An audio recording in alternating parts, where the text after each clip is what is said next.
Alright, well, here we go. Bit more Project Zomboid.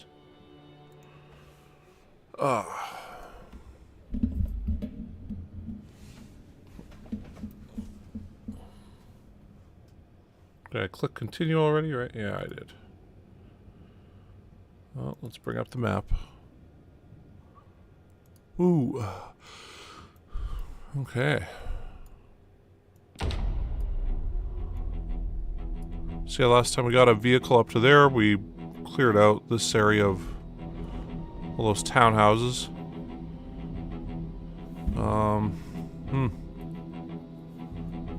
Got a vehicle up there ready to go.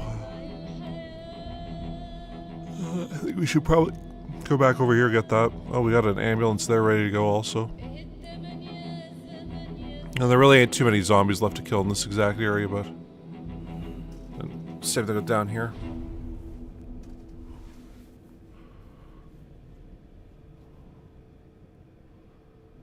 And yeah, we need to go over here and finish cleaning that.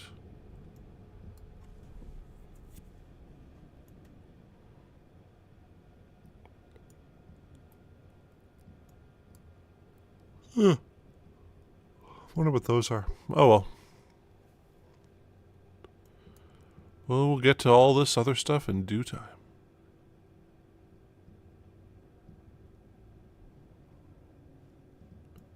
But yeah, we'll keep clearing over here, and we'll see. I mean, hopefully we reach the park today, and this one's got to be a bit of a journey, you know. I mean, 13,084 zombies. I think that's where the elementary school and I think high school are. I mean, they're both right across from each other. Maybe it's like a rec center or something. Oh, I think this is the music festival. Okay, well.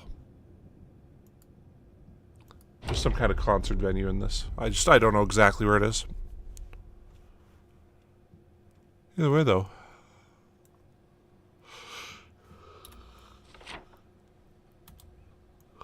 So, yeah, I guess we'll, we should probably do that one right now, quickly. Then go do that one. So, once again, we're going up to this road here, and then we're going up to this road here. Those are our two goals to clear up to.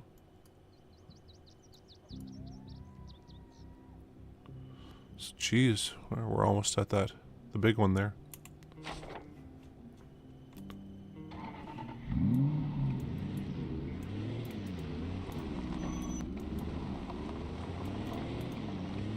I gotta say, it would also be nice not to have to go down this way again. So, oh, we have our hammer out. Okay. Wait a second.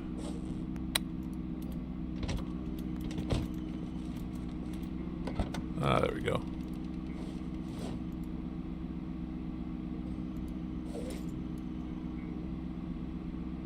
Okay.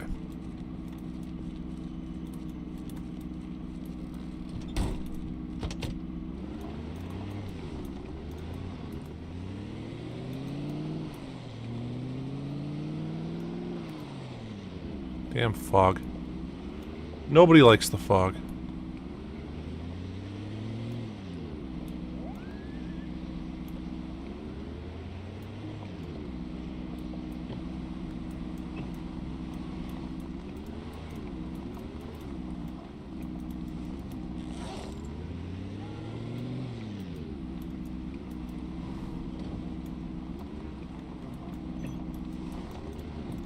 We'll go over this way. We'll just finish clearing this section. We won't need flames or nothing for it, I don't think.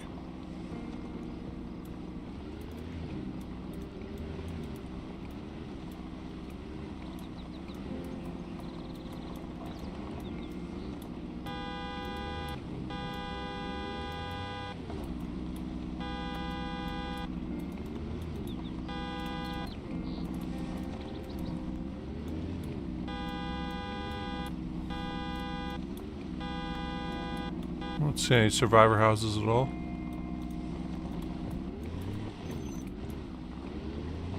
So let's head down here, make sure. I'm missing something.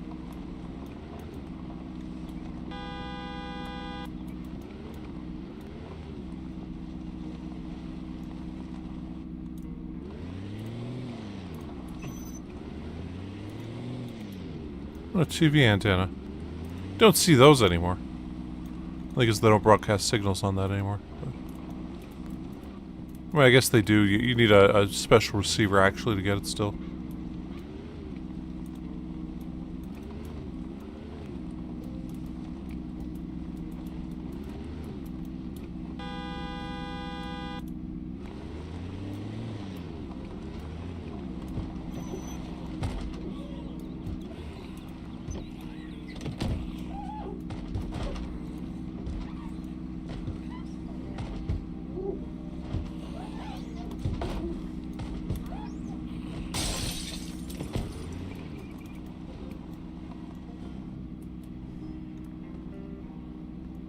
I guess we'll go kill this guy.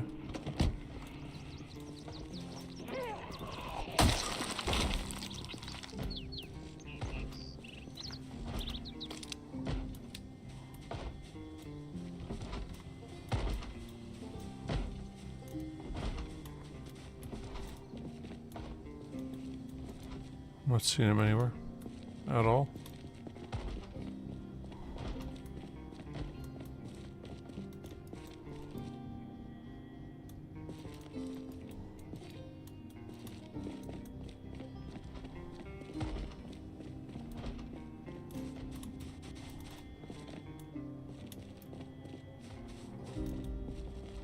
Looks like we got most of the guys out of these areas already.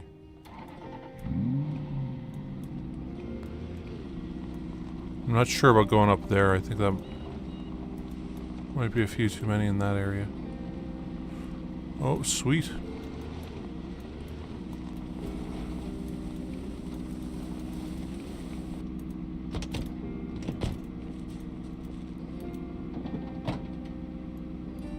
I'll take you, good sir.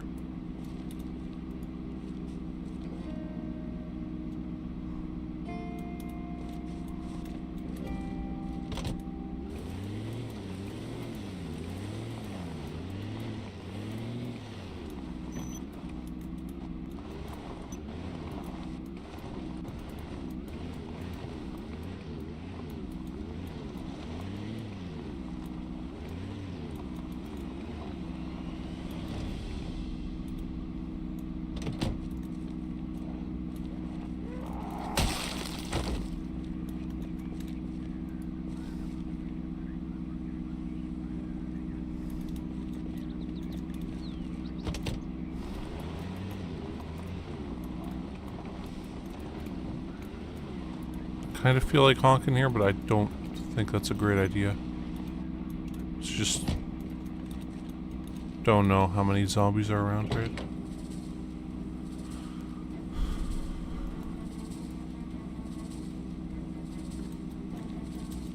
They borrowed shit here. That's locked, that's awesome.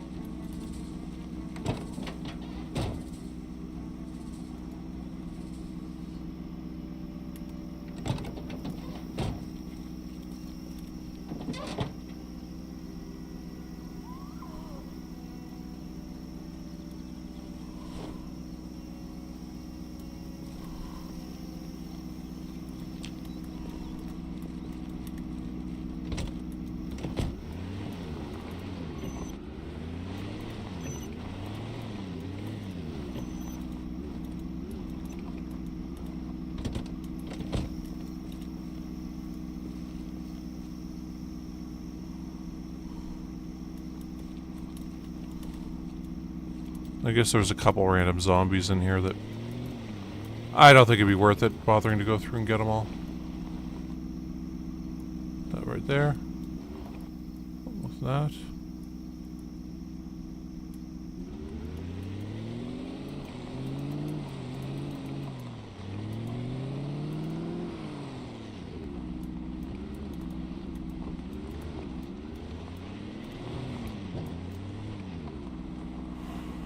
Well, we might end up needing this in just a bit once we start up that first one.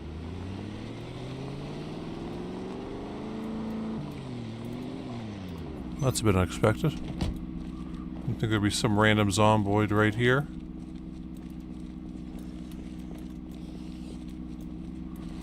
But hey, let's go get this guy. Boom, done. Dump that there.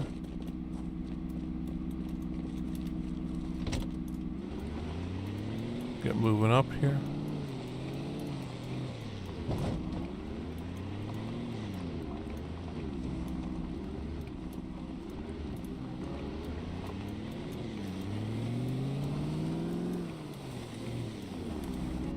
Let's just leave this guy here for now.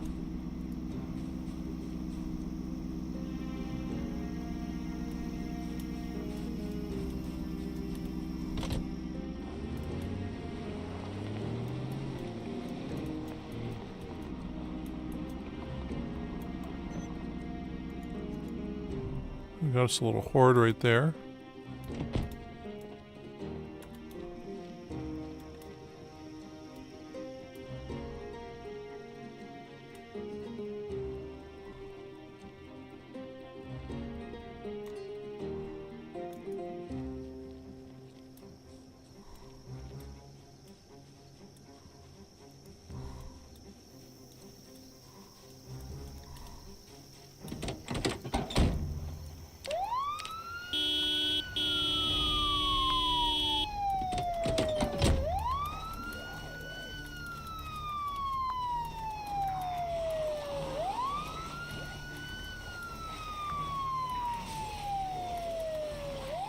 You just smashed that glass.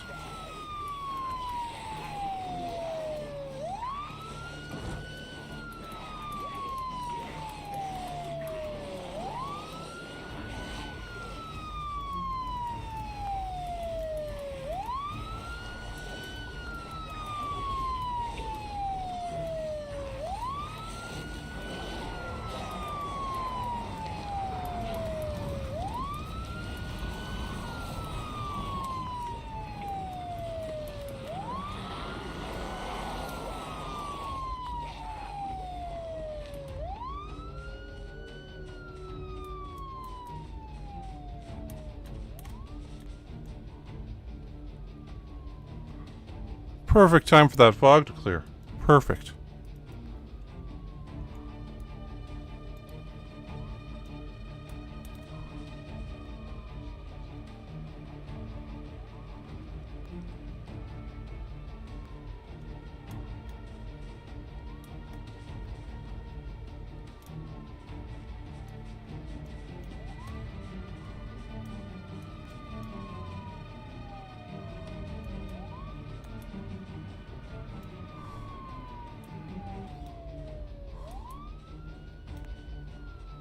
Kind of let them get back there and then we'll stoke the fire a bit, I guess.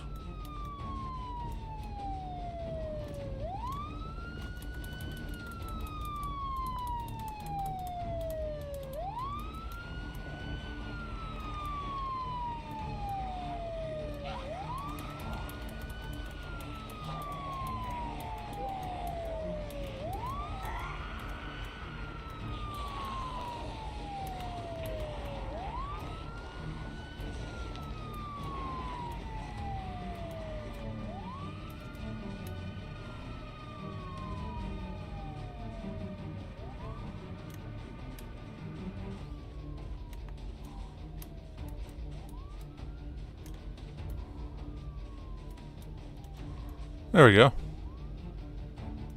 Set a bunch of them on fire. So I think we got all them zombies done. And then we're going to be able to move our cop car around and honk the horn.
Oh, we got a survivor house there.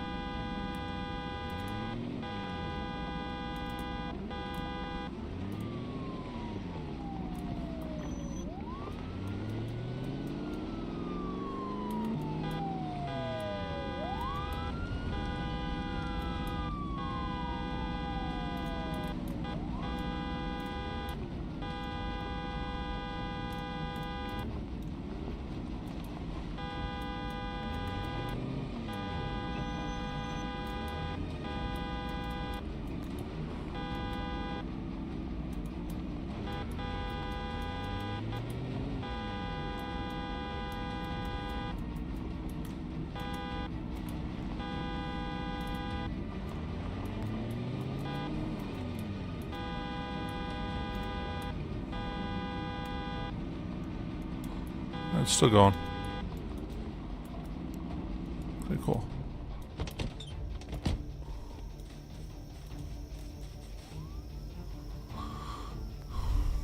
Okay, so hopefully that's a bunch more zombies in there. Well, we just found that survivor house too.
Make sure we get all the ones out of there first, then we can go grab that.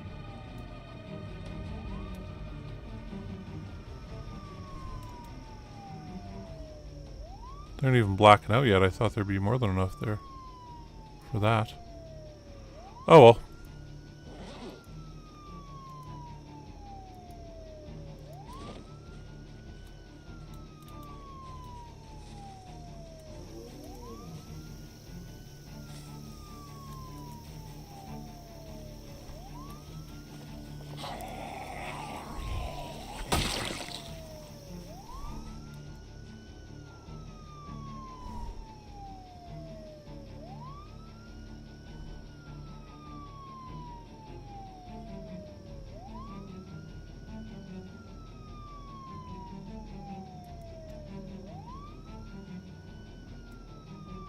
Oh, look, how are those guys that are on fire showing up there?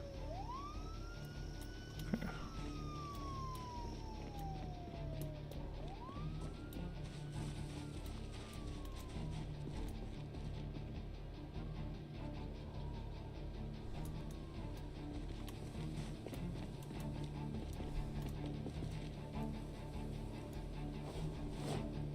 Oh.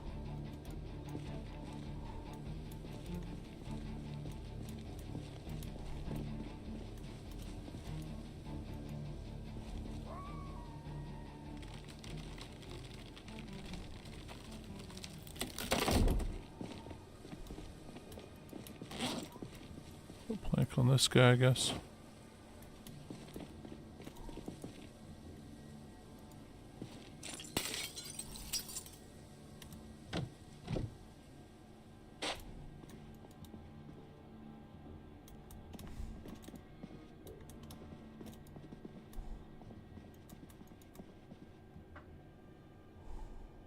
Oh, magical woodland critters.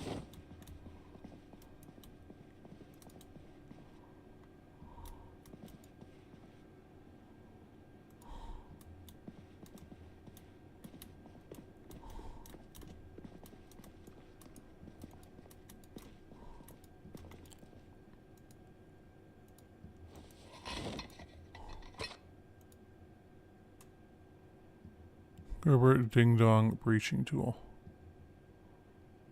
Well, golly. I'll put that there. I guess we'll grab that.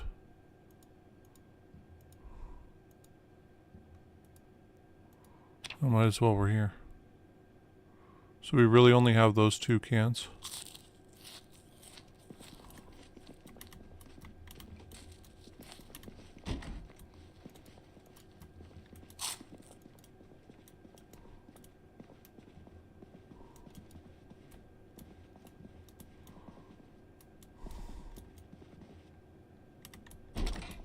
That was kind of weak.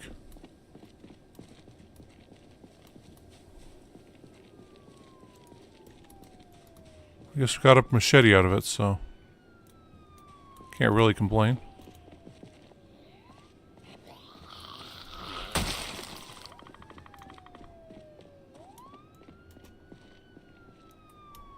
Okay, we're gonna take the cop car up there and honk the horn now. That'll be the big one where we get the most zombies from.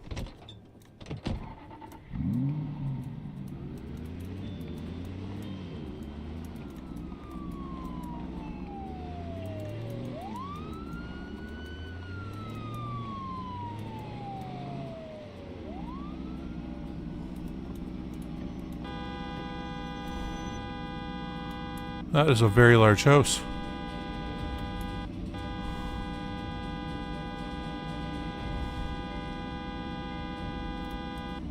I'm hearing some right next to us, so there's probably some caught by the fence there.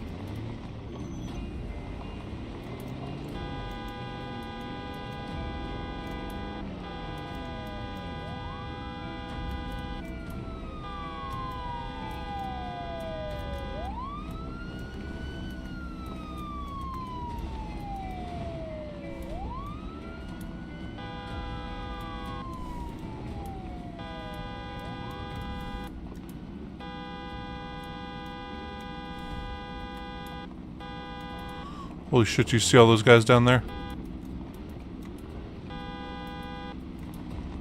I see all those guys down there.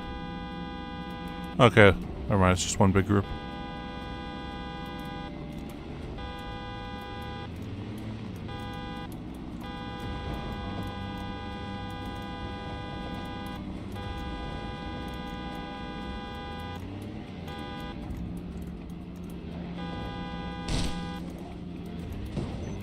Can't believe that. Oh, there's a little tree right there I didn't see.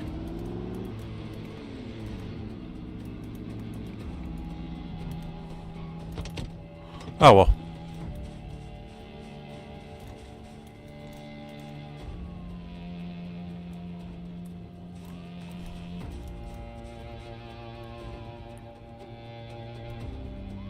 I'll go up there eventually.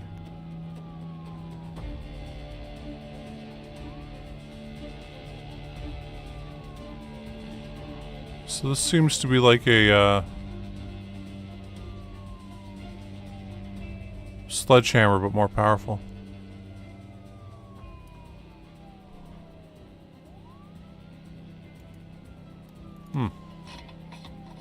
Oh well.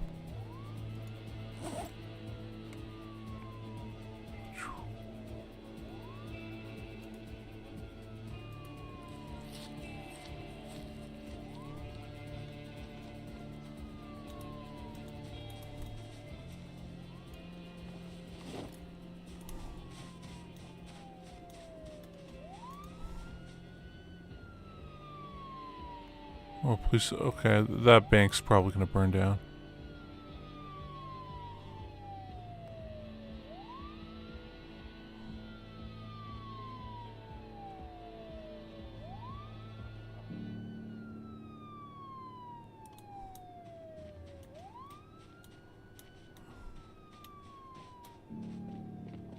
Oh, and the occasional guys show up there, so I think we're gonna take the cop car and park there and then speed things up.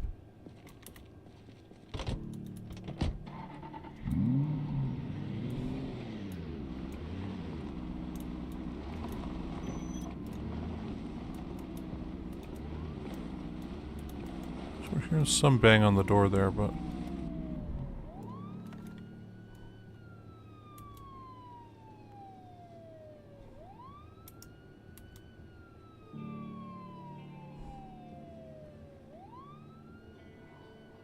think we're good here for zombies clearing out now.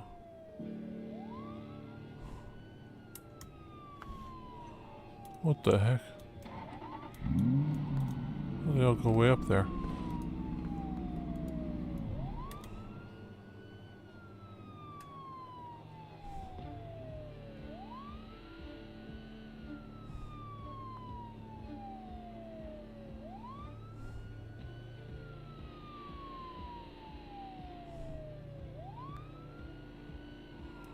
These guys are all caught on that one fence there.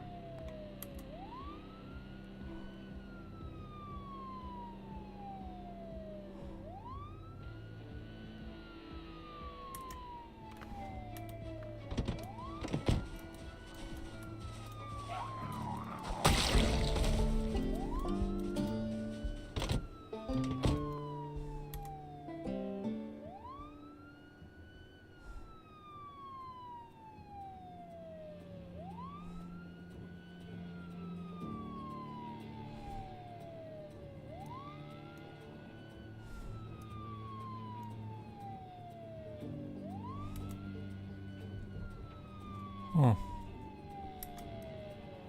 Most of these guys are burning off.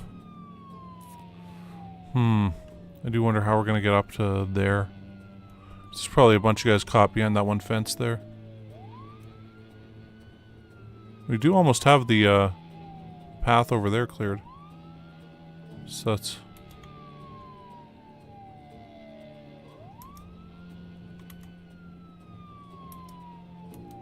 pretty cool.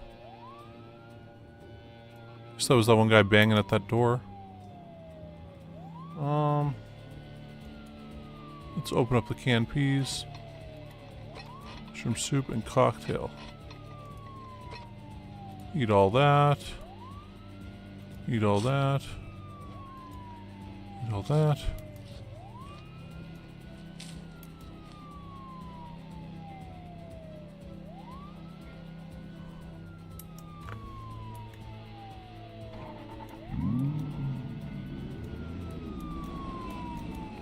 So let's pull out our pistol and finish them all off.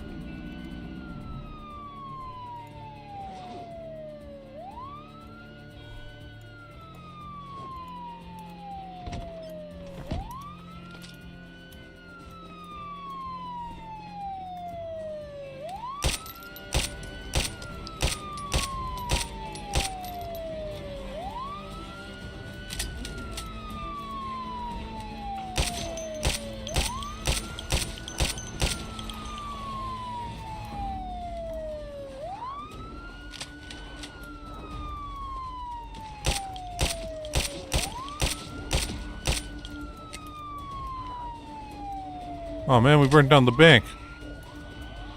Good thing there's like never any loot in there.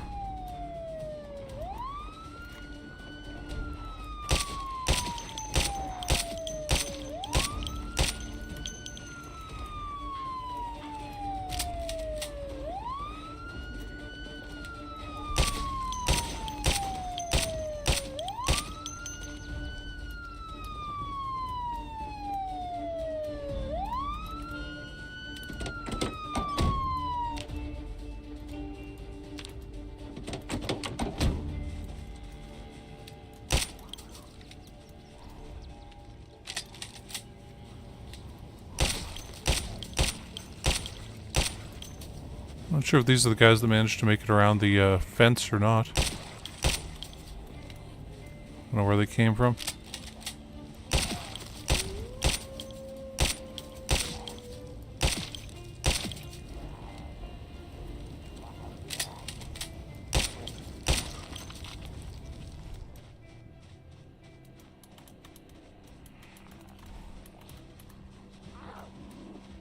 No, they appear to be coming from somewhere else.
There really can't be too many guys left, can there?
Alright, I think we cleared them all out.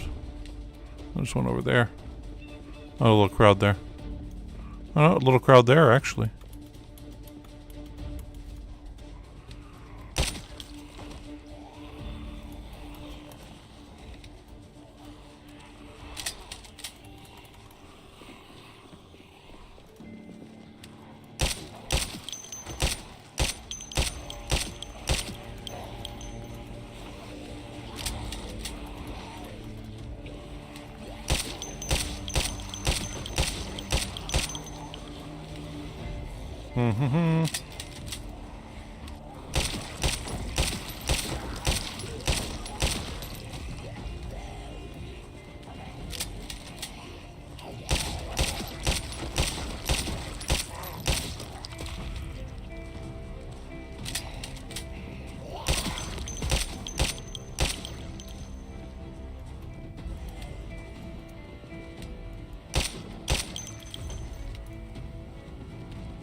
Okay.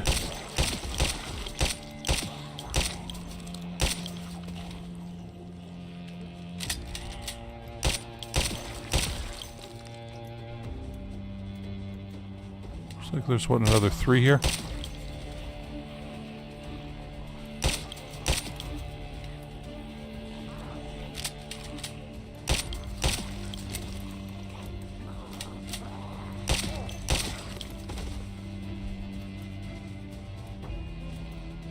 Okay, that's it for that, I think, for now. Just head back and, you know, call it a victory there.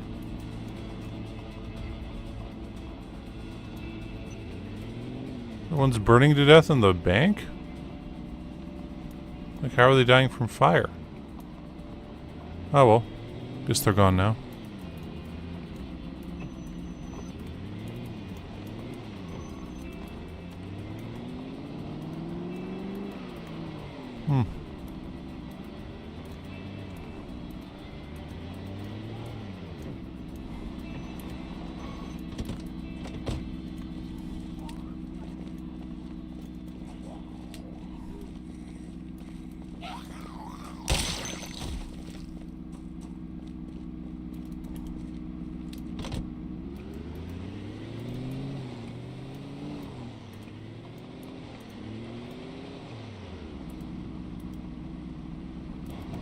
Okay, well, we cleared out the backside there.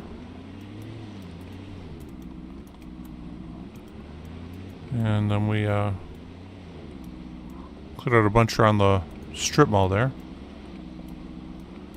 So that's all good news.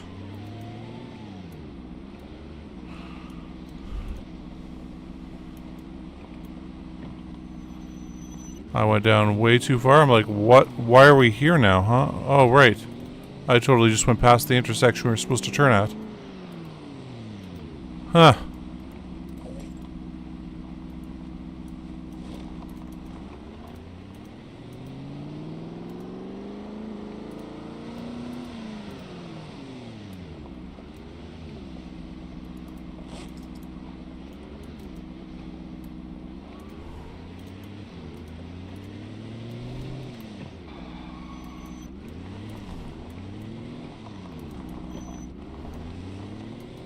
I'm just not driving too good right now, jeez. It's not normal.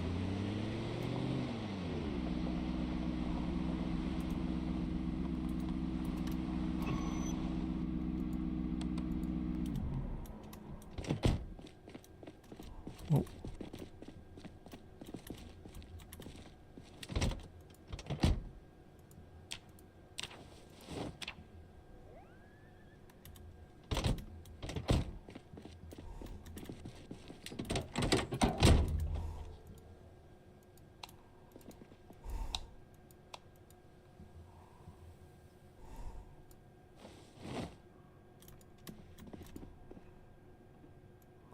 Right.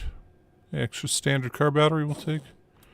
We got some rounds here that we can dump off there.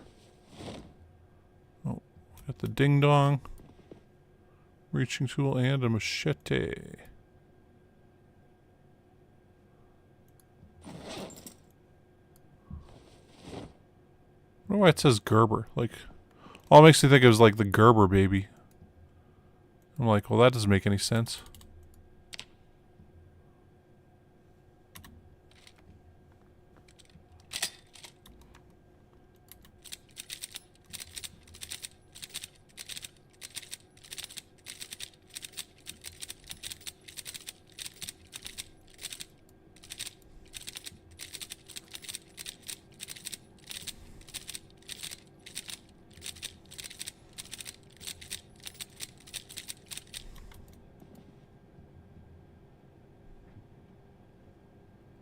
We run out of bullets?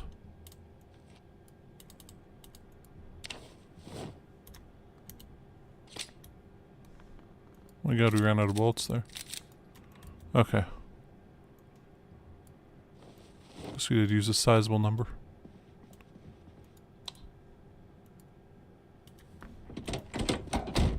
Okay.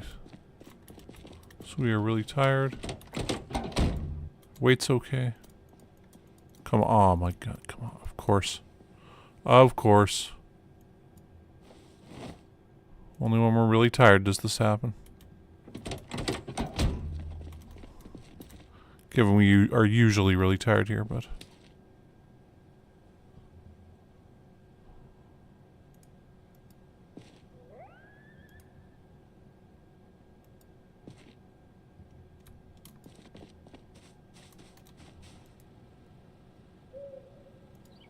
Sleep on the ground right here? Wow. It's awesome.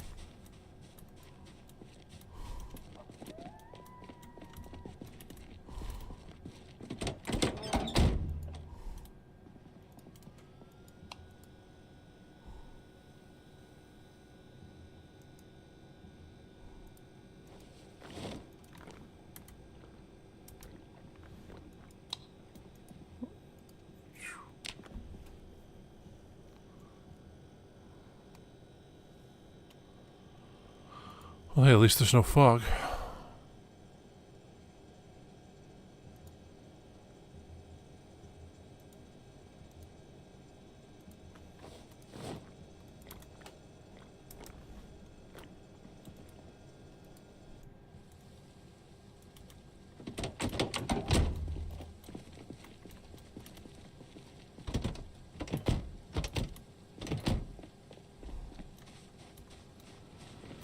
Second thing. Okay. Oh my fucking god. I'll have to repair that and everything next time.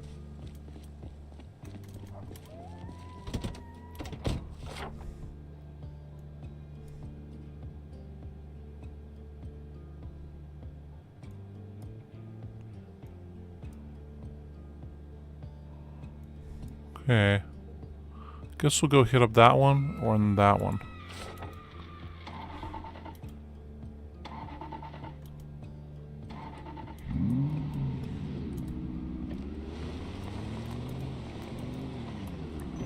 Oh, we didn't grab more. Oh, we should be fine for water.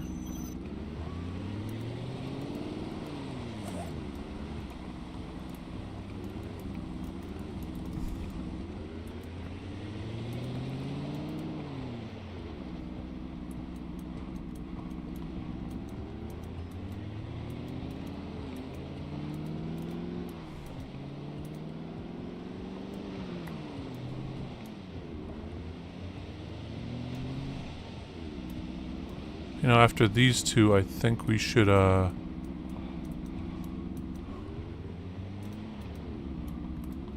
think we should, try to connect up here so we don't have to go down and around anymore, because I don't think it'll be faster.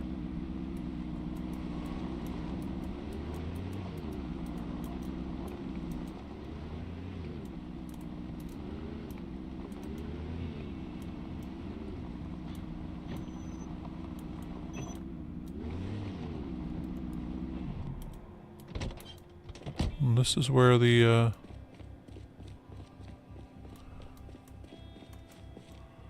is it up one?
Worked out pretty easy.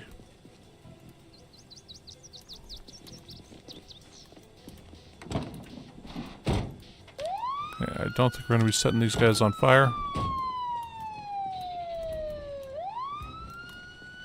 See how many show up. We got a bit of, oh, we got some crowds coming in here.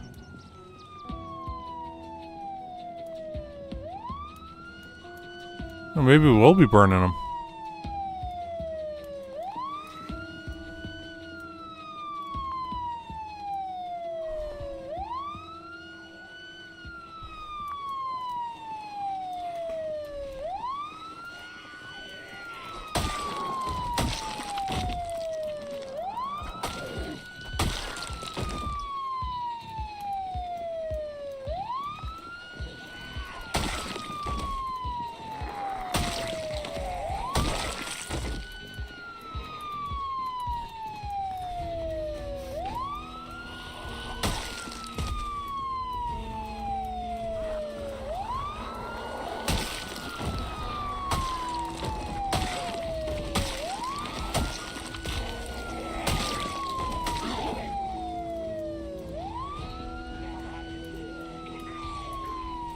Okay.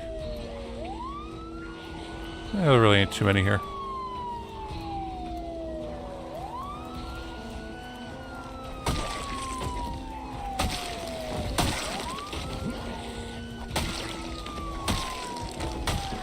Hold on 1 second.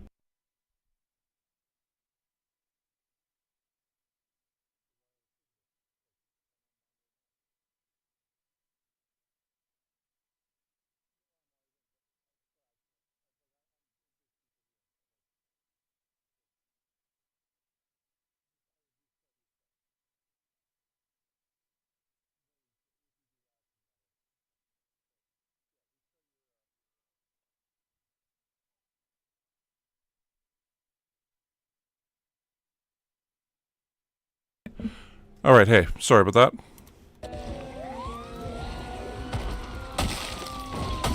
So yeah, we're clearing out more of South Louisville still here. And, in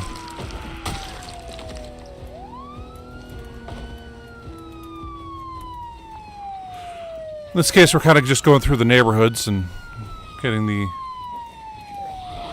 extra stuff here.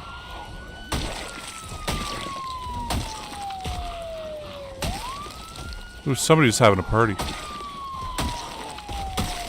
You see those little party hats on their heads? That means somebody's having a birthday party somewhere, so if you look around, you can find some cake, sparklers and stuff. Yeah, so there's no respawn on.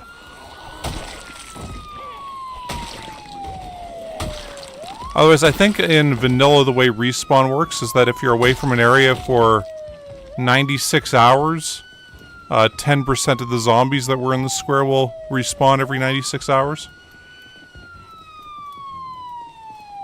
Now the advantage of respawn, I find, is that it gives you an end game. Well, we'll still keeping enough. I mean, if you play with a high enough population, you keep enough zombies around to, you know, make it, you know, entertaining and stuff. Plus, it kind of forces you to move on because there's just no point in staying around in areas that you've already totally cleared. Hey, hello.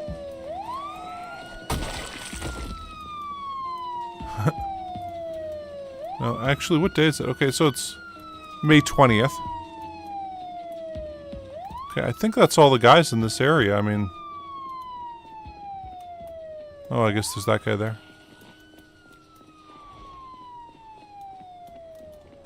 But we have cleared out most of the areas around this place, so...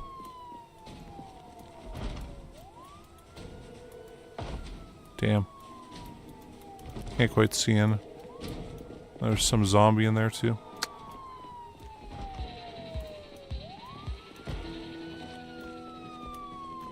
Like, as you can see, compared to, like, the ones we're killing with the firebombs, there aren't that many zombies left in this area. Kinda like 80. Yeah, the wolf extraction quest is okay. Like, what you have to do for that is you have to go find a military, walkie-talkie. And, once you know, turn that on and stuff, it'll give you a place to go. And then when you get there, it's like a helicopter event starts when you call it the rescue. And you have to stay in the area while zombies from all around you keep coming in to, like, attack you. Oh.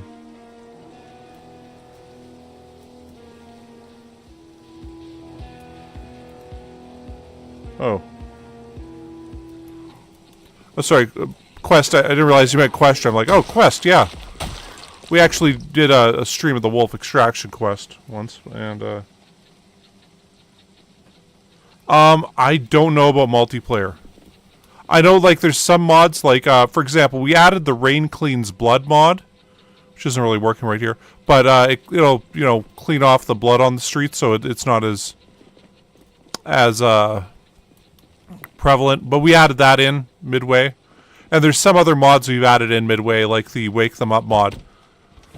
And that's for single player. I'm not sure how it works for multiplayer, to be frank. So,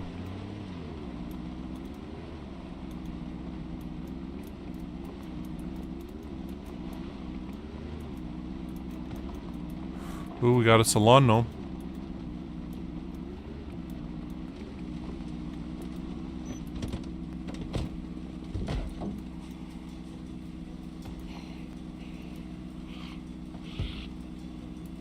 So there's still some zombie in here. Let's go kill this guy.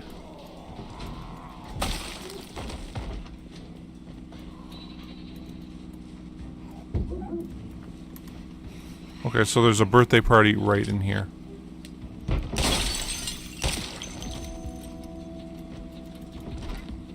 Okay, cool. We can open the door.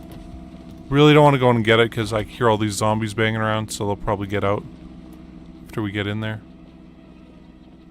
Okay, so we lured most of these guys out up top there, but so we got a couple groups here still.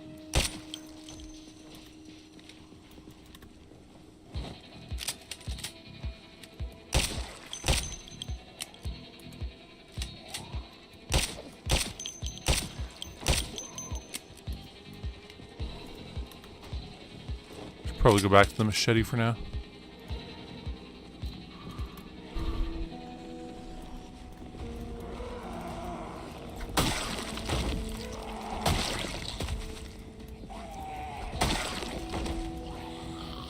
Oh. Oh. Hi, Miachalu. How you doing?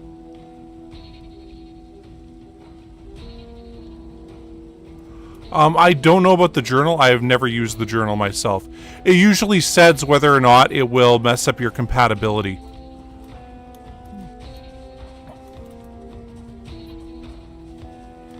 Like when you look at the mod, it'll say this can be added to existing games or this can't be added to existing games.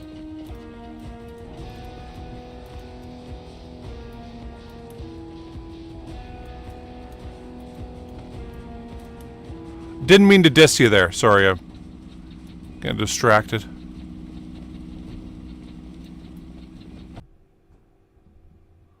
Looks like we might be getting disconnected. No, we're still connected. Sorry, internet's getting kind of spotty here. Okay, so, yeah, we added the Wake Them Up mod. We added Rain Cleans Blood, and then I want to say there was one other we added in mid-game. But I can't think of which one it is here. Oh, light bar repair. That's another one we added into the game. And it was like, we added it to the existing save and... Yeah, because we got tired of light bars just getting broken and that being that. So, okay, well, let's add a light bar repair.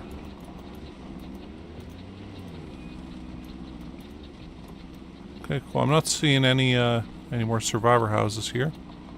Oh, there's a zombie.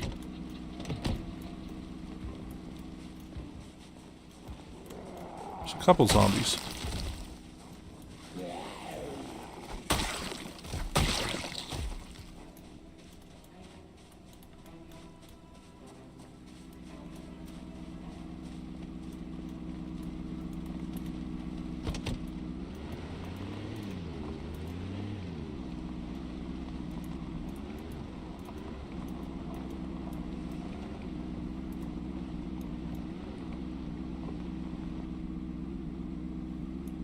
Okay, yeah. Well. Cool. I'll still mess you up, especially like if you get set on fire, because when you get set on fire, you'll lose all your stuff, so you gotta watch out for that, but... Oh yeah, for the most part, it's not anywhere near as devastating. Especially like when you spent a while getting all your stuff up levels.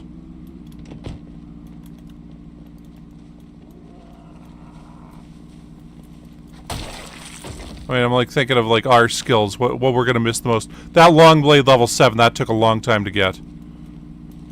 So yeah, that would be the one that I'd be really upset about losing.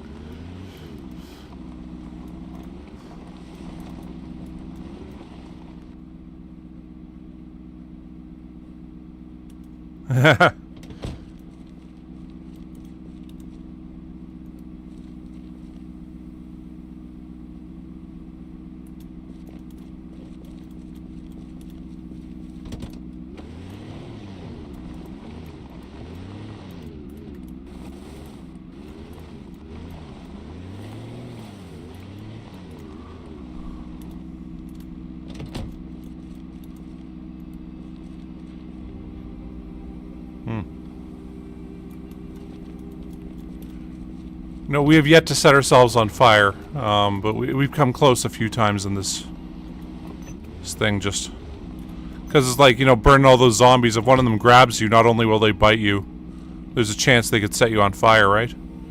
And then on top of that, there's like little fires on the ground that you have to make sure you avoid. And,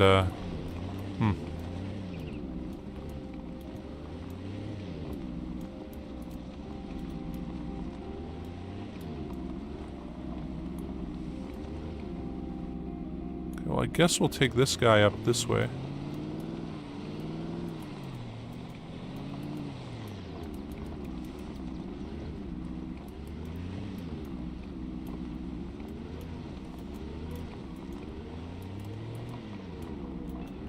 Oh, I think we'll leave this ambulance right here. Okay, so these are different townhouses. Okay. So far we'd only ran into the one type of townhouse. Yeah, we're gonna have to fight these guys like normal. Sigh.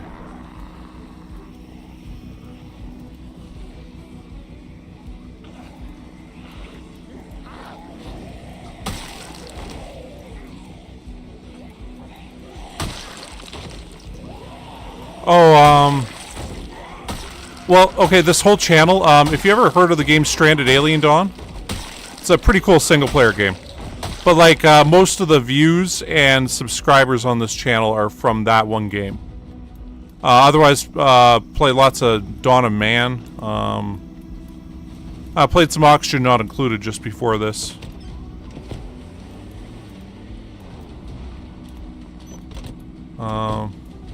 Played a fair bit of City Skylines. Played some Surviving the Aftermath.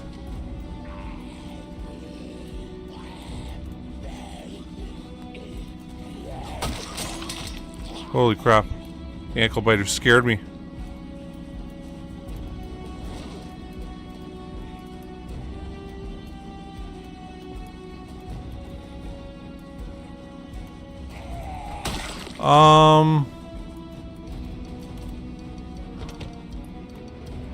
Trying to think of, I mean, Dawn of Man's sort of historical. Given its made up history, but yeah, no, I was considering getting into Crusader Kings 3 and stuff, and oh, hey, Cosmonaut. Hearts of Iron? No, I've not played Hearts of Iron. I played a bit of Crusader Kings 3 and stuff, which I think is kind of similar to that in terms of just the design of it, but maybe I should get into some Hearts of Iron. Seems pretty cool.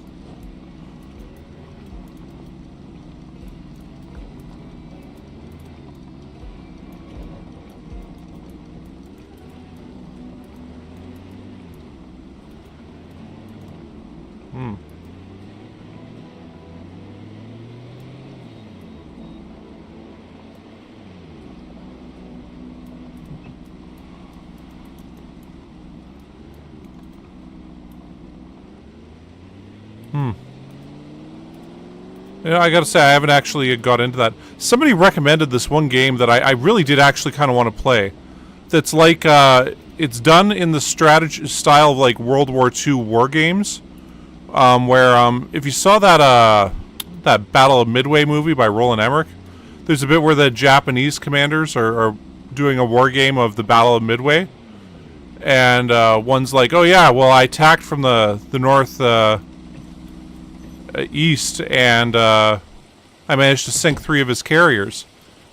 And you know, rather than taking that as a big warning, they were like, oh no, they won't be northeast. Have the carriers come out of here. And they're like, sir, but what about this? And of course, Battle of Midway, the Americans had their carriers up in the northeast, and that's why they won that battle. But yeah, anyway, it looked pretty cool, except, I gotta admit, the looks of it were kind of terrible in that it's like text on a screen, and you can't really stream that and expect people to be like, oh, text on a screen. Always wanted to see that. And, okay,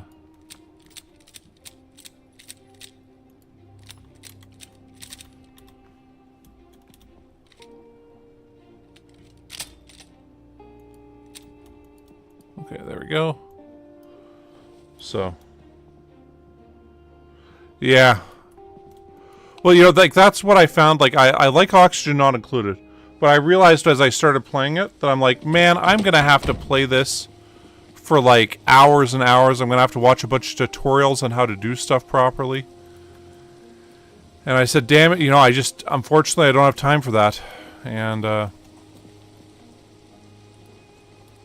mean, we live in a wonderful time where I've got to be, like, selective about which games we play just because there's too many of them and they're all really good. And, we'll refill the car while we're at it right now. We're gonna grab one of those. And, so grab half of those. Don't need that many, but...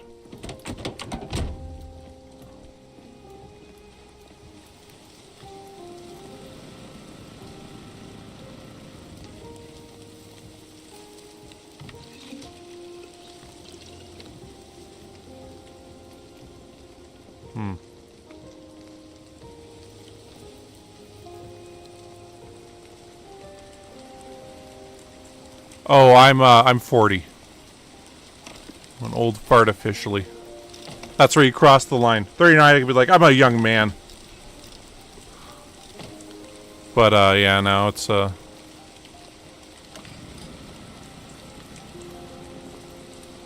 sucks. You know, it's downhill from here, right? Anyway.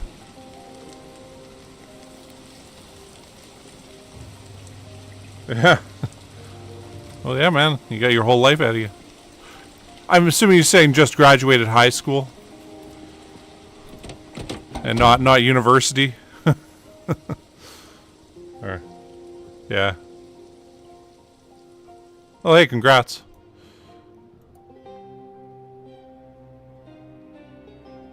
What the heck? Oh, it's in secondary, okay. Yeah, you know, I gotta admit, when I graduated high school, I didn't realize how much of a milestone that actually is. And, I mean, you know, here in the West, at least, it's like 90+% of people graduate high school, but, you know, I was meeting people who didn't, who dropped out and stuff, and I was like, geez. I guess I'm kind of luckier, and, you know, other people had to go back for additional times. Yeah. Yeah, I was... what, 6 when the Berlin Wall fell? Maybe 5? And I remember seeing that, like, on TV. Like, my parents brought my sister and I in, and were like, oh, you gotta see this, you gotta see this. Like, what? It's a bunch of people tearing something down. What's the big deal? And, yeah, I mean, I guess I grew up in what would be described as, there was a Japanese,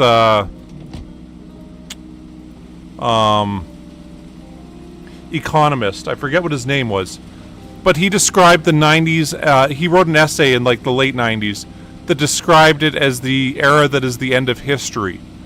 Where the United States is the sole dominant superpower in the world, and there's not going to be any big wars anymore. There's not going to be any real conflicts. It's just going to be a progression of humankind.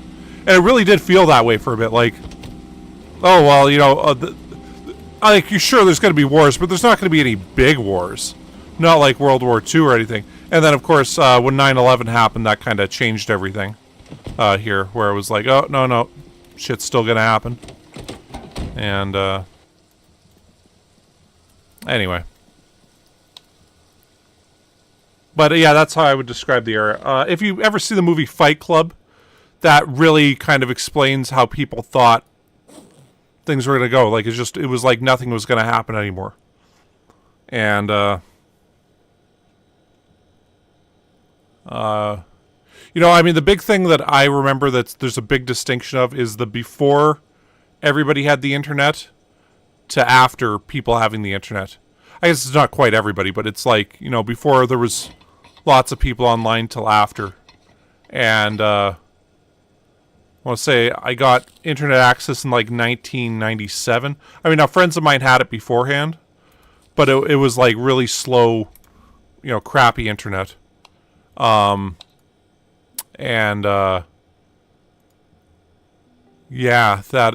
I mean, it was just like so much stuff changed so quick.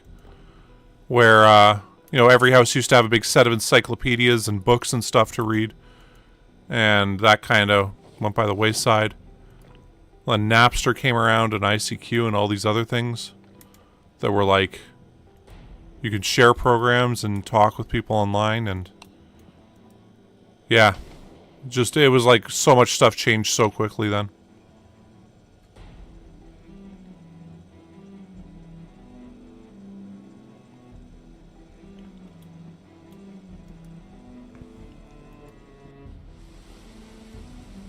Yeah. Well, it just takes right over, doesn't it? I mean, the other big change, I think, was the addition of smartphones. Because it was like people really started just hopping on their phones and doing that. Oh shit, we got a heavy-duty battery. We could take that and put that in that one ambulance. I guess we'll leave it there, though. I'll grab another 6 of these, throw in the trunk. Yeah. Well, the other big change was in terms of video games. The first, like, really... I think I was mentioning this last stream. The first one that was, like, really, like, holy shit, there's a crazy big online community was StarCraft. With Battle.net. I mean, there had been Diablo and stuff before then, and there had been other ones that got kind of big, but it was really StarCraft that showed, hey, this is what can be done. And then Ultima Online came out also. And if you've never heard of that game, that's the first MMORPG. It was done actually in a view just like this. And anyway, that was quite the game. That one really changed a lot of things. Ultima Online. People used to call it Opiates Online because it was so addictive that, like, because people just... Well, yeah. After that, EverQuest came out, and then Asheron's Call, and then, you know, World of Warcraft came out. And World of Warcraft is still around, of course. But Ultima Online was the one that really started it. They were the first one. There's actually, there's a couple interesting videos online you can check out. There's from, I think it's GDC, which is Game Developers Conference. And they just talk with the people who invented a bunch of the older games. And one they do is on Ultima Online, and they talk about the different things they actually had to invent for that. Like the idea of having a message board where you communicate with your community for a video game. That had never been done before, because it was just people bought the game, and that was it. There was no updates, no anything. And this was the first time they were like, oh, no, we have to update the community. We have to have somebody hired to talk to people about what's going on in the game. And Electronic Arts was like, what are you talking about? Why would we do something like that? We're not going to pay another employee. They're like, no, trust me, we have to have somebody go on, like, have message boards to say what updates are coming to the game and what new things are going to be happening.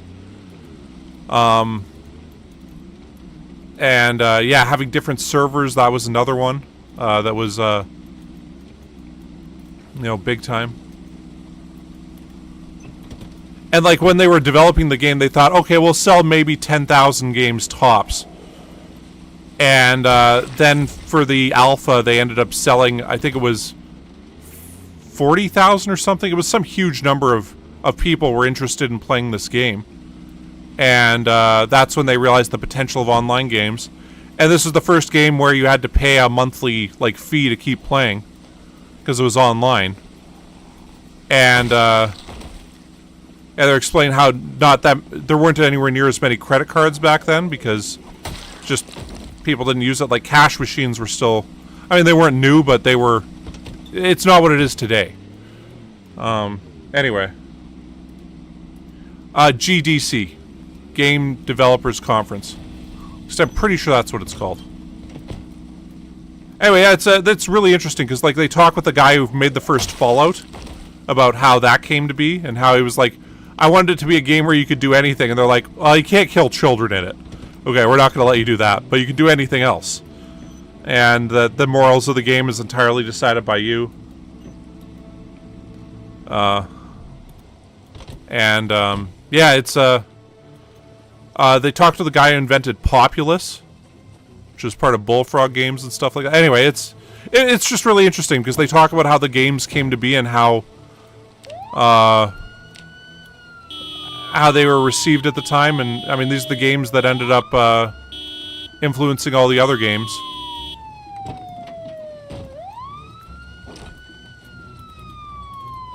Came afterwards.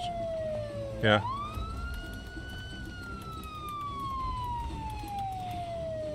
Oh, there's a fair number of zombies here.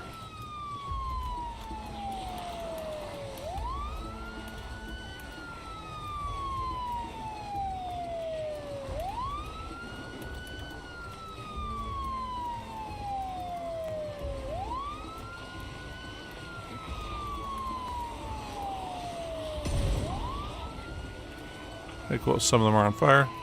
That's all we needed.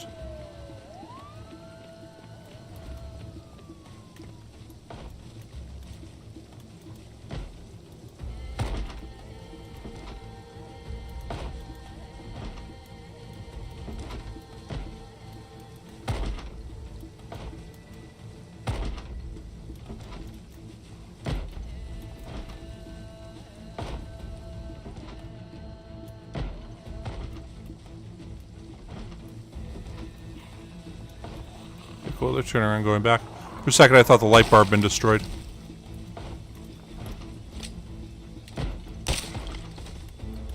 Okay.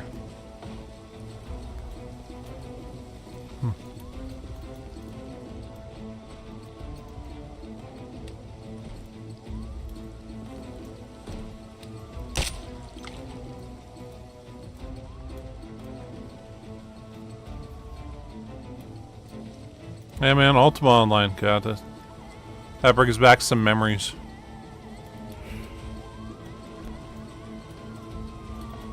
I don't let myself play that type of game anymore though, because it's like, when I do, that's all I do. I mean, I'll play for like 14, 16 hours, no problem.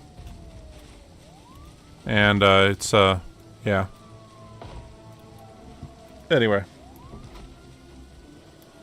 I was 7 in 1990. Like, I was born in 83, but I was born in December of 83, so 1990, I would have been 6, turning 7. So I'll turn 41 in December.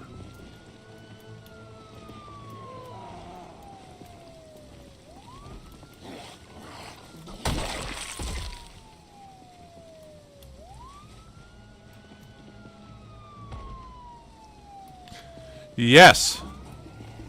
Now in this case, I wasn't like aware of what was happening at Chernobyl there. But yeah. Side note, if you've never seen it, there's a fantastic HBO movie about Chernobyl. It's like our HBO miniseries about Chernobyl. That's it's one of the best miniseries I've ever seen. It's you know, very devastating and hard to watch at times, but oh, the Chernobyl one came out in 2019 is when they made that. It's like a 5-part series. Oh, it's got... Oh, there's a bunch of people in it.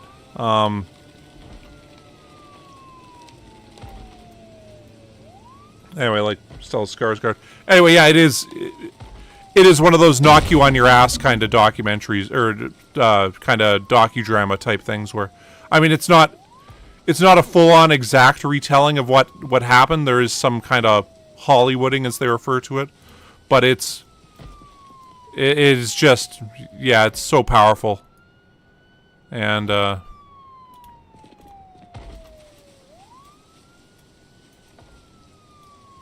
way they tell the story is also fantastic, because the first episode's like called like 1:29:37 or something like that. And it's the exact time the reactor blew up. And it's like it's like this woman gets up to like get food out of her fridge, and then this big explosion happens. And her husband's one of the firefighters in town, and he's like, oh, I gotta go for that. And yeah, and it's sort of like it just starts with the explosion having happened. And then the people in the Corps trying to deal with it. We're like, hey, what just happened? Like, you know, so-and-so's saying the reactor blew up. That's impossible. That can't happen. It's like, well, he's saying it happened. No, he doesn't know what he's saying. He doesn't know what he's talking about. And it's just like this insistence that, oh, no, everything's fine. And, yeah. Yeah. I mean, over here it's just referred to as the Chernobyl disaster.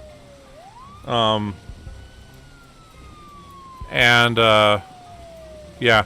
It was weird. Like, I went to Vegas, the year that, that one guy went psycho in, Mandalay Bay and went and shot a bunch of people. And whereas everybody else referred to that as the Las Vegas shooting or the Mandalay Bay massacre, when I was in Vegas, they referred to it as the events of 10/1 because it happened October 1st. So I'm like, oh, I guess they have a different name for it here than everywhere else seems to have a name for it. And I guess it kind of works that way kind of in the world. Okay, we're actually going to burn this thing down, I think. Because, yeah. Because why not? Okay, so there's a Giga Mart and a food market right here. Wow, okay.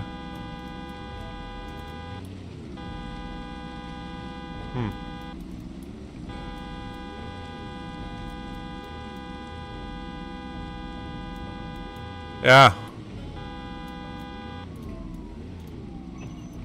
Well, I mean, the large theme of it, actually, they even mentioned it right at the beginning, is I used to worry about what would happen to me if I told the truth, and now I worry about what it's going to take to maintain the lies. Because it's largely told from the point of view of one of the physicists who, you know, has to... Basically, if he doesn't lie about what happened there, they're gonna kill him. So he's got to just keep telling lies, like, oh no, everything's fine, everything's under control, don't worry about it. And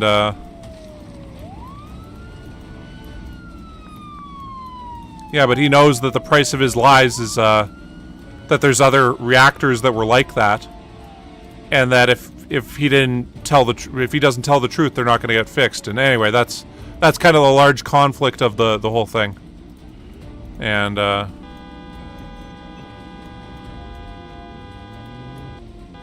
I think that's pretty much all the guys in the area.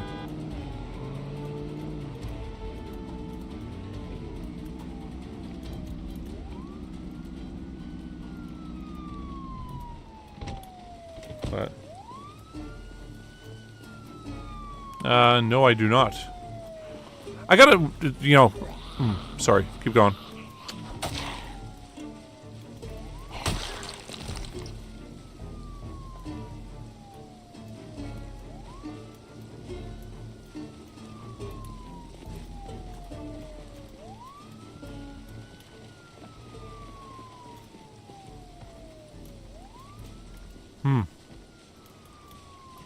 Well, do you know how we found out about Chernobyl and like what happened there?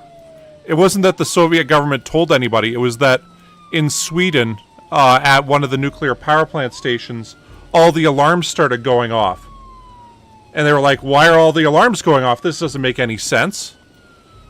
And they were checking their reactor, like, "No, our reactor's fine. Why are all of our alarms going off?" And yeah, then they eventually found out that, oh, this is blowing in from the Soviet Union. And yeah, and that's how they ended up, you know, finding out about that here. Because they were like, there had to be some big disaster in the Soviet Union, but of course they're like, oh no, everything's fine, don't worry about it. It was a minor accident. And oh,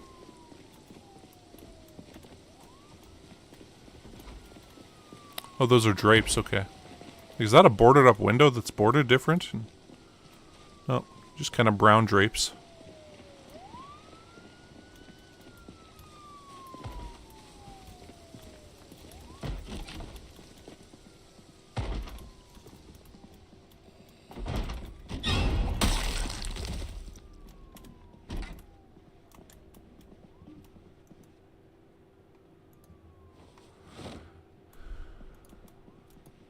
Alright, there's a scene with, oh, how is his name escaping me? Not Gorbachev, and, oh, the guy who was, the last head of the Soviet Union. Oh,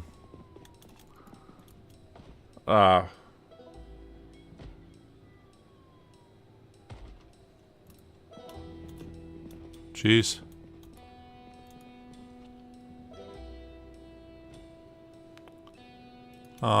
Anyway, but yeah, there's a scene where he's in that thing where he's saying like, "Okay, I've just been on the phone to all of our allies apologizing, and I'm going to be on the phone to all of our enemies apologizing." It's sort of like, because he's got to explain what's going on here, and it's just it's bad news. But it was just it's things like that I mean, it's kind of funny things in it about that. I mean, it's like there's nothing really to laugh at here. Like, it's not, funny disaster or anything. But it was sort of like there was little scenes like that, or like where this one guy who ends up being in charge of the cleanup is like, "Explain to me how a nuclear reactor works." And the nuclear physicist guy like kind of gives him like a 2-minute rundown. He's like, "Great, now I don't need you anymore." And it's like, well, you can't learn nuclear physics in 2 minutes, dude. Like, anyway.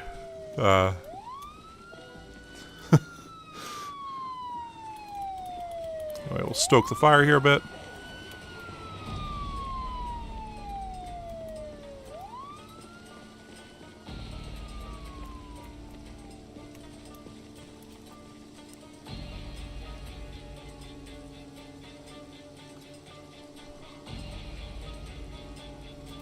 But, yeah, over here, actually, there was another HBO movie, about, serial killer in, Rostov, Chikatilo.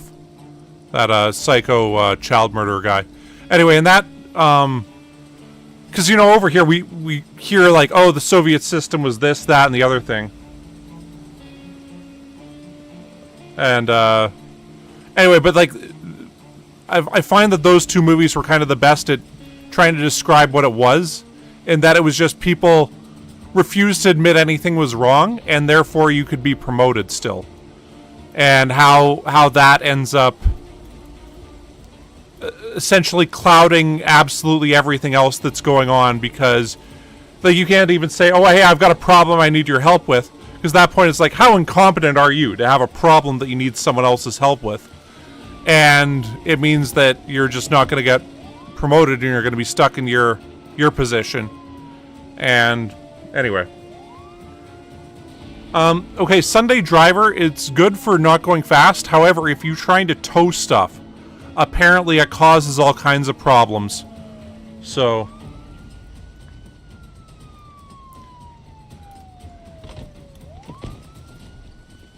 yeah, well, like the Citizen X movie, that Donald Sutherland plays like a Soviet like general in it, who is like in charge of stuff, and I forget what his name was. He was in V for Vendetta and some other movies, but he plays this coroner that works in Rostov, and then this farmer finds the body of a child out in his field, and he's like, "Oh, well, did you guys search the field?" They're like, "Well, no, why would we? It's Friday, we're gonna go off to work." He's like, "Go search the field now and, bring me any other bodies." And then he examines the body of this kid, and when he gets done, he's like, "Geez, this is horrible. This kid died in a horrible way."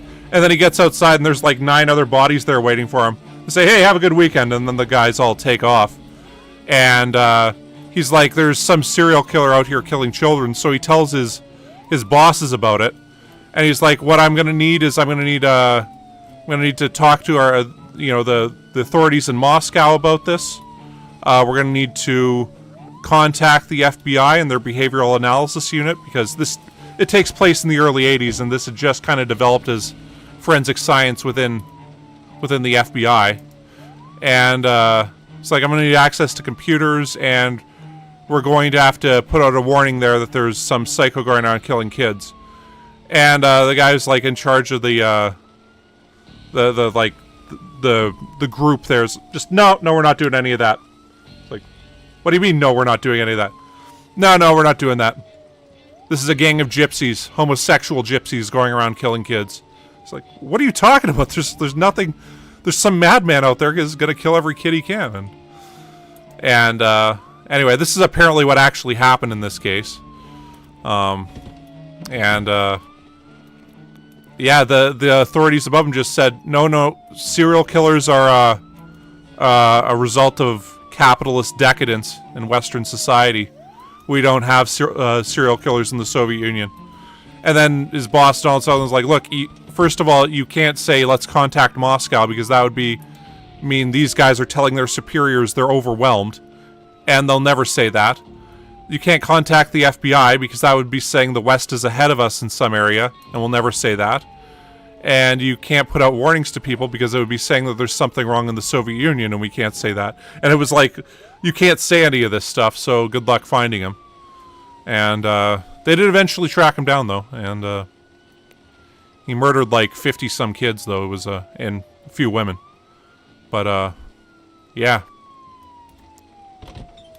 Anyway, it's a pretty good movie. But yeah, it was just how they refused to do anything about it, because it would just mean admitting that things have gone wrong, and it's just easier to act like, oh, this isn't happening. And actually, another good series, pretty recent one out. You might be able to get it on Netflix. It's Mindhunters.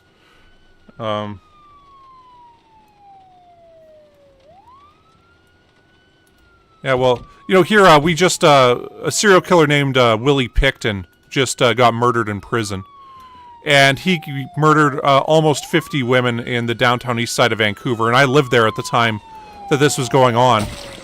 And it was, the cops just refused to believe that there was a serial killer out there murdering prostitutes.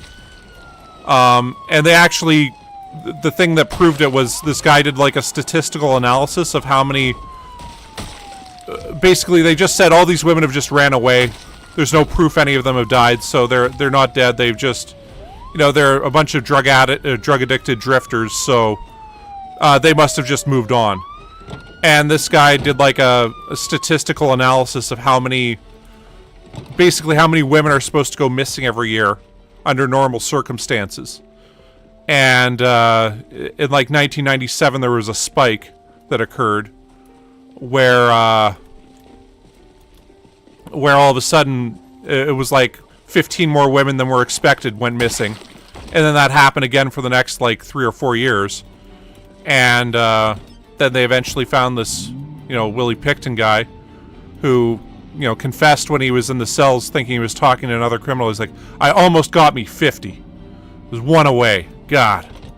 And it was like, dude, that is pretty sick. Wow. And why are all these guys coming out now? Anyway, so he just got beaten to death in prison this week, so good riddance to bad rubbish. But the cops were just like, no, we're not investigating this. I'm not looking for some, you know, drug-addicted prostitute, and that's final. And they essentially just couldn't be bothered. That it was like, well, these women are a waste anyway. And, yeah. So, I mean, I guess it happens here, too.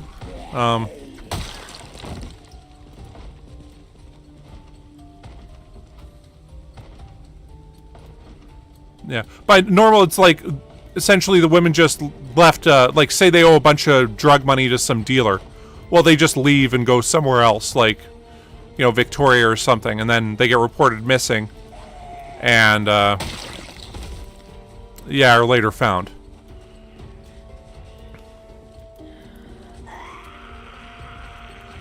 But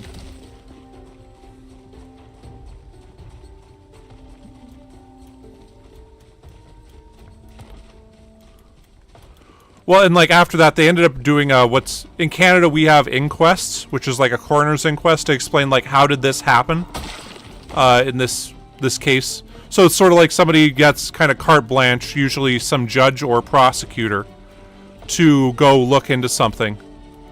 And in BC, they have, yeah, coroner's inquests for every murder, and then the coroner decides whether or not that's murder. Actually, an interesting kind of story around that. So they made a show about it called Da Vinci's Inquest, which is based on Larry Campbell, who he later became mayor of Vancouver and then a senator. But Da Vinci's Inquest is what inspired the TV show CSI, that had a bunch of spin-offs and became quite famous and stuff. And was at one point the most watched show on television. But anyway. Why is the ambulance moving? Sometimes vehicles just back up in this randomly. It's kind of a weird thing that happens. But actually, with that being done, we should drag that to a new spot. Oh.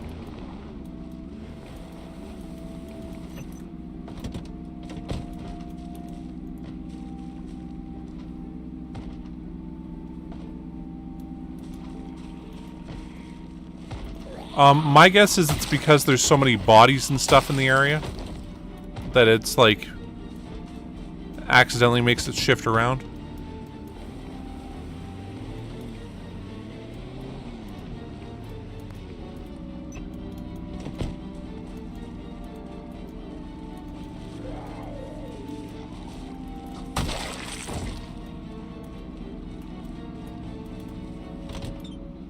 Anyway, yeah, but if you've never seen Mindhunter, that is, it is quite the TV show. It's, I haven't seen something I enjoyed that much in quite some time. Like, it just, it's, yeah,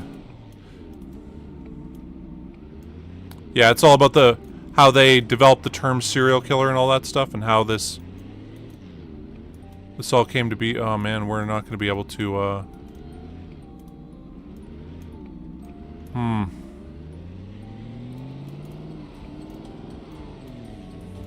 I feel like we're not going to be able to stop here. We're going to have to turn. We're going to have to go back. So we're going to get surrounded otherwise.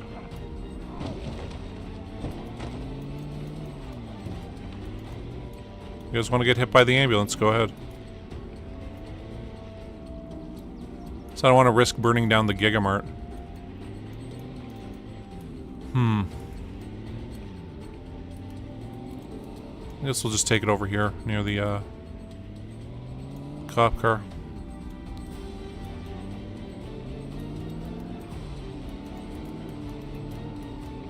Oh, we got another ambulance. That one might be in good condition too. Check it out.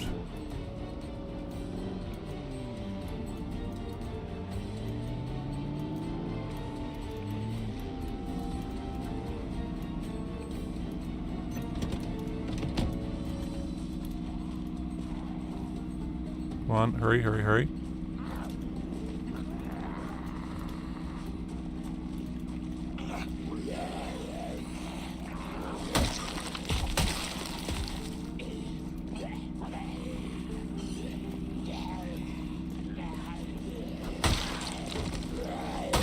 Okay.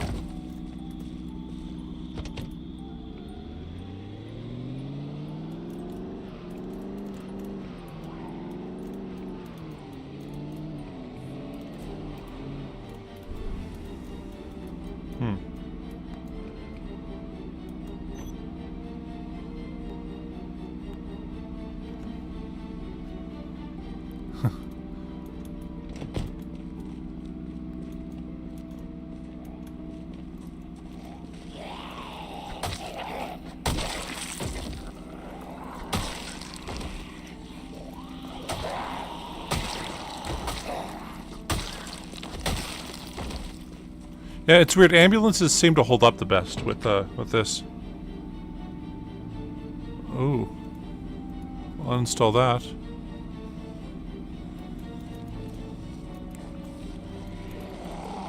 Oh shit! Fuck! Oh my god, I forgot that we had the, we had the fucking screwdriver out, not the machete. I'm like, what the hell kind of a shot was that?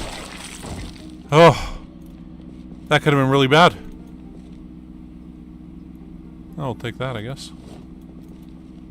Oh.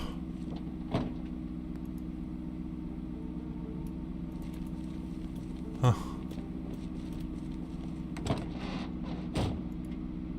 Keys here. Yes, there are. Awesome. Okay. So we bring a bit of gas. Actually...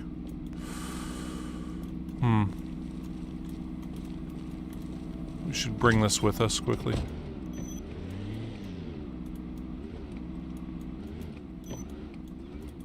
We'll be able to fill it up all the way. Gas station.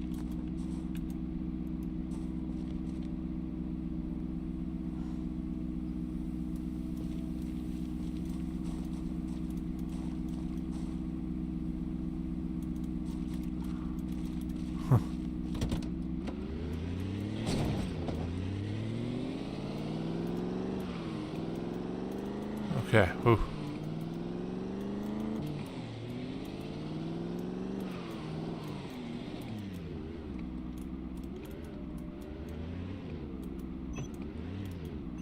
I'll be able to go past these guys.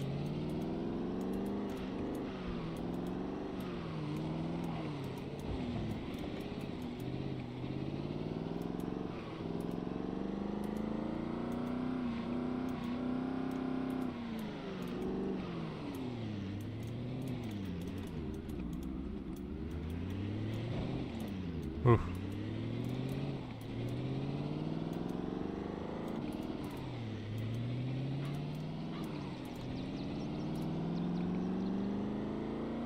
All right. Yay.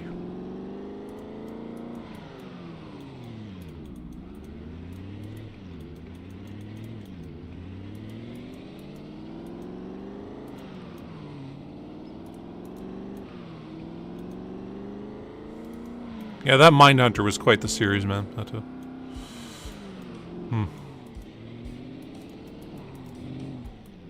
I really wish, like, they did 2 seasons and then they had a third kind of already. But David Fincher didn't want to keep making it. Because he was like, it's, you know, 90-hour weeks. Because he was being showrunner for it while it was on. And David Fincher made, like, yeah, Fight Club's one of them. Seven is another. The Social Network. It's another great movie. Surprisingly good for, you know, a movie about the founding of Facebook.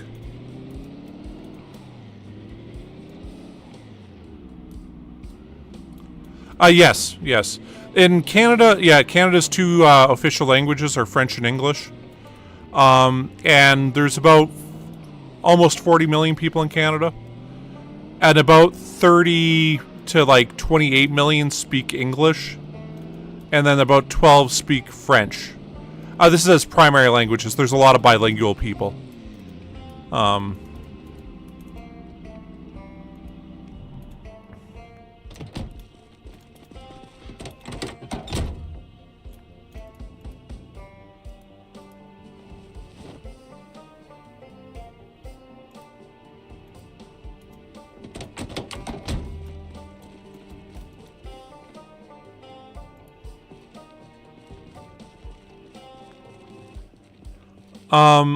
Well, okay, so, like, every kid in Canada learns a bit of French and a bit of English.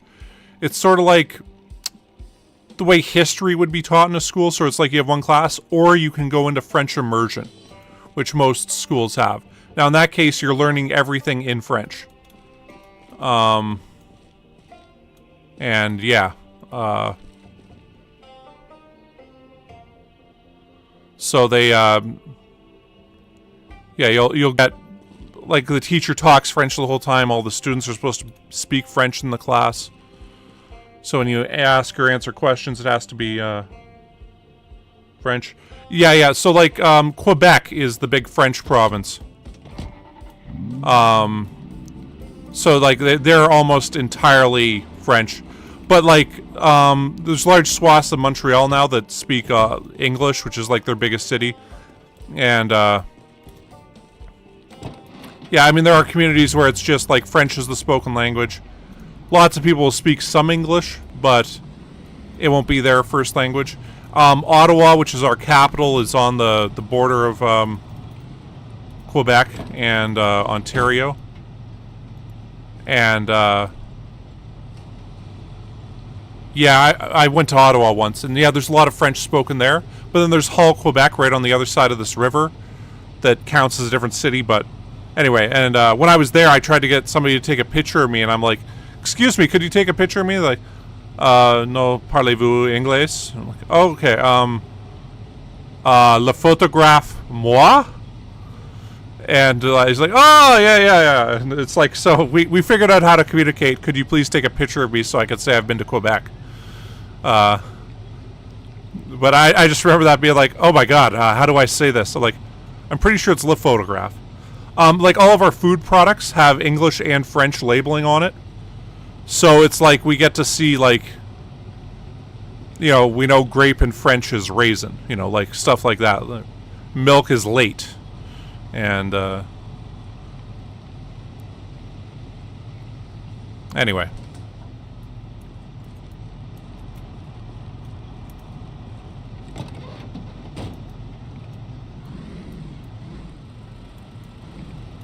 Yeah. Well, then also New Brunswick also has a large French community, but like there's Quebecois French and then there's Acadian French.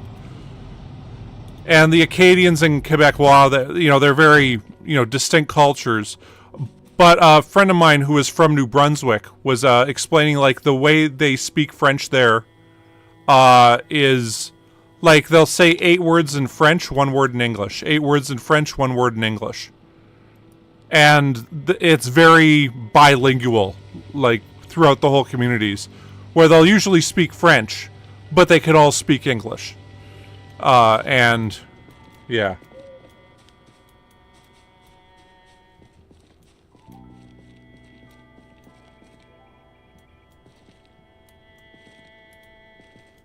Yeah, I'm trying to, like, do Duolingo French, and, anyway. I mean, I'm doing okay with it, on, like, Unit 3. And it's like I'm getting stuff better, but it's like I can almost read French better than I can speak it. And, yeah, I'm not sure I could hold a conversation or anything in French, but it's, just like I'm Canadian, I should learn this. So. I figured I also had a nice good base from, elementary school and, packaging being in French and stuff, so. You know what, we're just gonna eat this maple syrup here.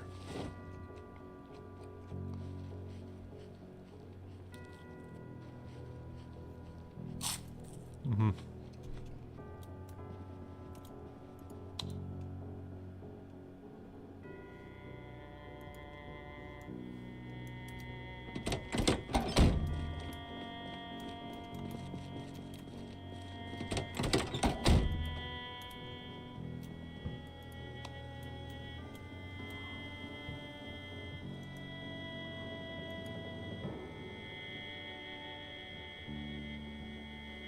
Mm-hmm.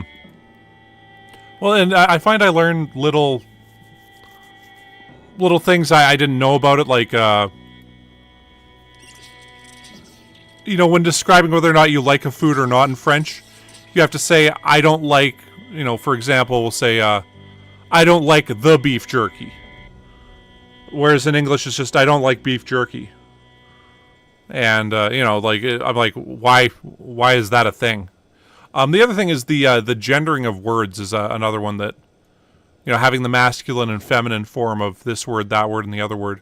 Something that, yeah. I mean, I guess we've got he and she in English, but it's not like, this word is masculine form, so this is the way, and, yeah. I know Spanish, yeah, and French do that. I'm not sure if Portuguese does. I took a first-year Cree language, which is indigenous language in the area I live in, when I was in university, because you have to take a language credit. I'm like, I'll learn Cree. That's our local one. I did not learn much of it. I have to say, I found it very strange. But they have a difference between animate and inanimate verbs. So if something's alive, you describe it a different way than if it's not alive. But things like pants and t-shirts are alive by the way they describe their objects and stuff. And, yeah.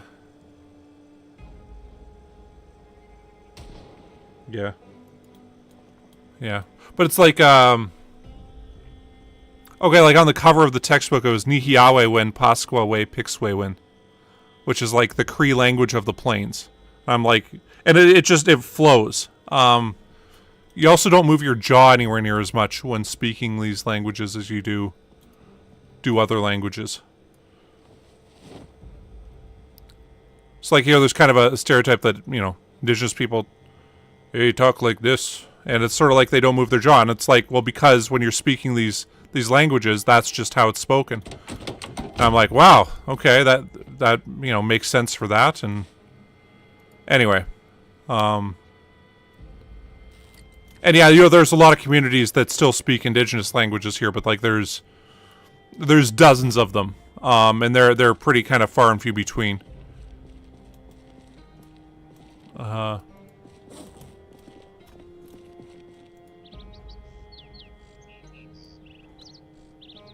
equip that primary. Why not?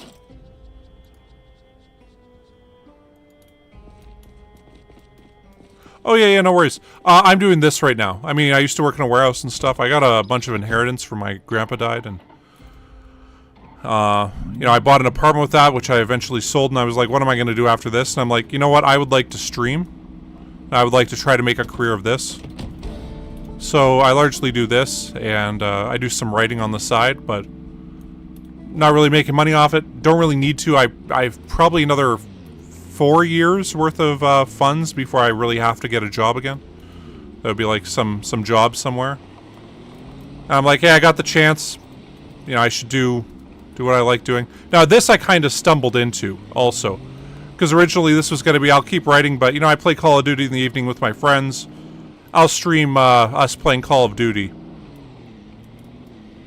And yeah, and then a couple nights they weren't there, you know, playing Call of Duty, so I'm like, okay, well, I'll play something else and I'll stream that. So I started streaming playing Dawn of Man, and then I was like, well, I'll go through some of the old games I got, like Planet Base, and yeah, and then I just started streaming all kinds of strategy games I have, and yeah, then this kind of became like, okay, well, I'll do this every day and see where it goes, and yeah,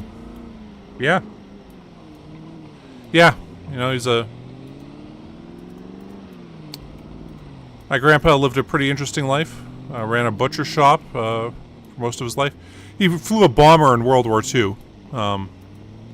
Helped bomb Essen and Dresden, which is like, holy shit, he was part of the Dresden bombing. But yeah, so that was kind of freaky finding that out. Yeah. No, I said I don't play MMORPGs. Because when I play MMORPGs, that's all I do.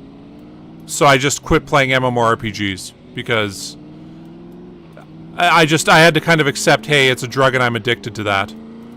And, like, I can play MMORPGs or I can do anything else. And do anything else. Yes. Although, once again, I did not get into World of Warcraft. I played Ultima Online, then EverQuest. And I played Asheron's Call, and I just said, you know what, I can't do this because it completely absorbed my life where I wasn't doing anything else. And I just had to accept I can't play those games. And,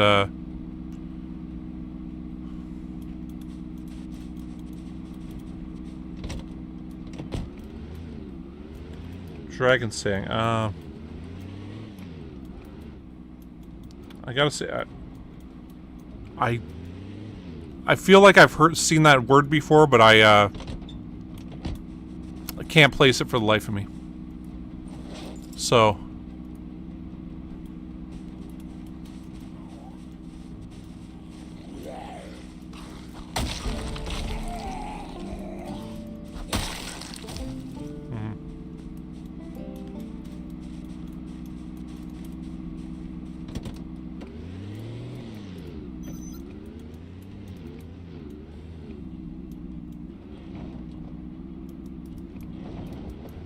okay, I gotta admit, around the early 2000s, mid-2000s, I really got out of gaming for quite some time. Like, I basically quit playing games in general, and, thought it would improve my life and stuff, and it did not. Instead, I, smoked a bunch of pot and drank all the time, so that was not healthy either, so I got back into games and quit smoking pot and quit drinking. So.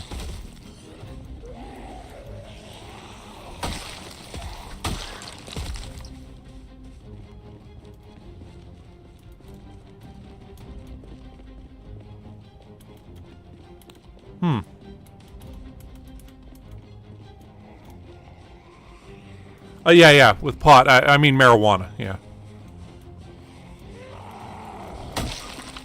But yeah, bizarre changes in my lifetime, you know. So marijuana was legalized here in like 2017 or 2018. And I mean, you know, from where it was when I was a kid, where it was illegal, but it was like the it was the easiest to access a legal drug. Like, you know, everybody knew somebody who could go get them pot, kind of thing. Like, it was just so. I mean, it was still, you're able to get it and stuff. But yeah, compared to how it is now, where like now we have more like pot shops than we do have coffee shops in our city. Like, I mean, it's that just everywhere. Yeah.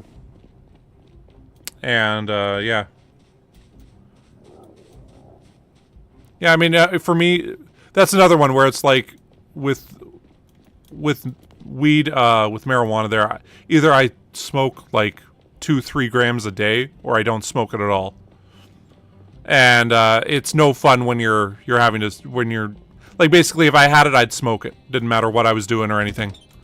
And I just kind of had to accept, hey, I can either be a chronic pothead or I can just not smoke. And you know, it's pretty easy to clear out, at least for me. You know, I don't smoke for like 2 weeks, and then I don't really get cravings for it anymore or anything. Don't get me wrong, I wish I could still, but I just kind of accepted, hey, I can't do that. It's, you know, sucks for me, but...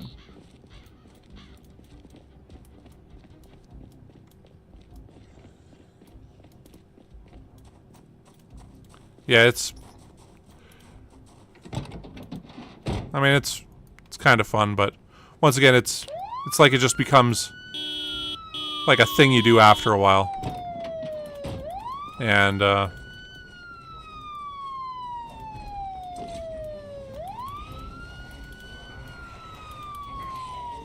way George Carlin put it is, you got your pleasures and you got your problems. And there comes a time where your pleasures become your problems.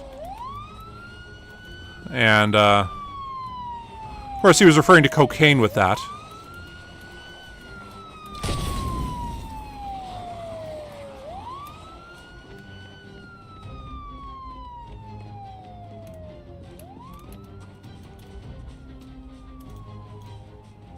Okay, this could become a big problem, especially if there's a bunch of zombies coming down this way. I think we can lose a lot of them here.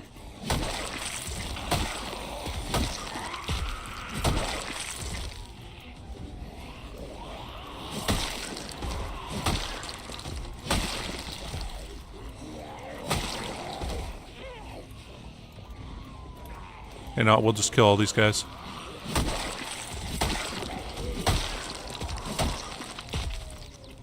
And hey, we lost most of them. Really don't mean to be having the katana out here, but...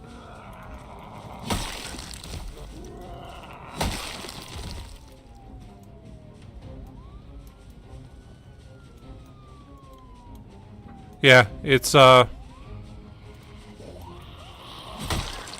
mean, I guess I'd have to say my, you know, my affinity for pot smoking and drinking and stuff largely comes from what would be a kind of social anxiety disorder that I didn't realize I had for quite some time. Anyway. In therapy and stuff for it now, so it's, it was kind of realizing, hey, you know, I got issues that I got to deal with, and, you know, well, if my life is not normal or ideal to what I want to be living, so...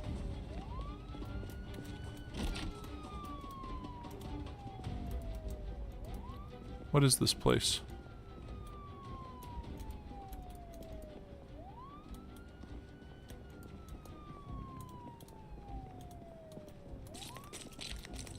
Here do I... is this...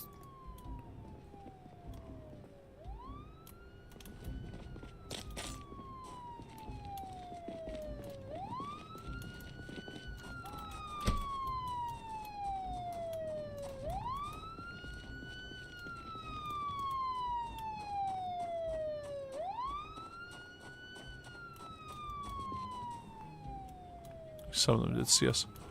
Ah, well.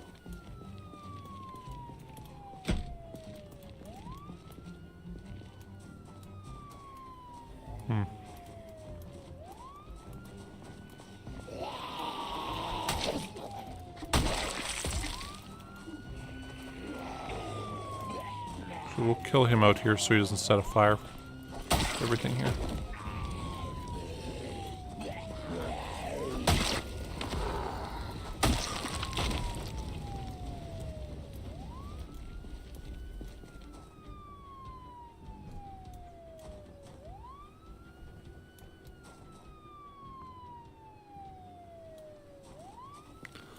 Yeah, well, it's, I'm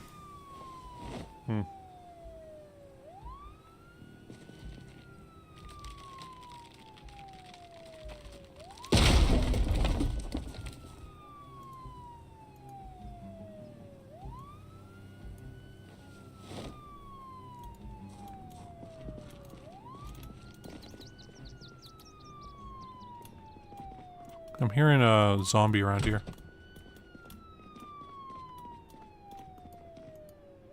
Is he next to us?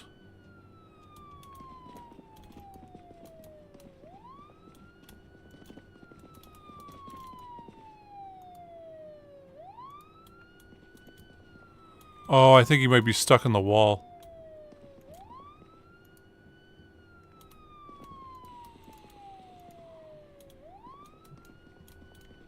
Yeah, because zombies do spawn in pillars in this.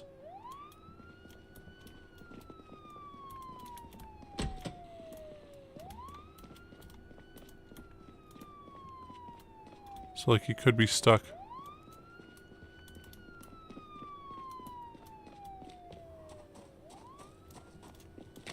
Oh, there he is.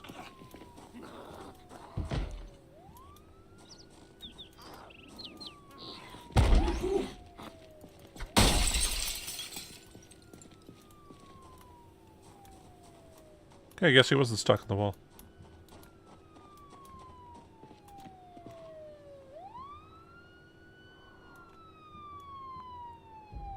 Well, that's working out okay.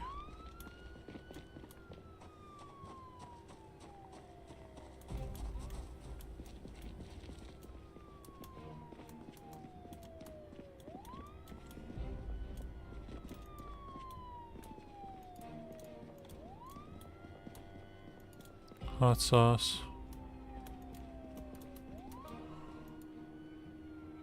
Corn flour. We got tortillas here.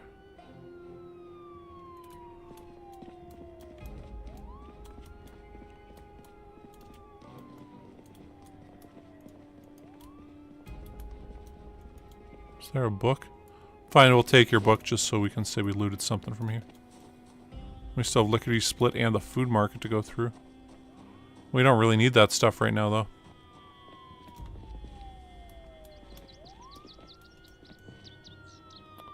Wow, we've already burned a bunch of zombies and there's still more coming.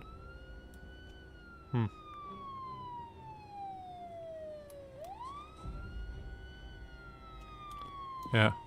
Well, when we were in the mall back in Valley Station there, the big Crossroads Mall, that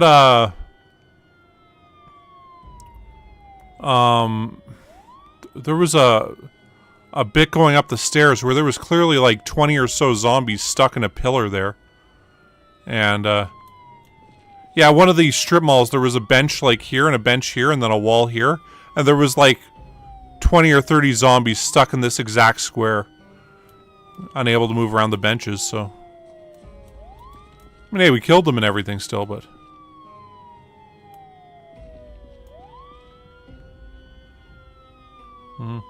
So this looks like this is another mall here.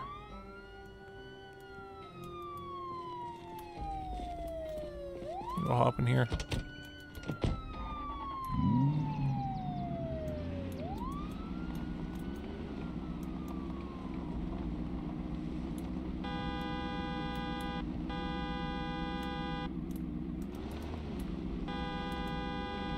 We got another couple guys up here.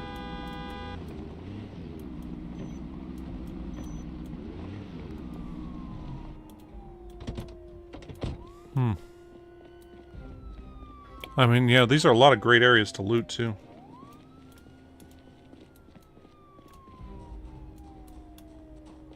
So I'm gonna just write this down. We should actually hop in the car before we do that. Actually, how's this car? Hey, perfect. Gun case. Okay, well.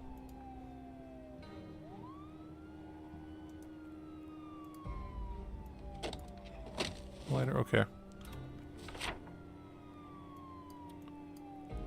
Okay, so...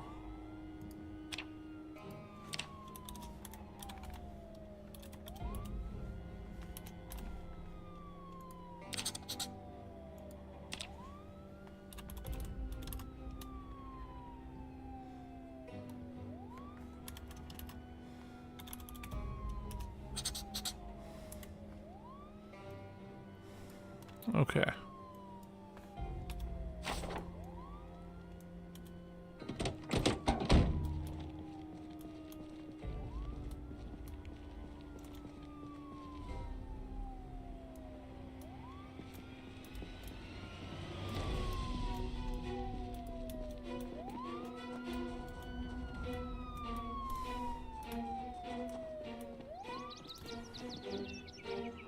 More guys keep just kind of straggling up there.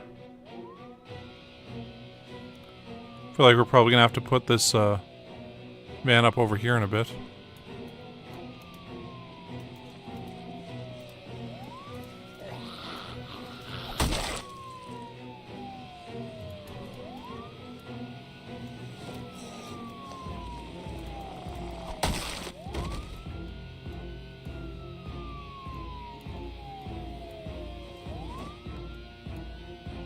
Keep the rest.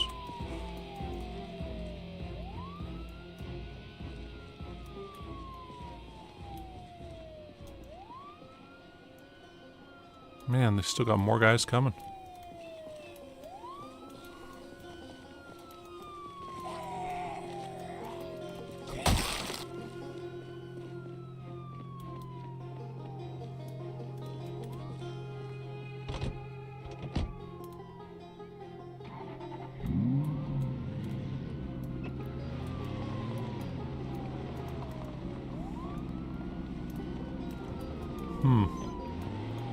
Now, I want to, like, go honk the horn and stuff, but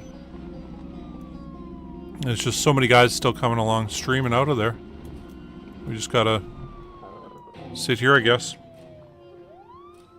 Okay, yeah, for sure. Enjoy your coffee.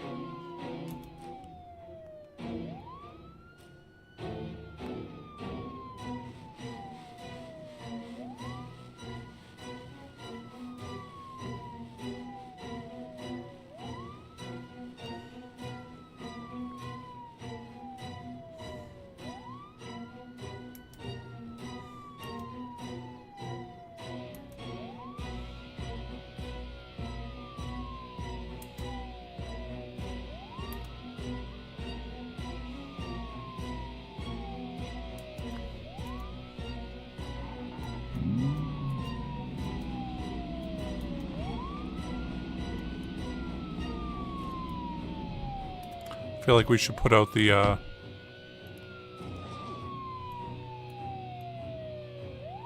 fires there on all the guys so they don't go wandering around.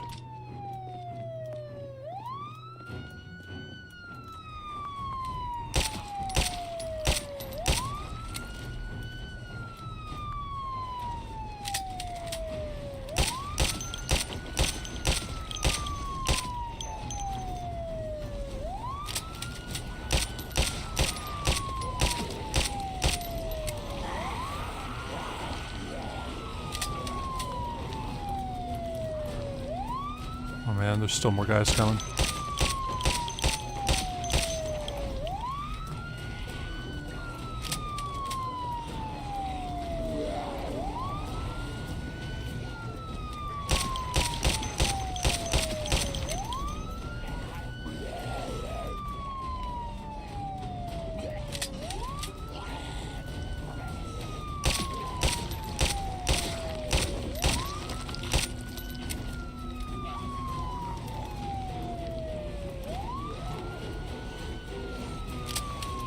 Okay, this is quickly getting out of hand.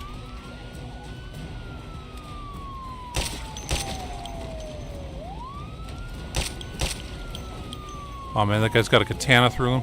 Damn.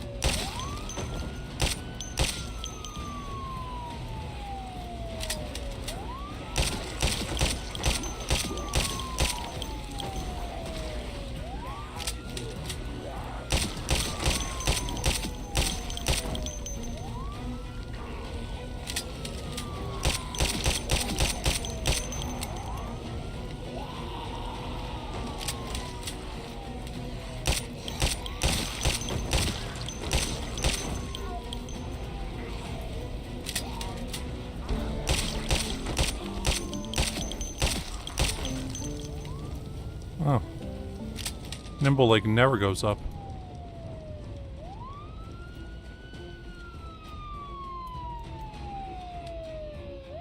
Okay, I think we say this fire's done now. So I don't really expect any to go down there. Hopefully these blazes all burn themselves out. Or we can leave a couple guys around here to fight afterwards.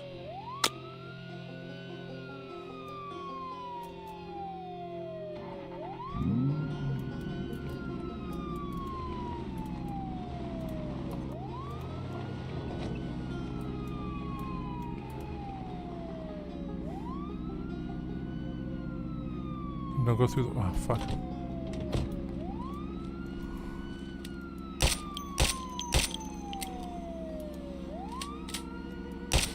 Okay. Just need that little tiny fire to go out.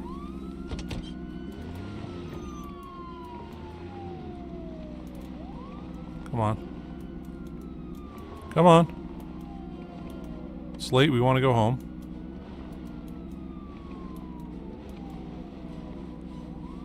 Come on! Okay, yeah, it's burning.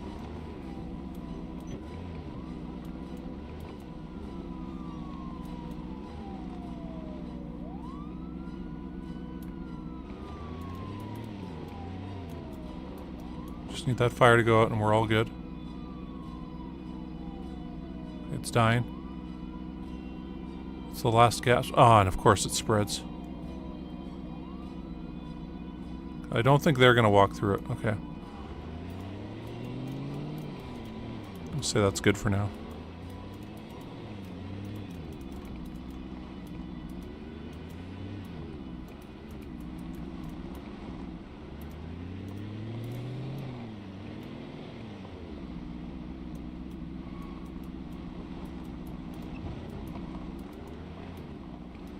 All right. Well, we're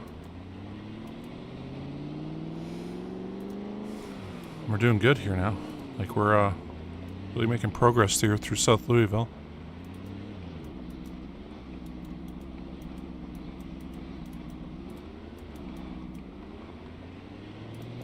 I can actually drive straight, would be doing a bit better.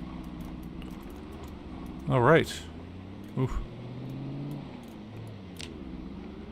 141,737.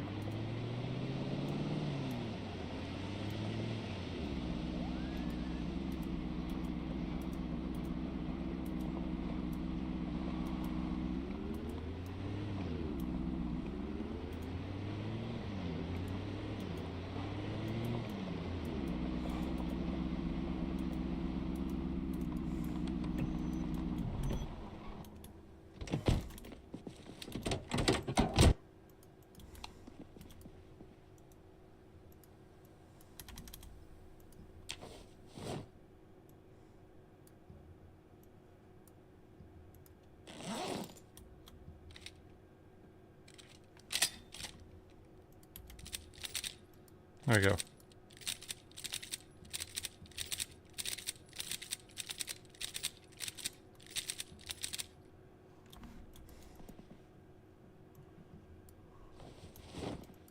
So restocking as you?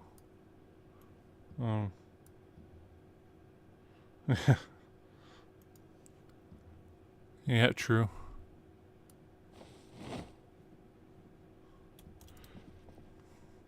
That's pretty crazy thinking of how many zombies we've killed here, man. It's we'll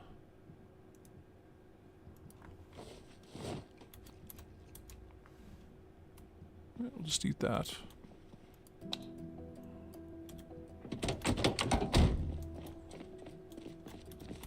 It's crazy how many zombies we've killed total now.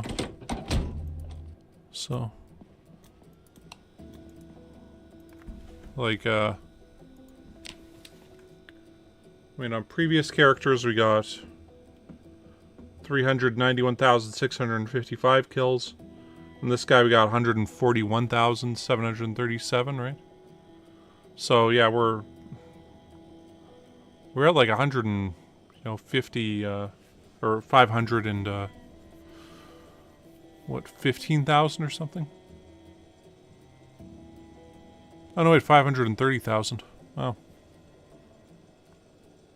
Well, I did that math that wrong, but oh well. We'll have our cigarette.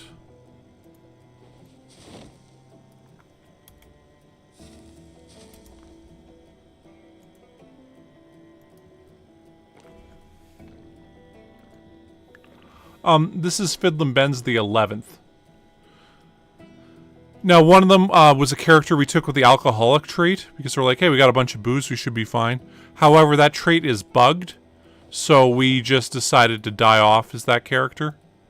And, so, I mean, this guy's roughly the 10th character, but, yeah.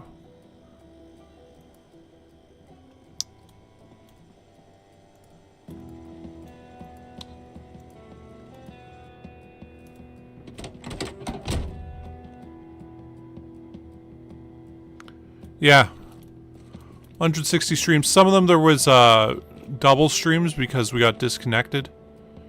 But I mean I counted those as the same episode. We'll keep that on us, I guess. Throw that there. And grab one more.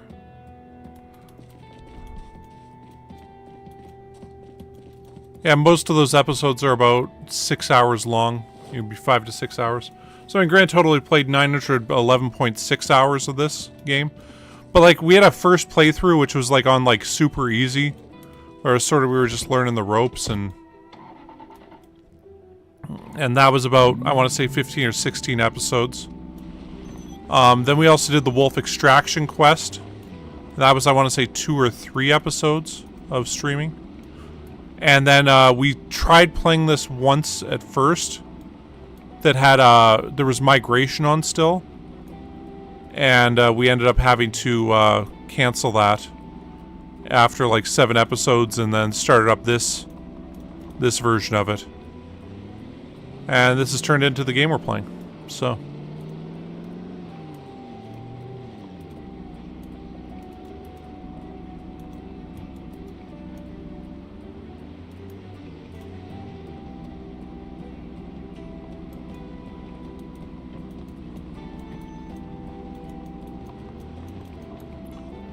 Well, you know, it's interesting how we died, because the last character that we had that died, I got into a car. I didn't realize this was a thing, but like I got into a car, and I was like hobbling towards it with a broken leg, and then I started trying to move forward immediately.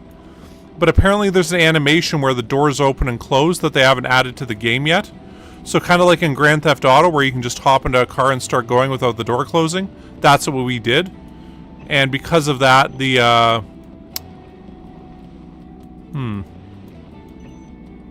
kind of feel like we should finish off this area here so we can go up to the road we were going to. And I do want to connect this up here. Or really go clear out the mall there.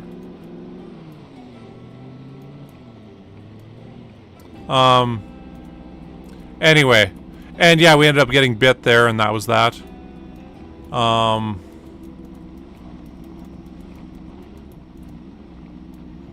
Yeah, that was the last character. I'm really quite upset about that one.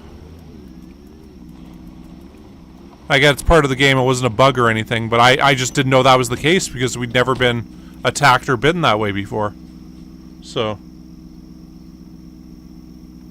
Okay, it was like, for what happened, it was like we were here, got in a car, started going forward, and boom, we were bit. As we were going forward. And I'm like, how did that happen? The windows closed and everything, and I didn't know there was a thing about the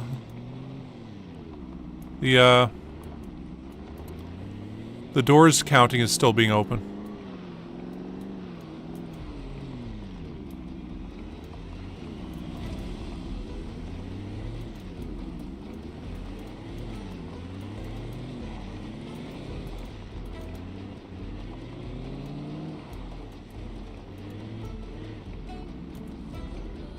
God damn, that's a lot of zombies.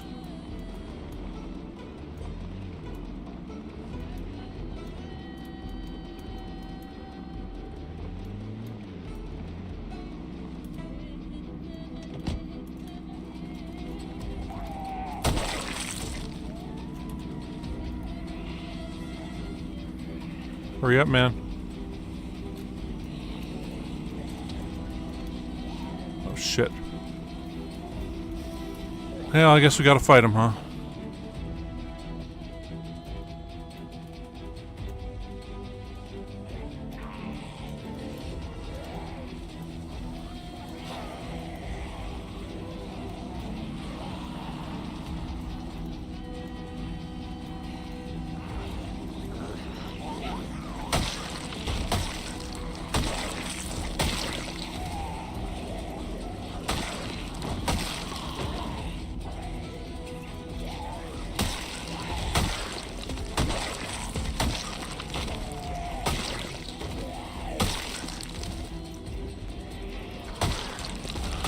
Holy crap. I was not expecting you to just come out of that tree like that.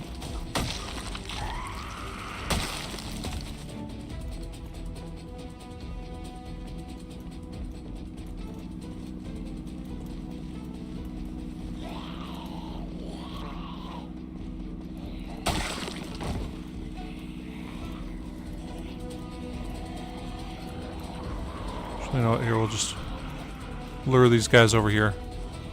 God damn it, they didn't all come. For the record, you're all supposed to come over here. Okay, laceration gives you a 25% chance of becoming a zombie on vanilla and stuff.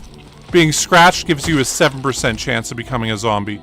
You can always switch it to saliva transmission only, so you have to be bit to become a zombie.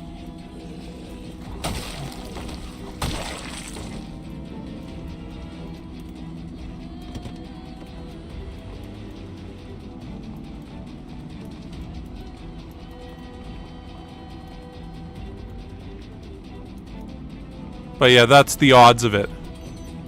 So we turned into a zombie once from being scratched, and I want to say twice from being lacerated. Maybe only once from being lacerated.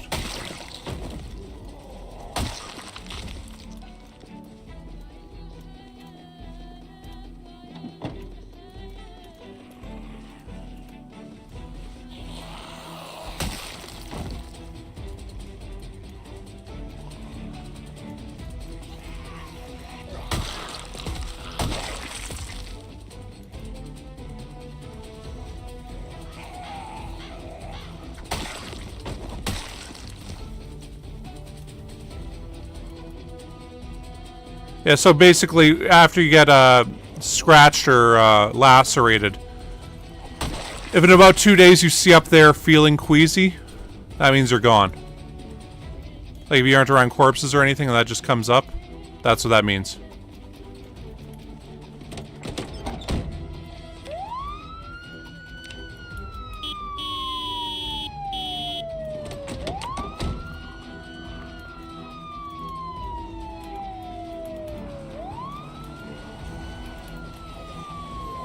Oh shit.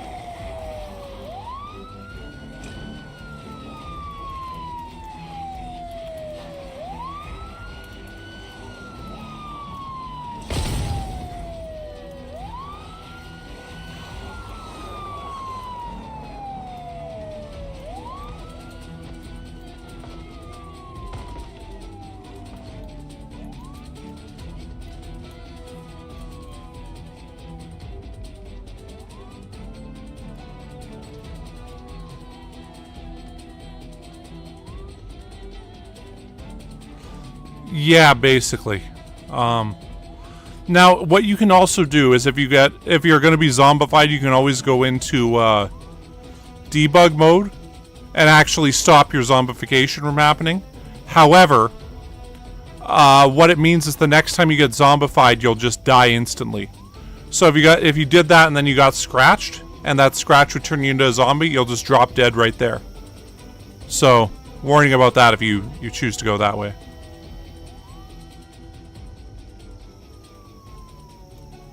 I think we're okay.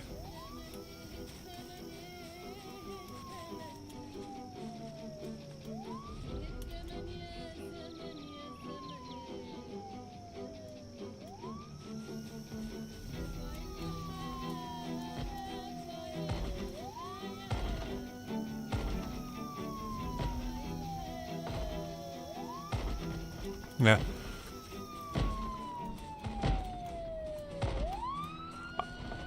There are other mods you can add. One is the Only Cure, where you, like, cut off your arm if you get bit on your arm.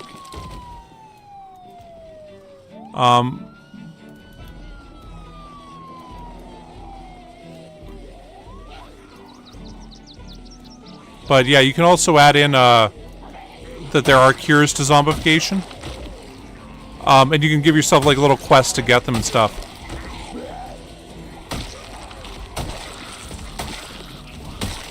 Shit. Just realized I'm like, holy fuck, we're gonna lock ourselves in here, aren't we?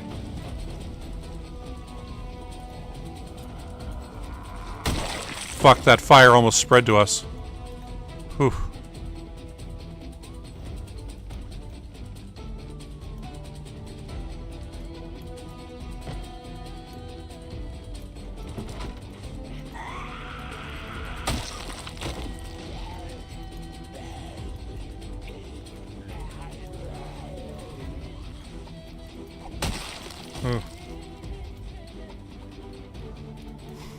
Yeah, I have not played any GTA Online, but I played through all the games. Yeah, I even played GTA 1 back in the day. And that was a thing. The top-down view.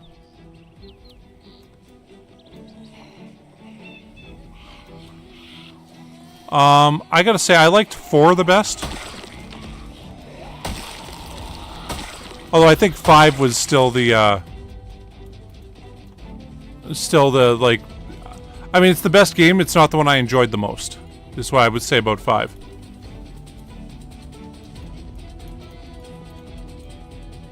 And,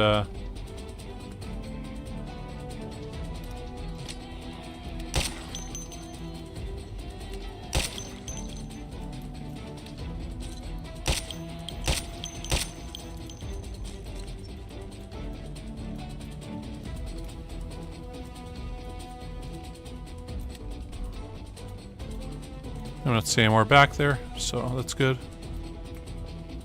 Huh.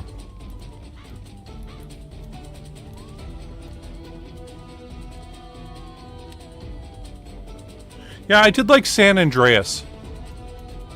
It was very in depth, and I liked all the random celebrity voices that showed up in it. I guess Vice City sort of had that with like Ray Liotta as the main character.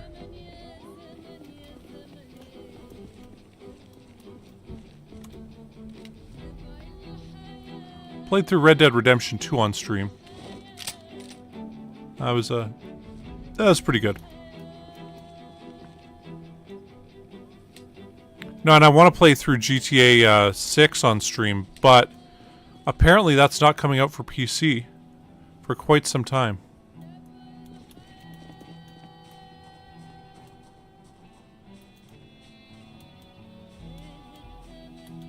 Get over here. What are you doing?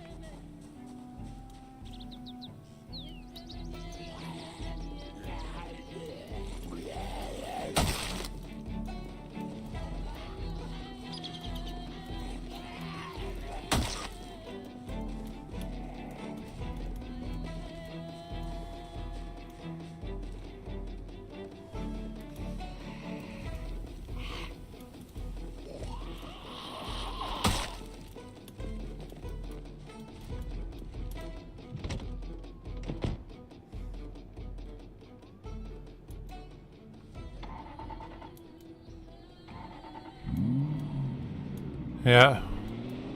Oh, it might even take longer than that.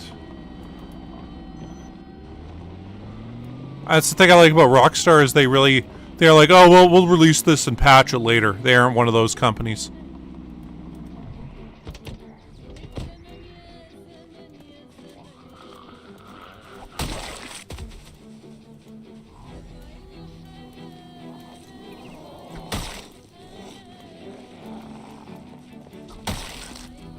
I gotta say, I was wholly disappointed with City Skylines 2. Just because of that.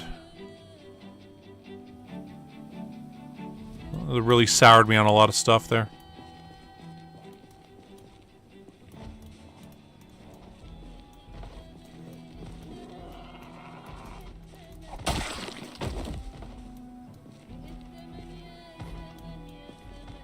Yeah, the first one is probably the best best city building game there is. Like, I can't think of one that's better off the top of my head. It was just so good, so well done.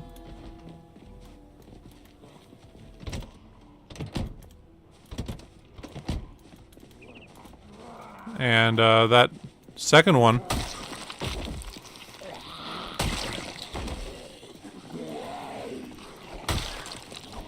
the thing that really soured me for it was, like, I was streaming it, right? So I do, like, I've played the game about 16 hours.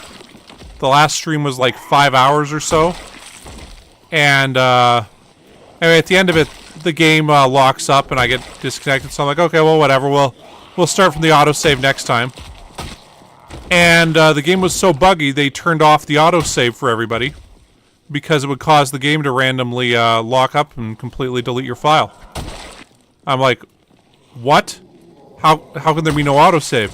So I was stuck at the point of either I stream the previous 5 hours I just played over again, or I start a new game. So I start a new game and 1 hour and the whole game crashes. I'm like, okay, that's it. I'm not playing this anymore. Not until they fix it. And then rather than fixing it, they come out with that beaches and whatever, like beach communities DLC that they charge people money for. And it's like, dude, your game's not working properly. Why are you releasing DLCs for it? Like, there was so much broken with that still.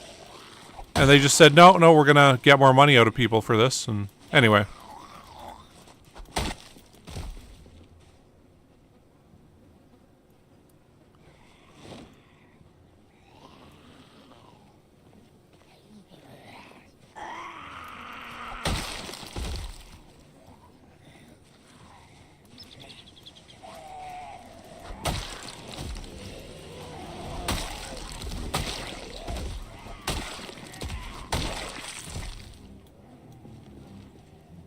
I'm kind of wondering where these guys keep coming from.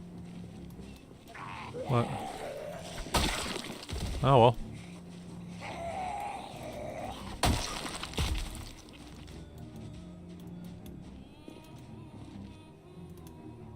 Guess they're taking their sweet-ass time going over balconies.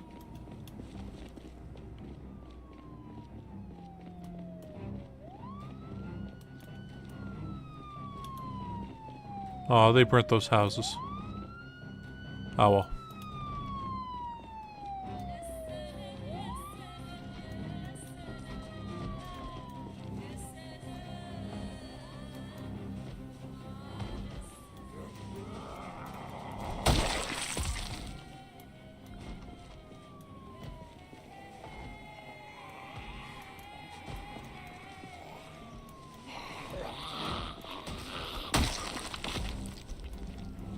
Well, they also decided to have mods go through their mod store. And, like, you could tell there was some mods that really should have just been in City Skylines 2 that they didn't put in because they want to make DLC content out of it.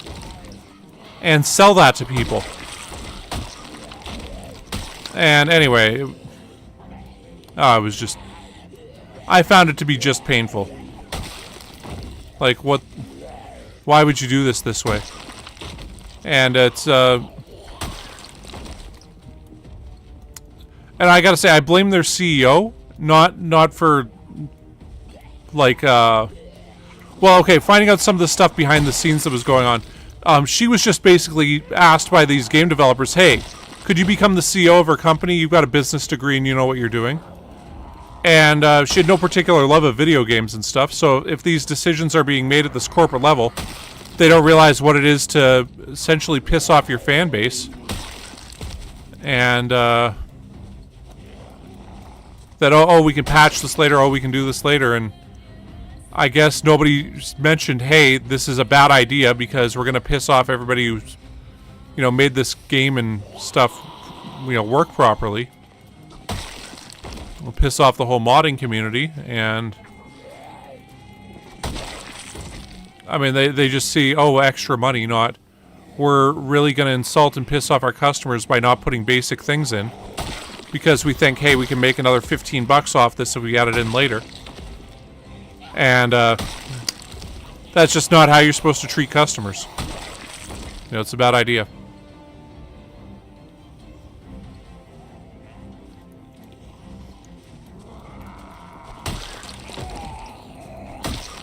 This is quite the pile of corpses here. This is pretty epic.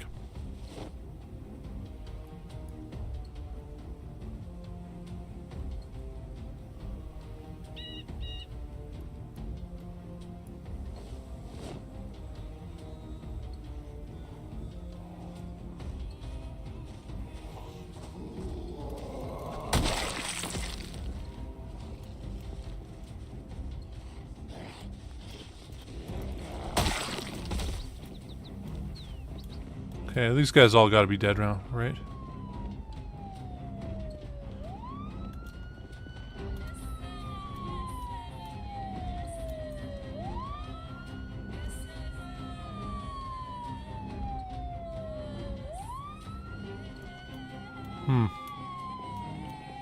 They ain't all dead.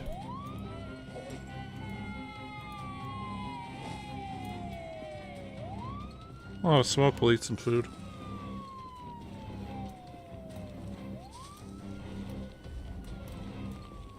And I mean, I gotta say, to that CEO's credit, or whoever else that did this, they really did start trying to, like, make it up to the fans, realizing, oh, we screwed up really bad here. And, I mean, they botched it bad in a way I've never really seen a company do.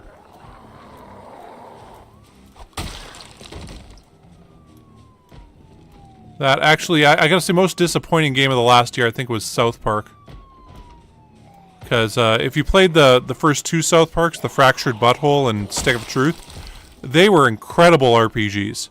That were just really fun to play, funny, smart, and yeah,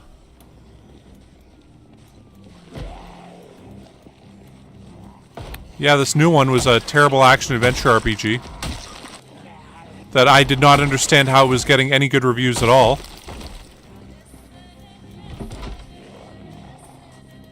And,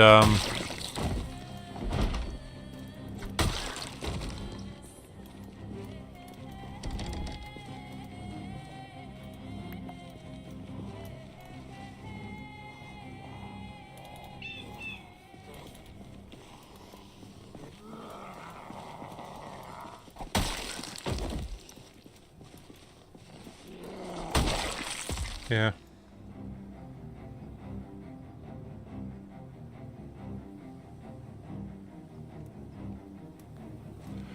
Anyway.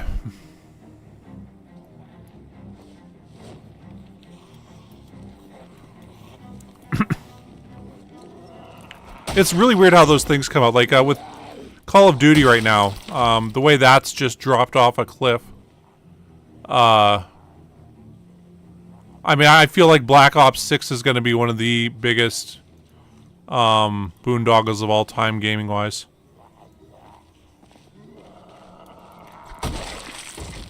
You know, when that comes out.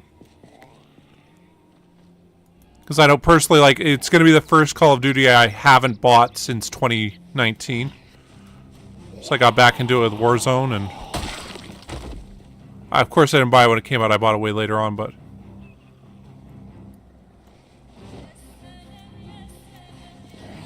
you know, it's like I don't miss the game at all now. It was just, I realized I play the game and I just end up incredibly frustrated playing against a bunch of sweats, and frankly, too many hackers to count. Like, there was just too many there.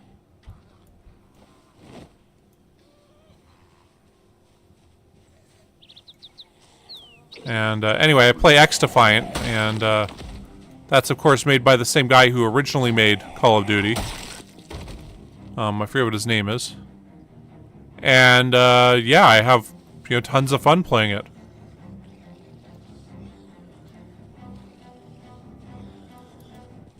God, I really wish these guys would quit showing up for just a second.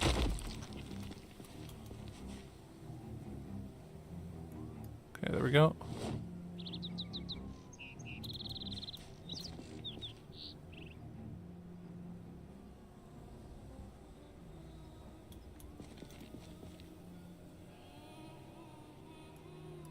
I'll take that duct tape.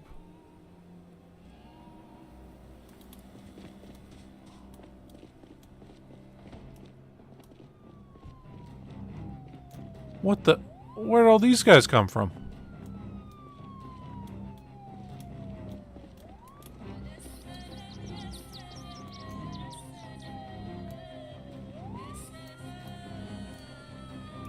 And just migrate down? Hmm.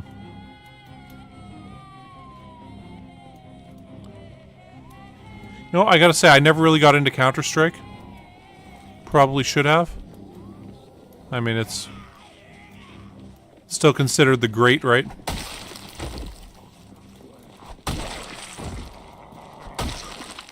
But yeah, around 2008 when Modern Warfare 2 came out, that was like the game for the longest time. Like, it just... fantastic single player, fantastic multiplayer. And, you know, it was showing you things you'd never seen in a game before. And I gotta say, the last one, the campaign in that was probably the single worst campaign I've ever played. I played that on stream, and when we were done, I'm like, that's it? Wow, that was terrible. And, like, it was just...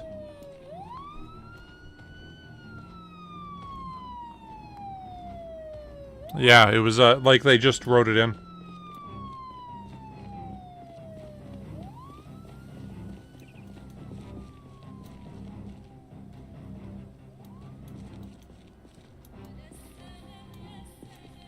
Okay, yeah. Anyway, but yeah, X-Defiant, it's free on Ubisoft's Play thing, which I'm like... I didn't even know Ubisoft had its own Play platform thing, but whatever. And, yeah, it's... as far as I'm concerned, that's the game right now for first-person shooter stuff. It's new, there's a few hit registration issues. I was playing the other day, and there was some guys floating around killing people, which I hadn't seen before. So I'm like, okay, I guess hackers have now shown up.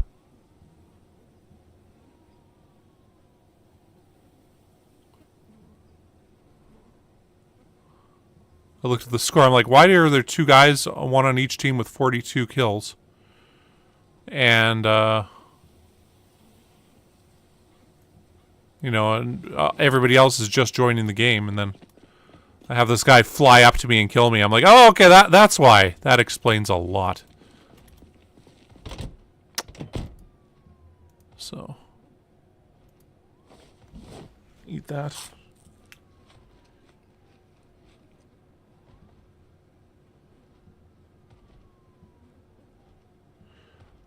Like, is that Diamond 3 or whatever?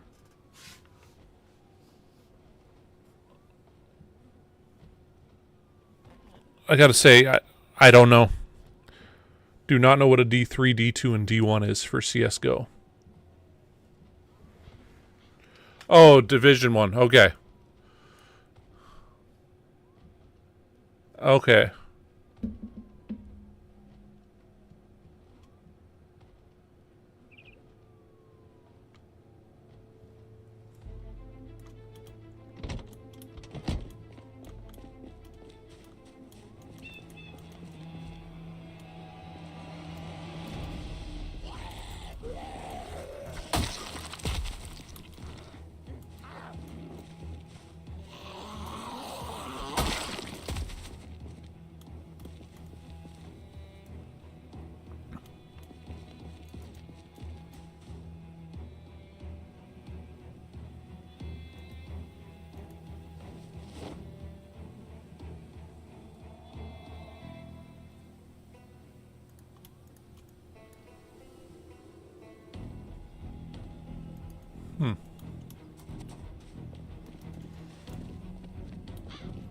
Okay. Well, hey, congrats. I'd say esports were not like a thing at all when I was coming up.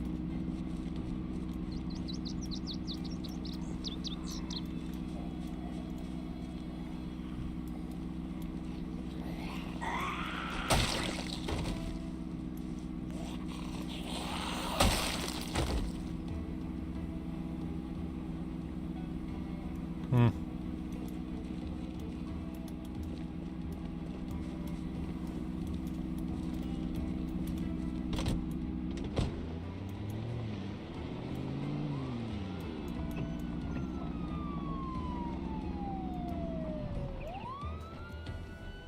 That's the other thing internet's really done now, is that there's all these esports teams and stuff.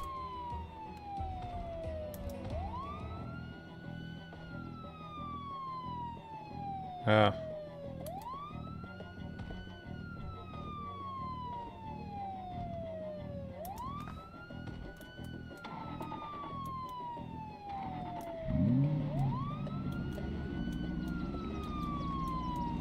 Yeah. We're gonna hop out here. I'm gonna put all the, oh. Man.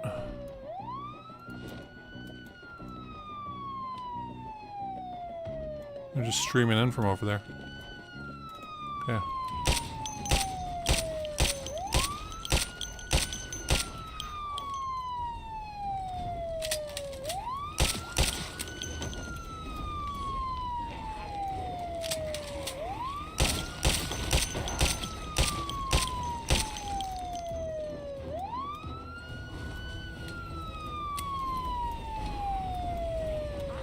Just need you guys to stay away from them flames.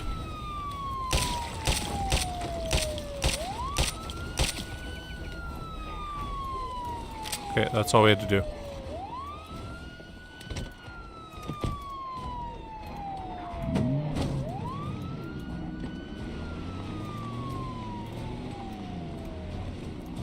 Leave the rest there.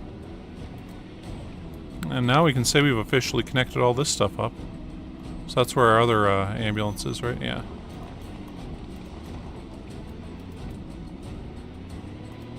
Okay, cool. We'll leave that guy there.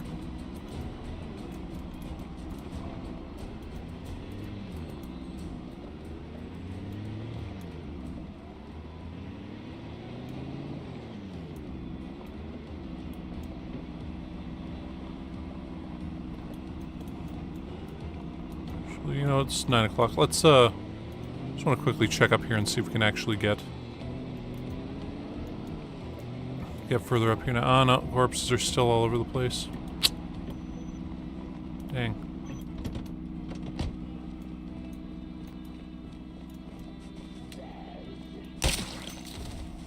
Okay. Yeah. Well, originally, like, the plan was just like, hey, when we get there, we'll just burn down all of Louisville. Whatever. We'll have enough loot and everything. And we do. I think we're almost at the point where we could use guns the rest of the time without running out of ammo.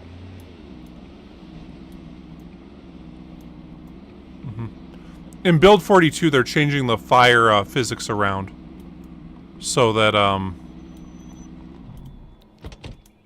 yeah, you can start massive forest fires. So, look for that. I'll do my Joker imitation. Just everything burns. And, go to it.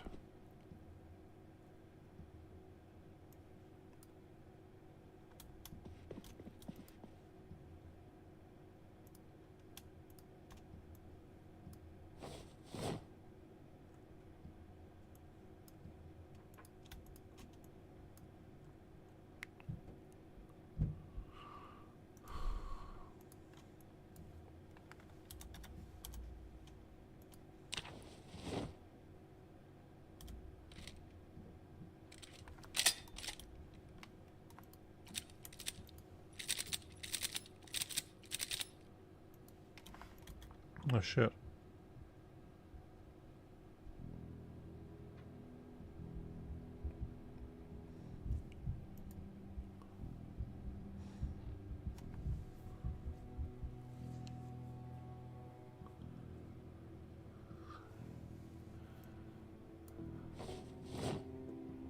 we'll put those back there. There, we're good.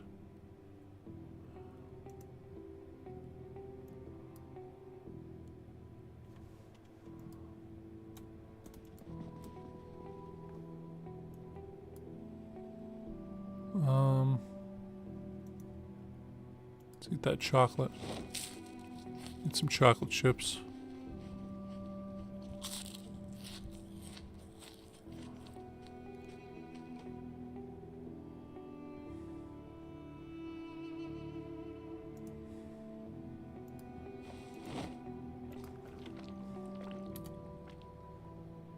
Make them too. Okay. I think we're good to go to sleep.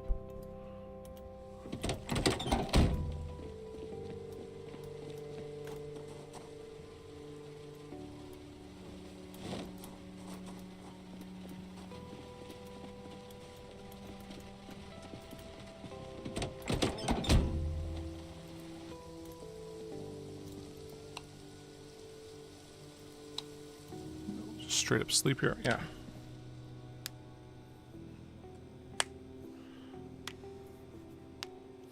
Oh, okay. Cool. Yeah, there's a few things they're definitely changing. It's incredible looking at what they're doing with the game. Like, looking at that glow up thing they're doing. Like, all the gas stations aren't going to look exactly like this, the same. They're going to have, different bits on them. The churches are all going to look different, rather than all just being the very kind of basic thing. They'll have like little gardens in front and stuff that'll be unique to each of them. Same thing with the schools. They aren't going to look just like the same box each time. So.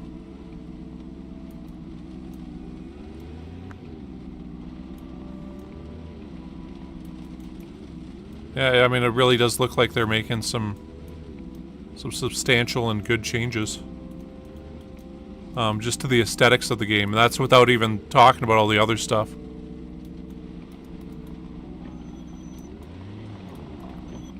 The metallurgy update looks pretty cool too.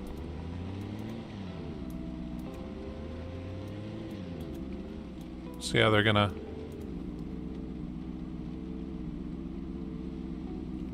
Oh no, okay, so there's a movie called Gangs of New York, which actually came out in like 2003, so it's a pretty old movie.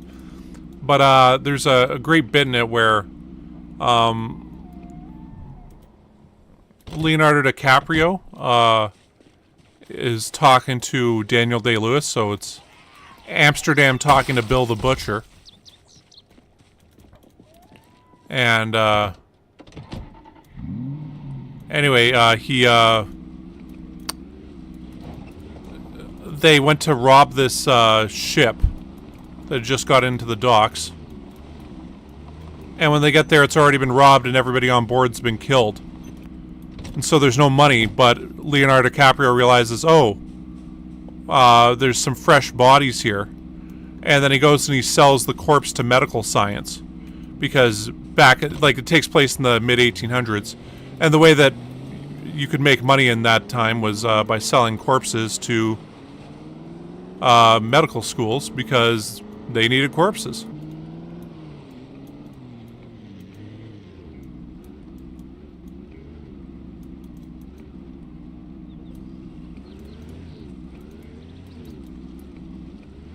Anyway, so yeah, he sells this corpse, and they're giving Bill the Butcher his cut. And this old Irish guy goes, "Oh, that's low to do that to a body. Low." And he's like, they're... doesn't seem to bother them none. And they came out with some money, and, they got away, mentioned in a periodical of note, because they got referred to as the Ghoul Gang for doing that. And anyway, so this Irish guy keeps taking offense to it. And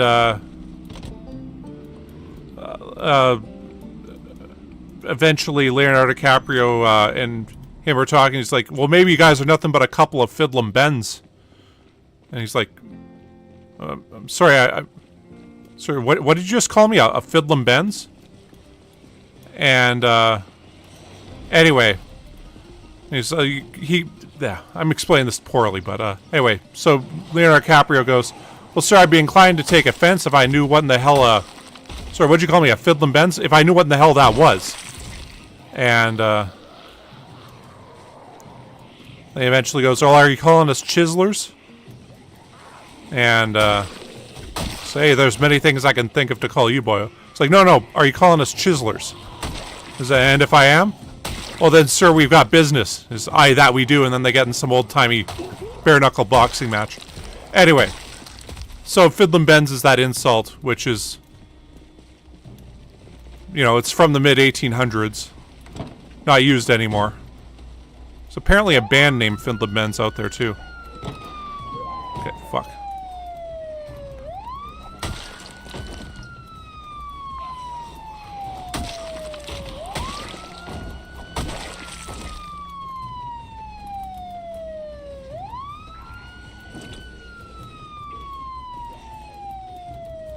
I should have just thrown it into the fence.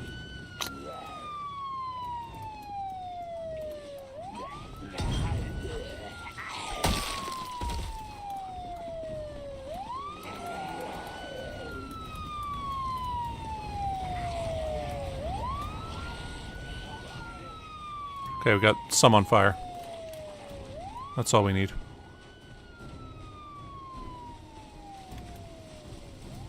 Let's just hide back here.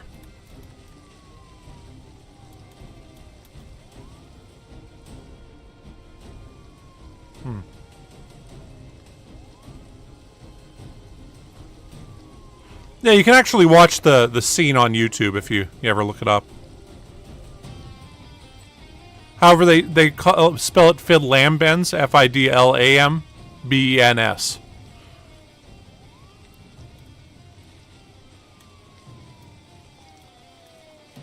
So.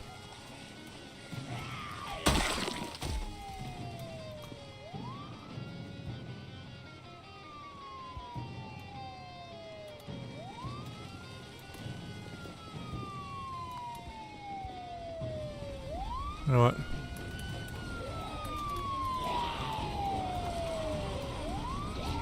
Oh. It's a bit close there. Unintentional. Okay, there. Stoke that fire a bit.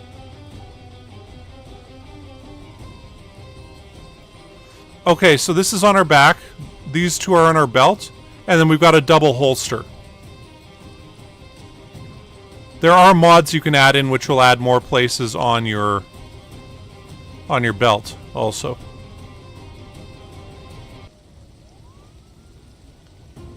So yeah, that's how that is.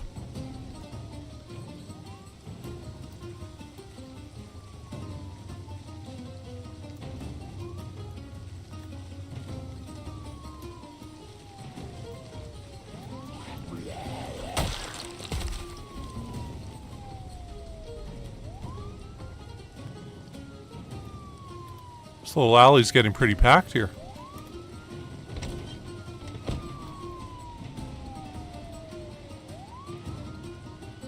They've probably set whoever's over there on fire.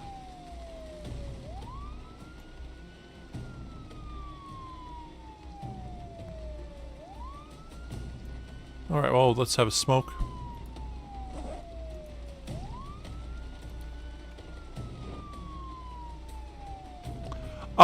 Not that I know of. It's just, I would strongly recommend that you get used to having your guns as certain numbers and your tools as other numbers. Because otherwise you will accidentally pull out a tool when you mean to pull out a gun. And the result of that will be,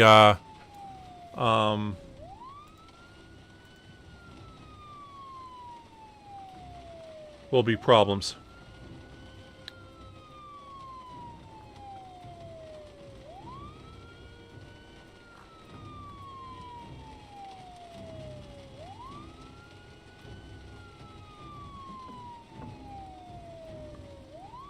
Yes. The advantage of blunt weapons, in particular at the beginning, is if you use like machetes like I'm using, it cuts up their clothing when you hit them with it. So we'll only really get worn clothing off of people. So the fact that we have the fact that you're using, if you're still using baseball bats and stuff, that'll keep their clothing intact when you beat them to death. So you can get you know, decent clothing and decent leather jackets and stuff like that.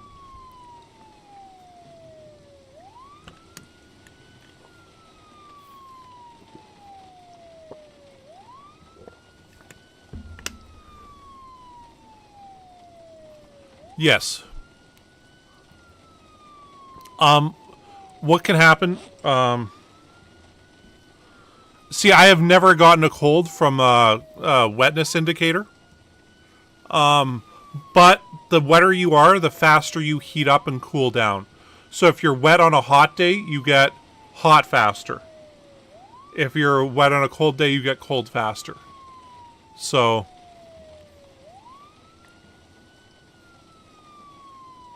and what you'll get is you'll get a cold that'll make you randomly sneeze unless you've got a Kleenex on you. Now, the random sneeze will warn all zombies that you're in the area. So it's sort of like you're shouting out. Hey, that's how it works in this. And what can happen also when you overheat, when like our temperature gauge here, we're currently 98.85. If we get too low or too high, you start swinging slower. And you drink more water faster and stuff like that. So... that's the other stuff that happens with that. I mean, it's kind of like a minor thing to watch. It's not like a... I mean, I'm trying to think of like a time where we ran into a lot of trouble with it. And I can't really think of one. There was a time where we were fighting zombies, though, and we started swinging really slow. I'm like, what the heck is going on here? This doesn't make any sense. Okay. Probably not, because this is the United States, and the United States does not go by Celsius.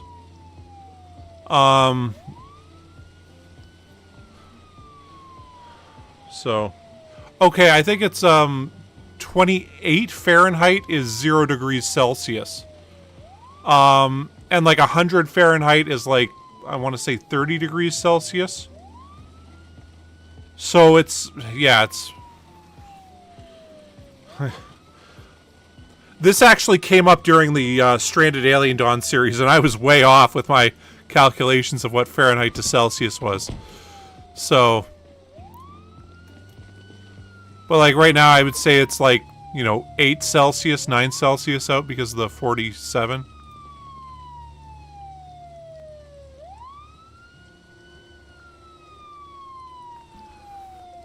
I gotta say, I don't know. I don't understand why they go by Fahrenheit.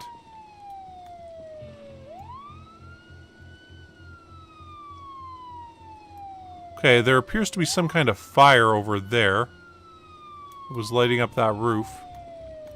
So I bet you the fire spread through here to guys that had collected up against the fence.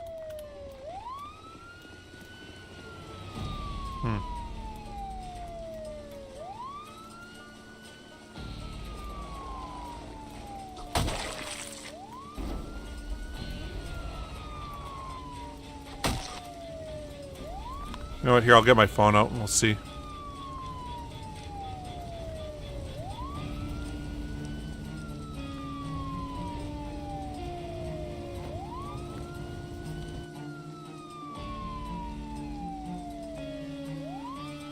What is 48 degrees Fahrenheit in Celsius? So this is 8.889 degrees Celsius.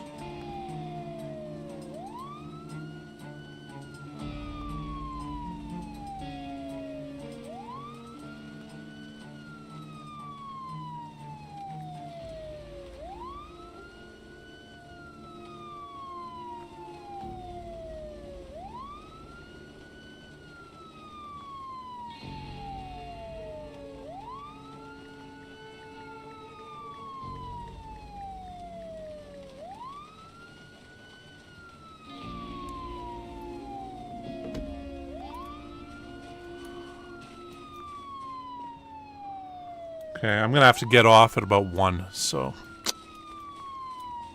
ah, damn.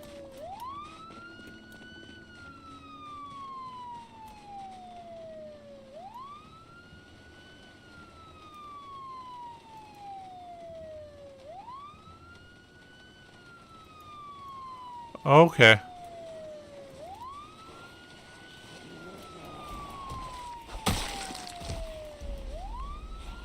Okay.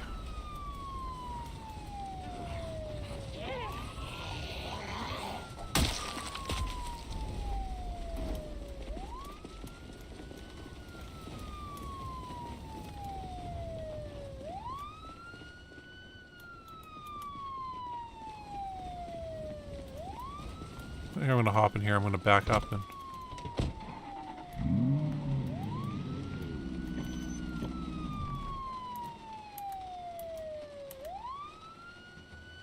speed this up so they all die off real quick.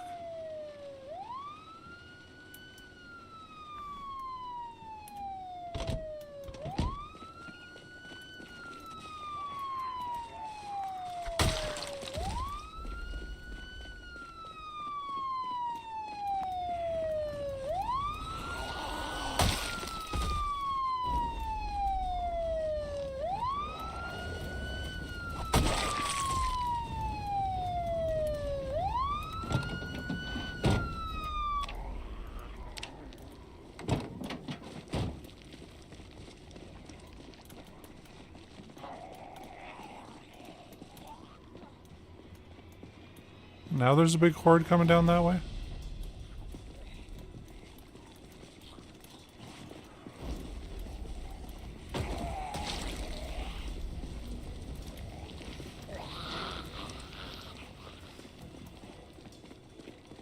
Let's just turn this right back on, right?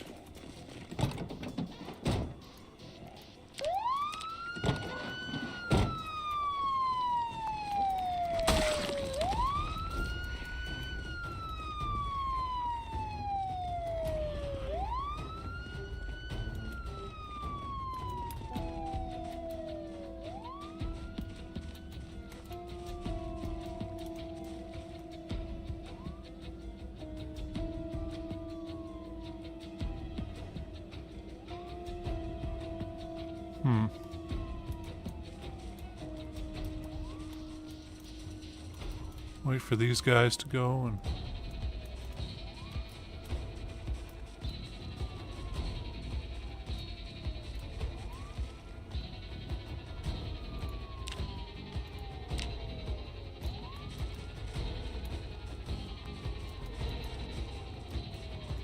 Ooh.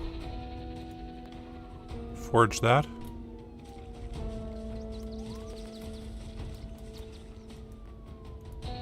I won't pick up a snail.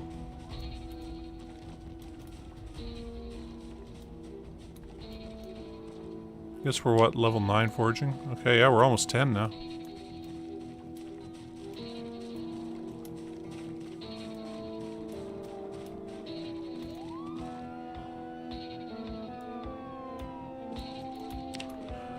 It'll be faster just to kill these guys and...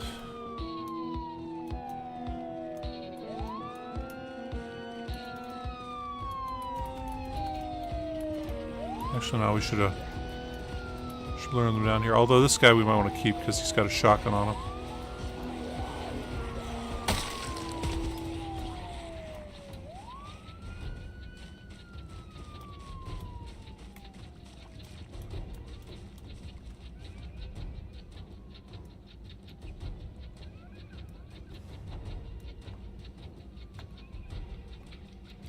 Might as well eat the leek.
Alright, we'll have these guys come down here, and...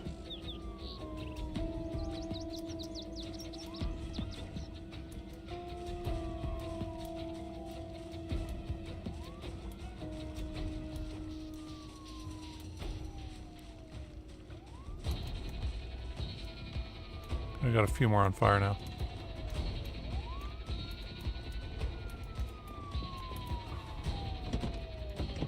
This will just hop in and speed things up.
This is a bad idea.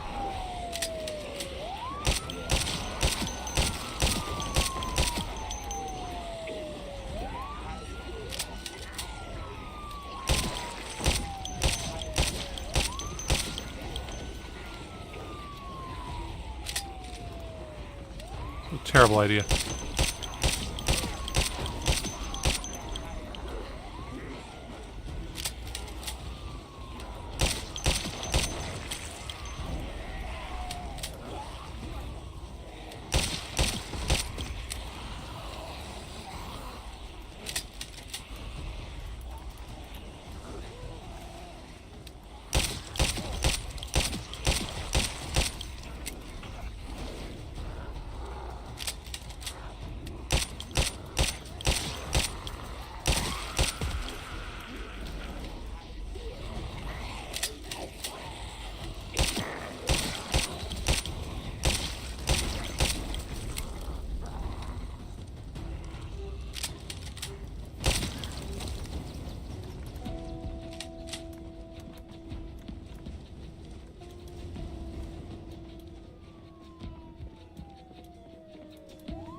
The way they're showing up isn't making any sense to me.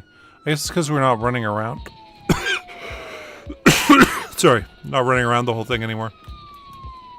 Stoking up fires and whatnot.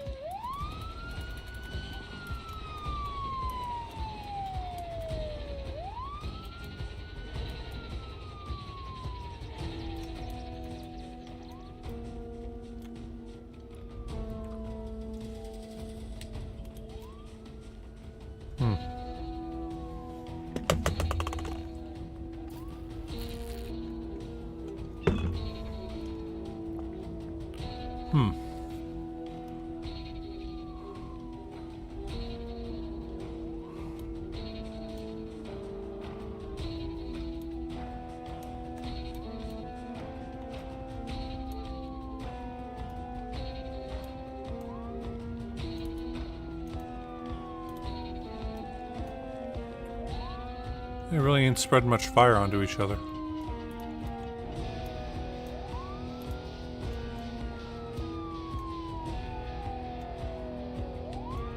Like, this is a shitload more guys showing up, like...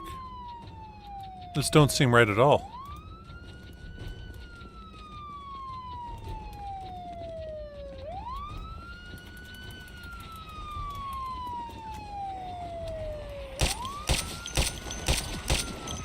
Okay, I meant to shoot the guy that was on fire, so that he'd fall down and set everybody else on fire.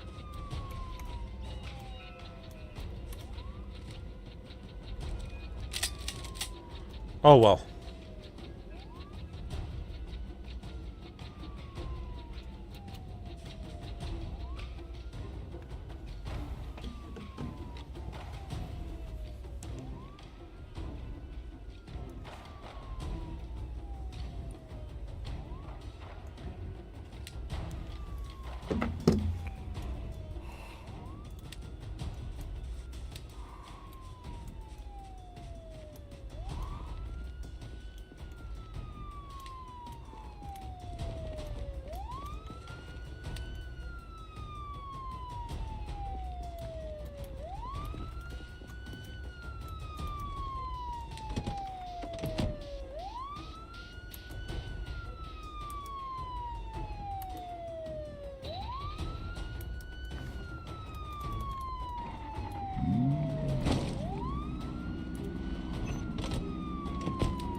Okay.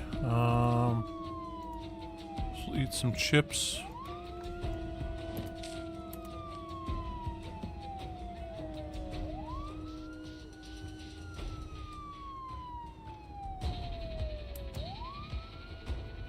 Really does suck doing this. I'm gonna get to sleep so late.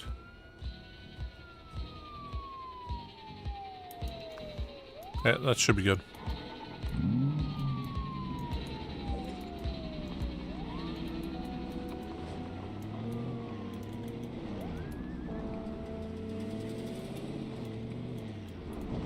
Killing zombies in that alley did not work out for us either time. It just would have taken a lot longer than it should have, and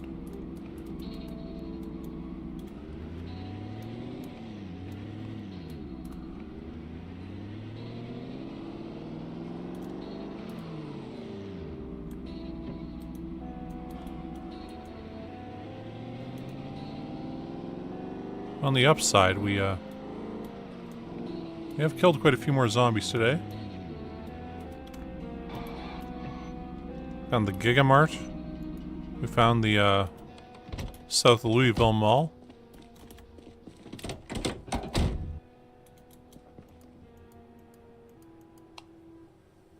Do we actually have anything for it? I don't think we have much here.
Okay, now we're good.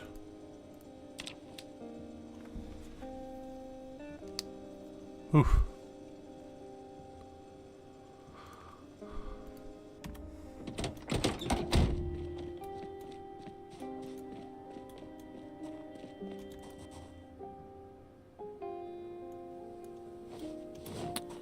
Shit.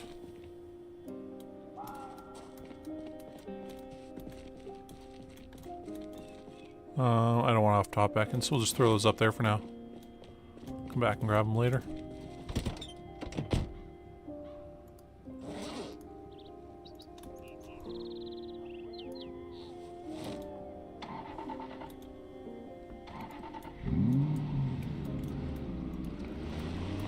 Okay, I don't quite want to go back up in the same area, but hey, we seem to have that road cleared now. And that probably cleared a few more out of the general vicinity of that. I don't think we're quite grabbing guys from the high school yet. No, we could head over to the neighborhood on the right. And, oh wait, no, there's still going to be guys around that one. Okay, no, we'll head back to the police truck we left. See what it's like there now.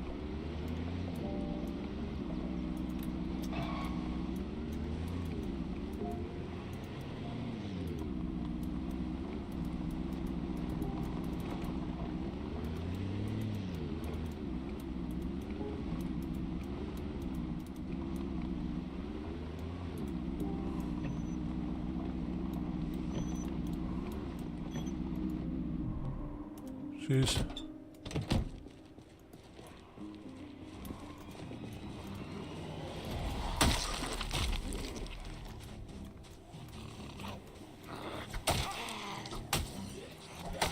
Really? Why does that go down like that?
Oh.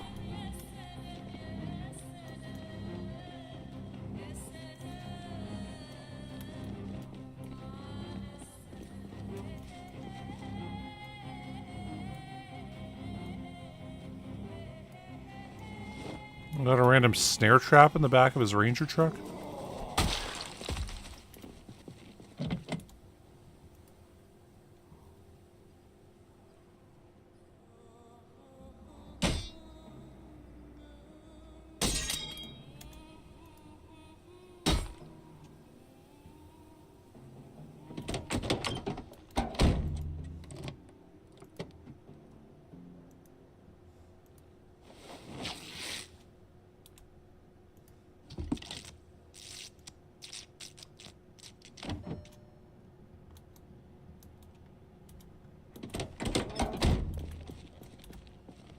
See what this is like.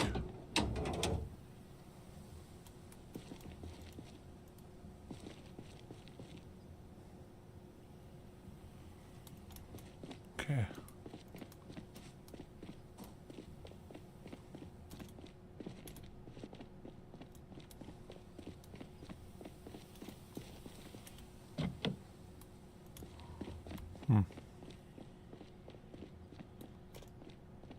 So I guess there's random zombies all throughout these houses still. Despite all the stuff we've done.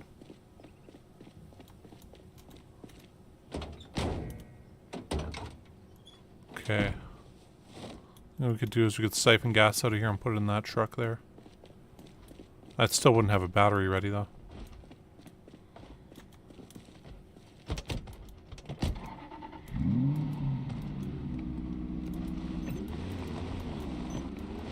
Just have to come back and get that next time.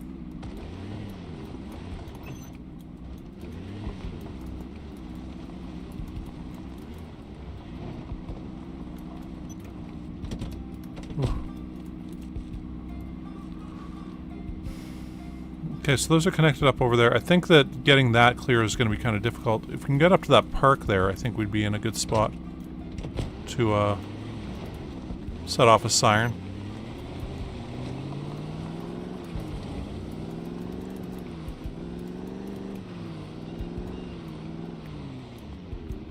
Just depend how many guys are up this way. See a couple groups there.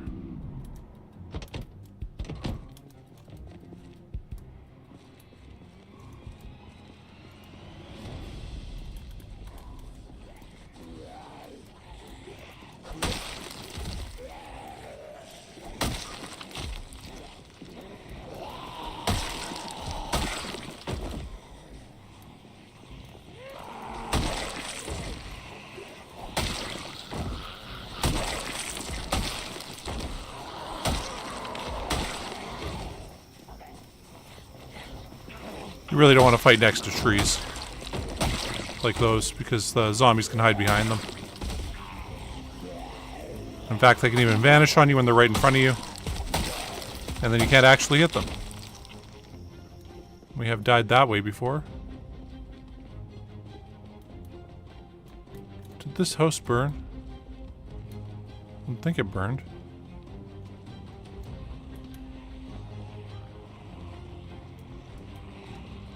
Okay, well that whole area is fenced off, so that kind of changes the dynamic here. So I was really planning on going out and into that park.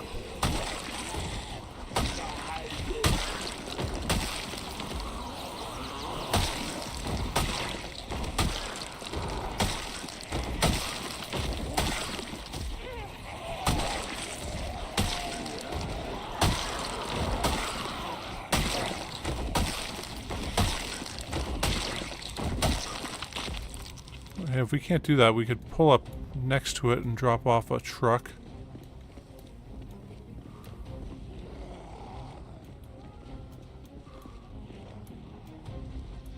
Yeah, I feel like pulling that truck right up there would be a good move.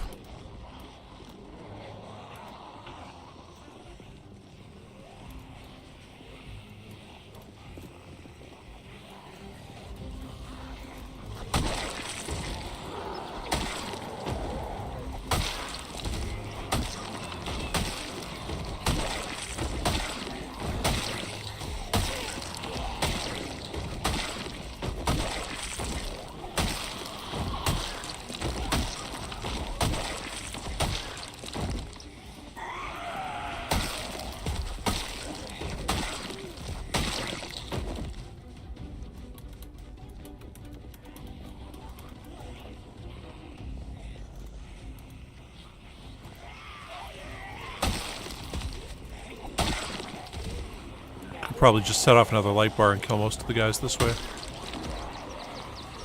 Probably be a bit faster, actually.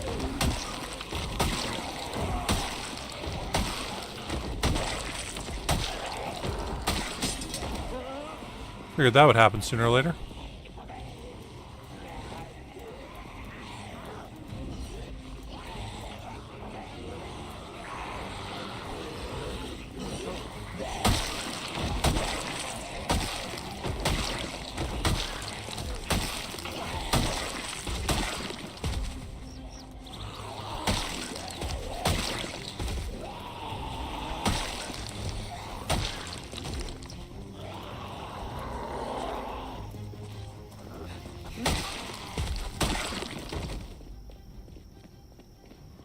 Holy crap, well, we got this many guys here now still.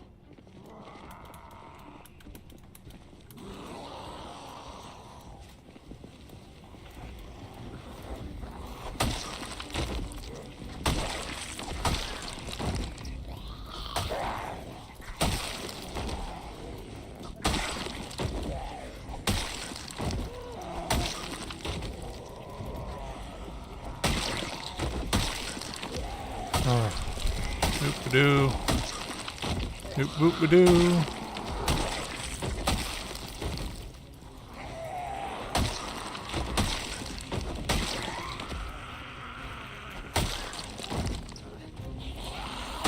A lot of blood on this fence now.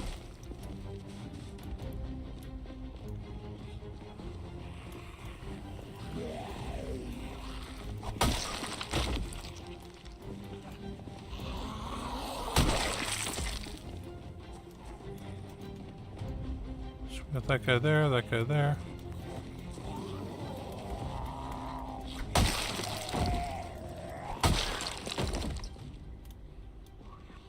Oh, it's just there's too many guys right in this immediate area.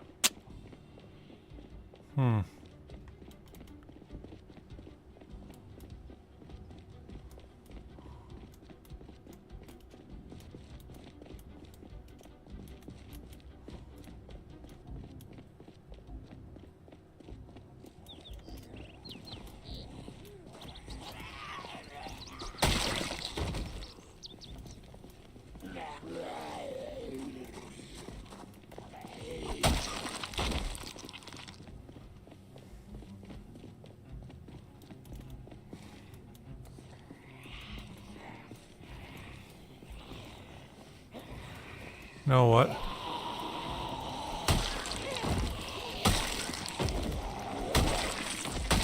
I feel like if we used one of the trucks that could just... You could just drive that fire truck up there. Turn the siren on and get out. That might be a bit easier than what we're trying to do here. We'll leave this here kind of as a backup that if we need to, we can always use its siren.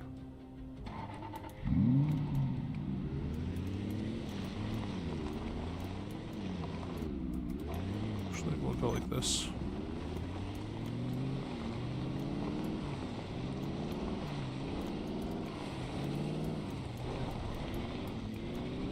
Leave that one right there.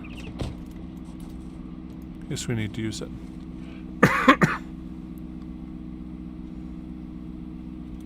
Okay.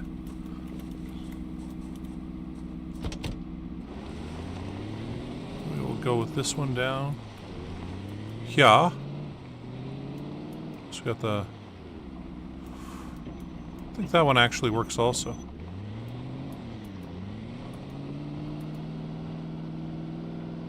In that case, it might be easier just to leave this here. Try to drive that ambulance up there.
Shit. Oh, this is not a good idea.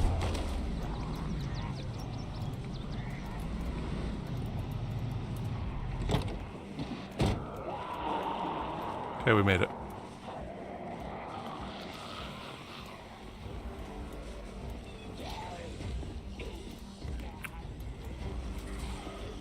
Whew.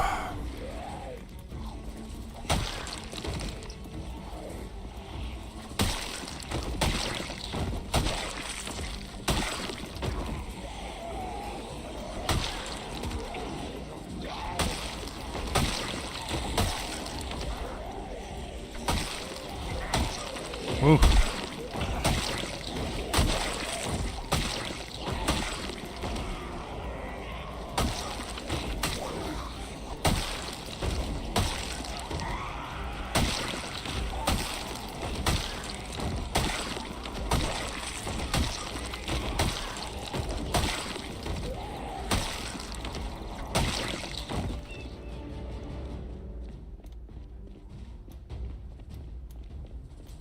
Okay, cool. We're not going to be able to do that till tomorrow. I guess we'll keep this here as insurance.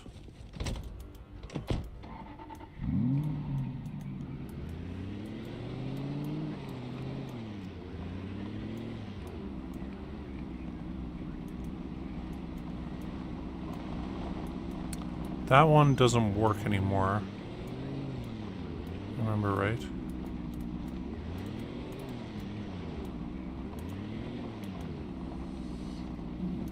Oh, no, wait. This one might work and that one doesn't work. That might be the case.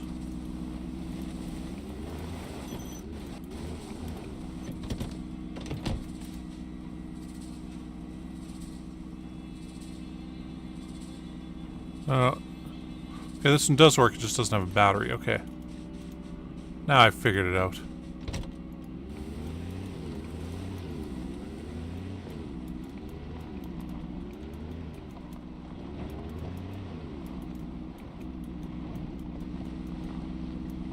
Check that car out.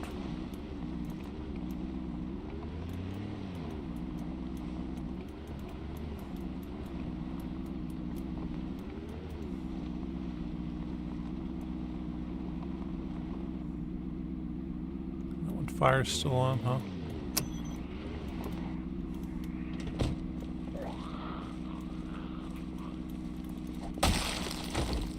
And we're gonna have to kill these guys around here sooner or later, right?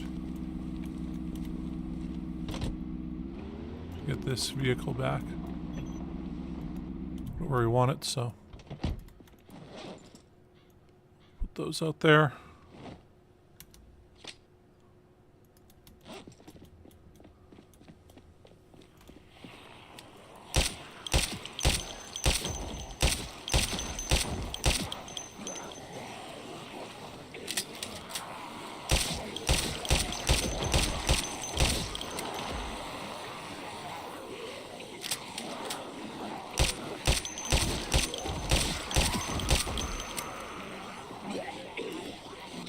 Level 4 nimble is awesome. We're walking back where it's at almost... Shit. Almost their exact speed.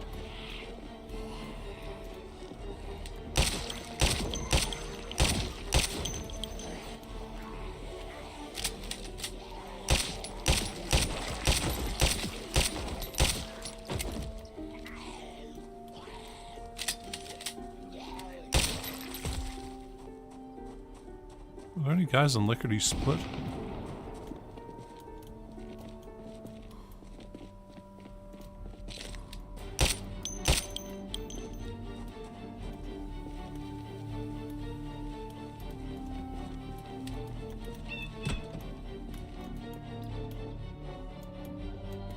Okay, well, plenty of food right there.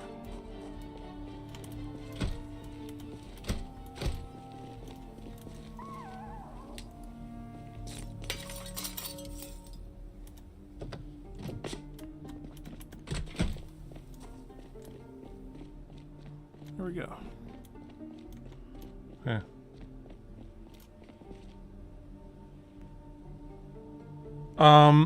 Okay, you can. However, I would use a hammer and screwdriver. And I think with that you can dismantle the door. Otherwise, I would check the corpses of all the cops in the area, and they might have the key on them, particularly ones you killed right next to it.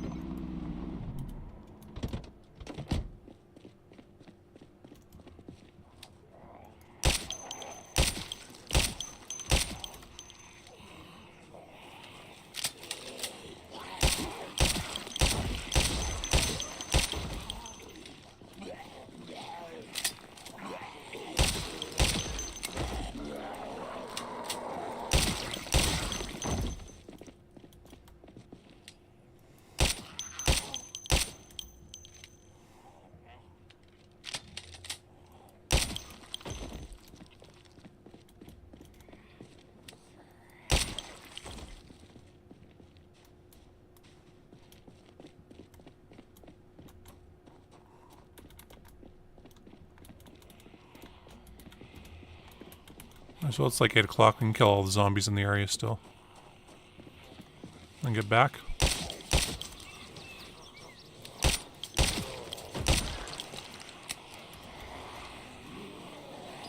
So what's our aiming at now? Okay, almost have 2,000 at level 9.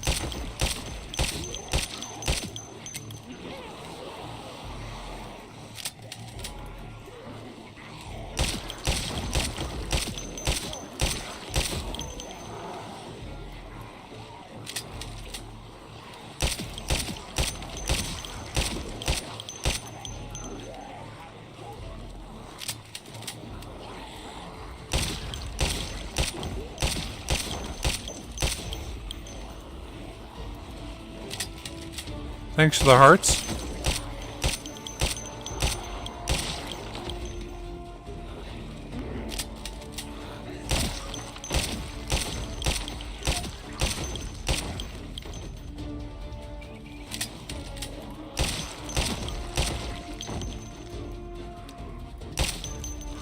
You can also bash the door down eventually with like crowbars or metal pipes and stuff. Takes a while. You'll get your maintenance up, though, in the meantime. While doing that.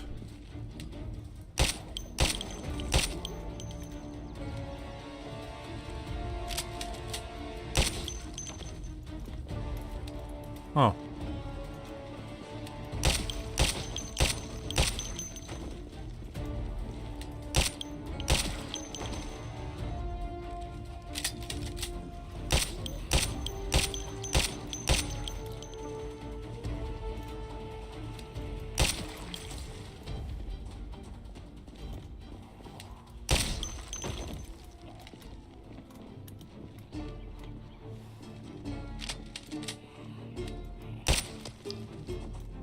Okay, we'll try moving this guy up here a bit. So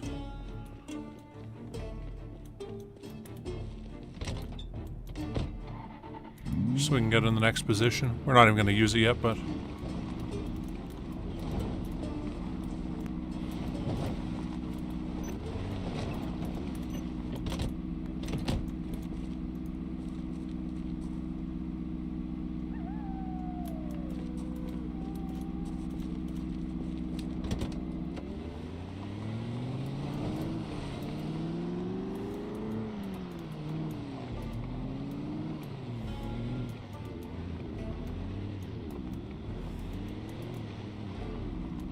Oh, more gas station.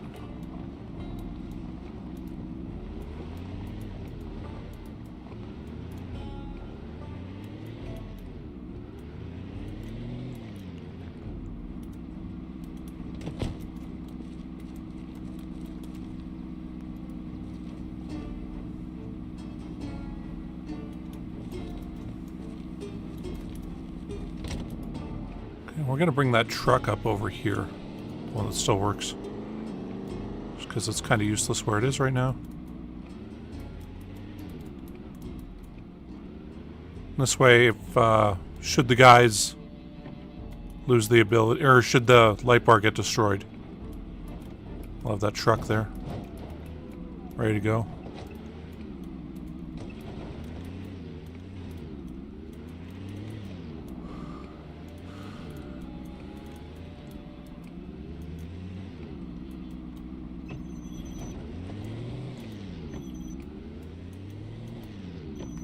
After that, I think we got one more day. Oh yes, Sarah, we're going to be clearing out Louisville, Louisville for quite some time. I mean, it's... You can see where we are in Louisville now. We cleared out that whole section. Now we're over here on the east. After clearing the railroad south of it.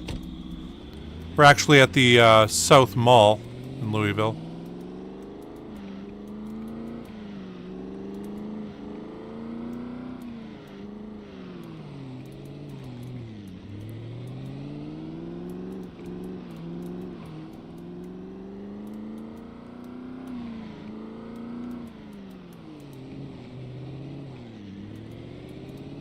And we got a Giga Mart to loot, also a big grocery store. That's like the Walmart of this game, right?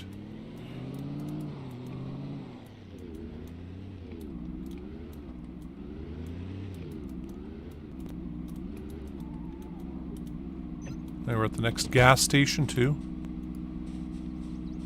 Anyway. We got all those mansions up there.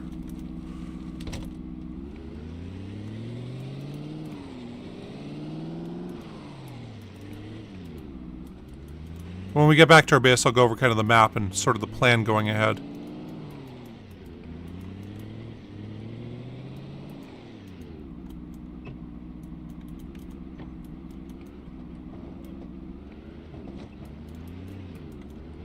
And you know what, we'll head down one more time.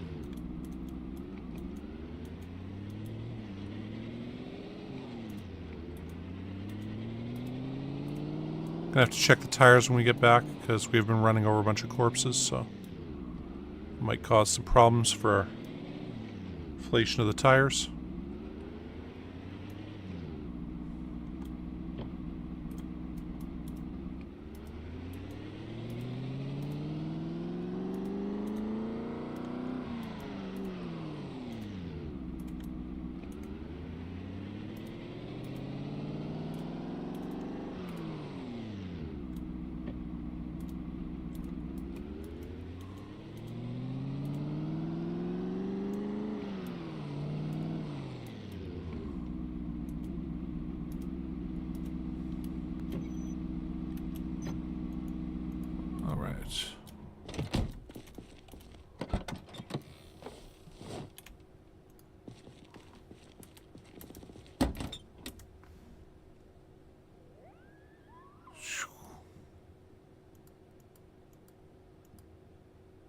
Well, they're all pretty good still.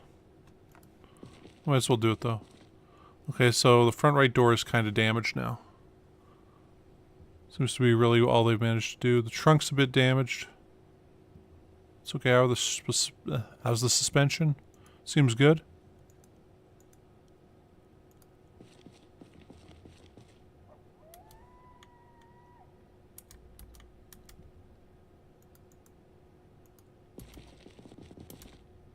Muffler's still doing good too.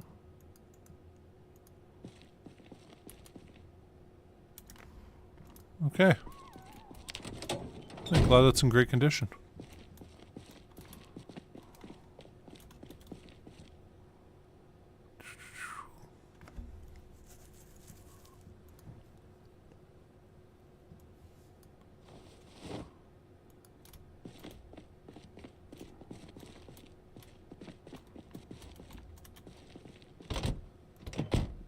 Thought so.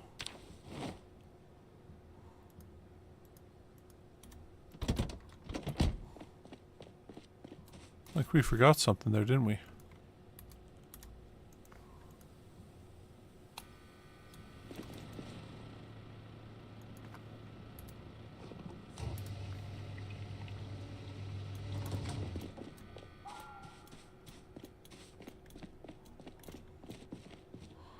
Gotta say, I've got no idea what the hell made that sound there.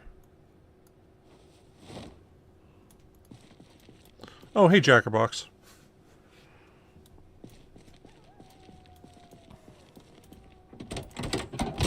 Ooh, we'll hop in our bus here. And, okay, we got thread to put away here. Probably some leather strips, too. Or did we put away the leather strips last time? No, we put them back there. Okay. duct tape right here. I think we need another machete.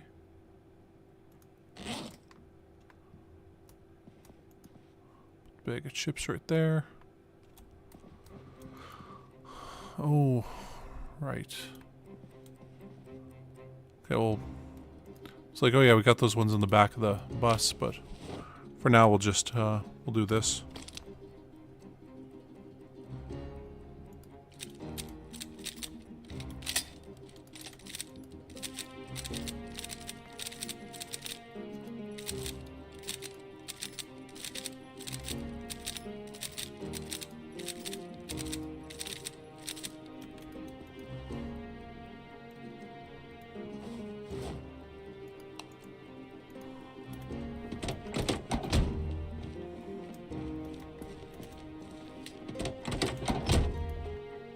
No, there was a movie, it had Peter Dinklage in it.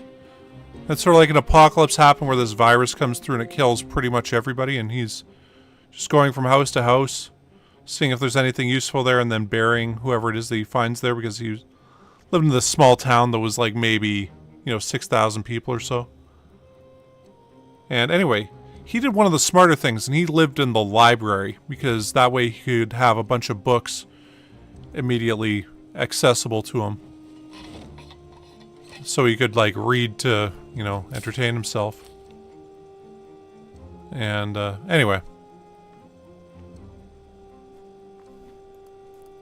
just thought, hey, like that's probably an ideal spot to locate yourself in, because I mean, with nobody else around, you're gonna need something to keep you stimulated, right?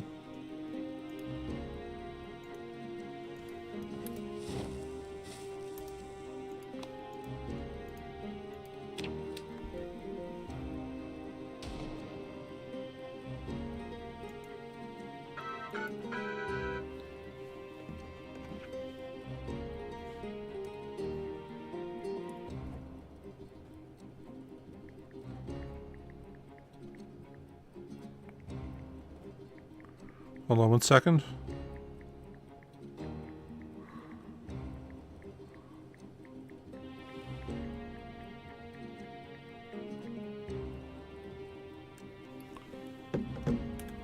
Well.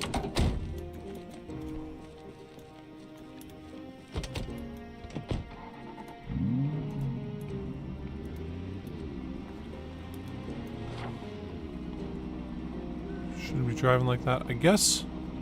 I guess we'll go up and crank the siren on that one. Alright, I mean, we could go over there. Oh yeah, the plan is from this area here, we're going to clear up to this road here. Up to there. And we're going to clear up to this road here. And over to here. So, as you can see, we've got a fairly sizable swath worked out here. Already, we got nice inroads into all these areas. The clovers are where we've left cars, so... actually, remove that marker there. Remove that one there. And remove that one there. Those two are still there.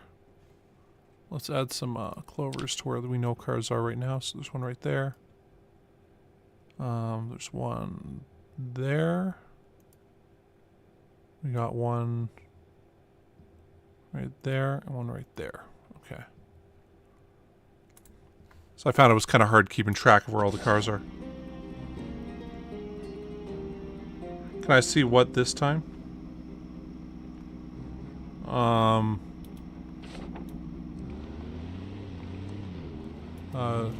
It's 9:40. I mean, we're here in Louisville, right? We've cleared out a bunch of it so far. But yeah.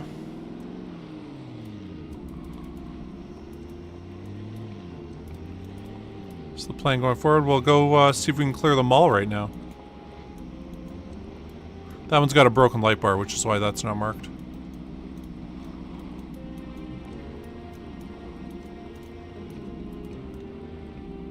Let's see the areas we've gone through here. Accidentally burnt down some of these houses, but they were kind of useless anyway. Oh man, I forgot about this car.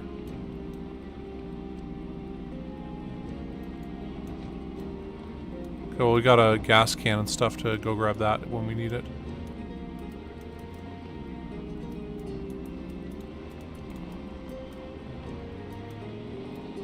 I want to clear out the mall right now. That's where I'm at.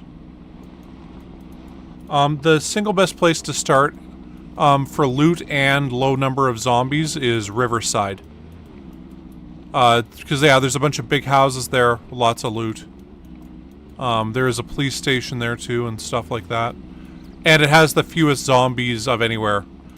Second being Rosewood is also really good to start. Because you got the fire station and the police station. And it's also got the second lowest amount of zombies. As well as a couple really good places to loot.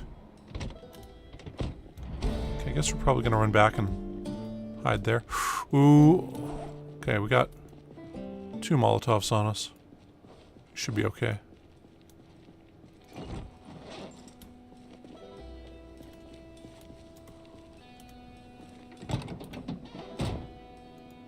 Oops.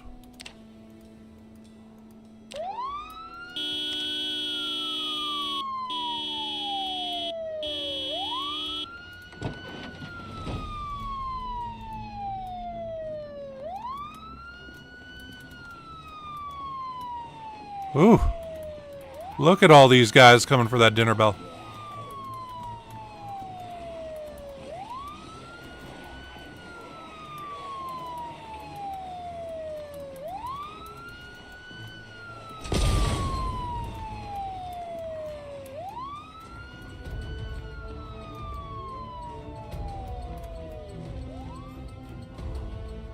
This probably won't be good enough for all of them, but we'll lose most of them here.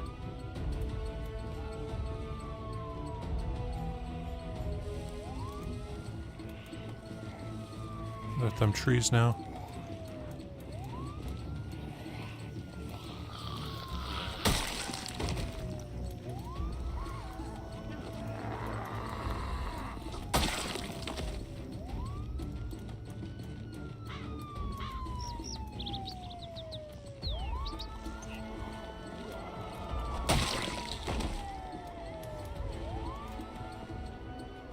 Oh man, that was a swarm.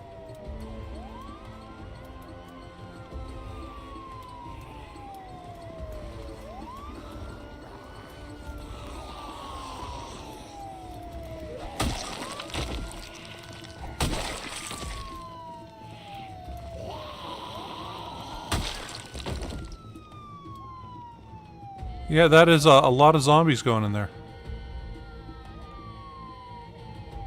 There's still way more showing up too, like...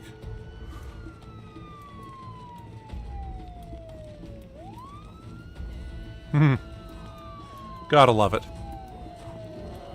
That's why we play Project Zomboid.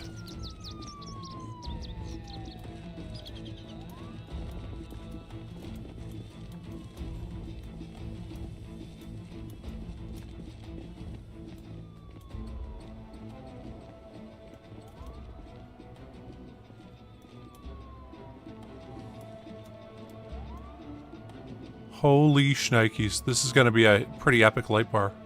Okay, so let's see how many we're at right now. 145,069. Very nice.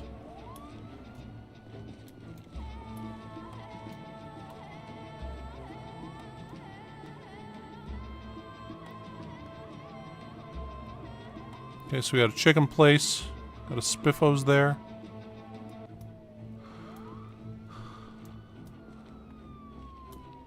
Holy frame rate, Batman.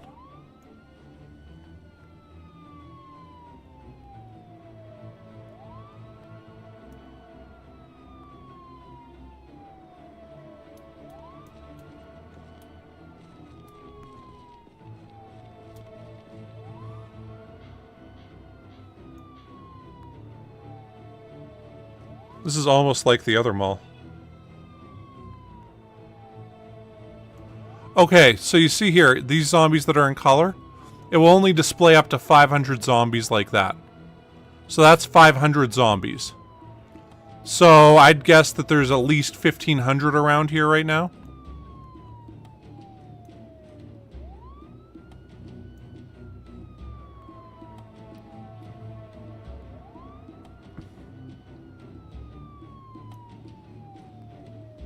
That's at a minimum. So we start at what, 145.69. So they're starting to burn now.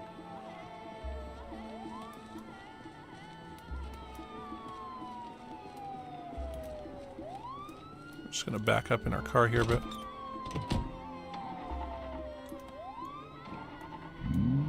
We'll eat some chips and watch them burn.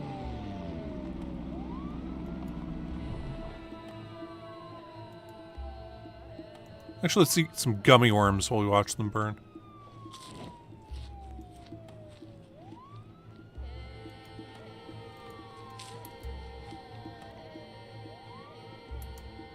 Oh. I'm gonna have to fight these guys pretty soon here. So already 300 of them have burned away. Might have to fight that guy. We'll definitely have to fight this guy.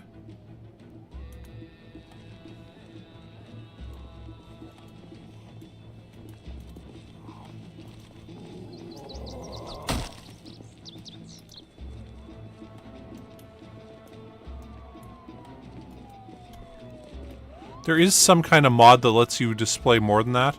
Because the problem that comes up on multiplayer with high levels of zombies is that it'll only display like 500 zombies for everybody on the server. Or maybe it's 1,000 zombies on multiplayer.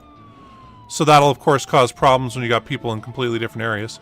So far we've killed 900 zombies there. Okay, we're gonna take our car and we're gonna go honk our horn and lure in more zombies.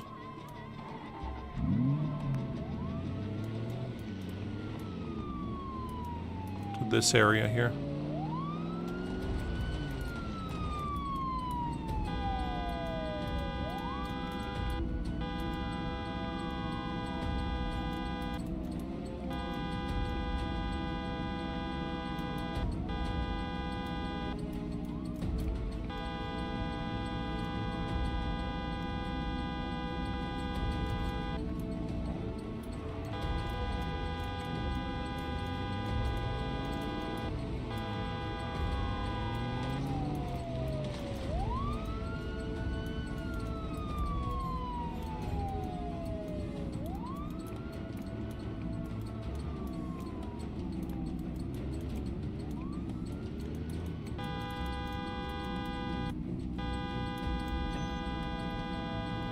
Record shop.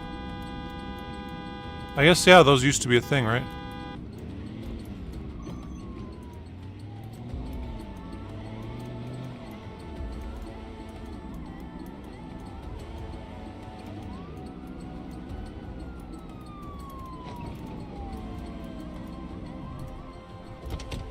We'll hide back here. Let all those guys go down there. Get back on the siren. So I was thinking of running down here and honking the horn a bunch, but that area should be mostly clear. Plus, it might pull them into the mall. I do not want any on fire zombies going into the mall because they'll burn the whole thing down.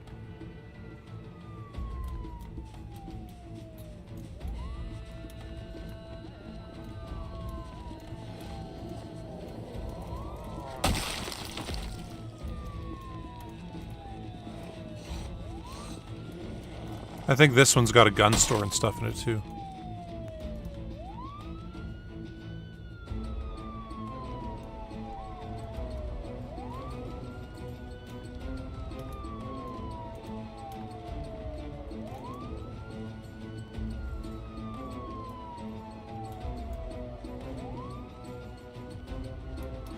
And from having that one siren there earlier, we probably lured most of these guys in. Guess there's some coming out there. They'd probably be from up here in the neighborhood. Near that one park. Okay, so we've killed almost 1,300 zombies there with flames. Got a bunch more showing up.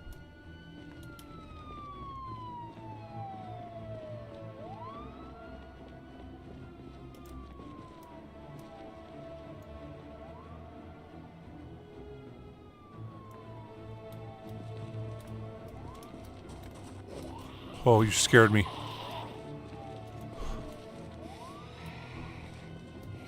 That was a good one. I wasn't expecting that.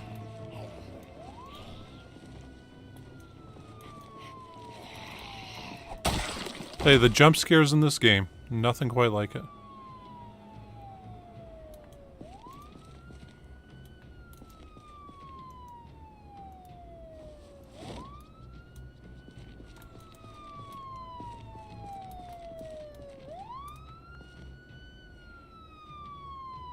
I'm hearing a zombie here breathing, so there might be one stuck in this corner or something.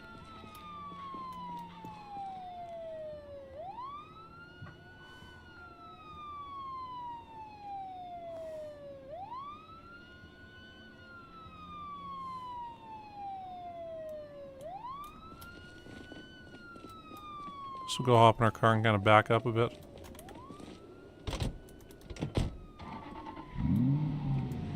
Wait till some more of them burn off, and then we'll go honk the horn one more time.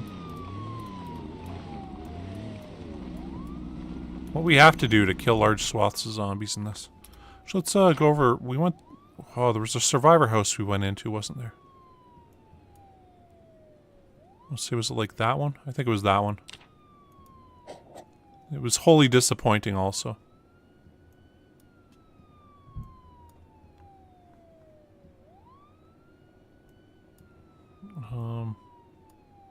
Yeah, this square is the one with like 13,000 zombies in it, so that's going to be a fairly sizable chunk. We should probably go in there and finish clearing that out. Also. And go down there, because like this guy will clear out the rest of the zombies over here, and then we can really start going up on that road there. And work our way back.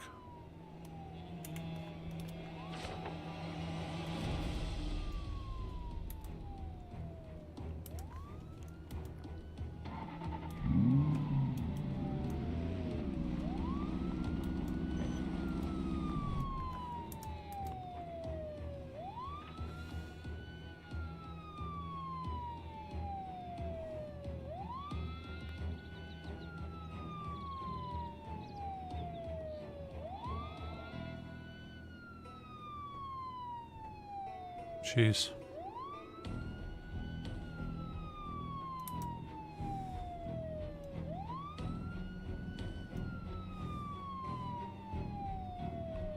We're 145.69, so we've killed about 1,700 zombies with this one light bar. A few more will show up here still. Okay, we're low enough that I think we can, so we go up here, honk the horn a bit.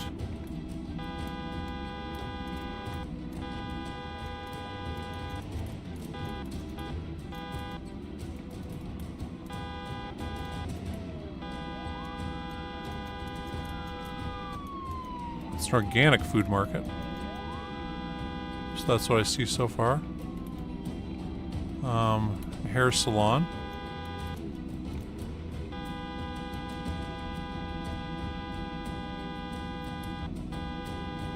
We'll be able to swing through down here in just a bit. Just see how many more guys we can get out of this area first.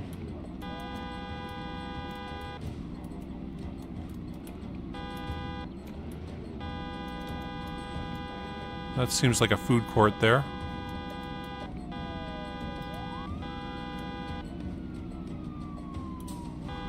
Sit here, let these guys catch up to us. Oh, you almost made... Oh, and you just dropped dead.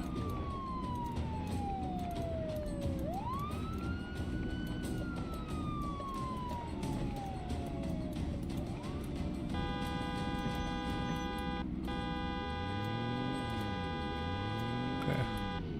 I want to risk any of the fire guys. Oh, man. You say you didn't make it in there yet. No, dude, get away from that fucking wall. Okay.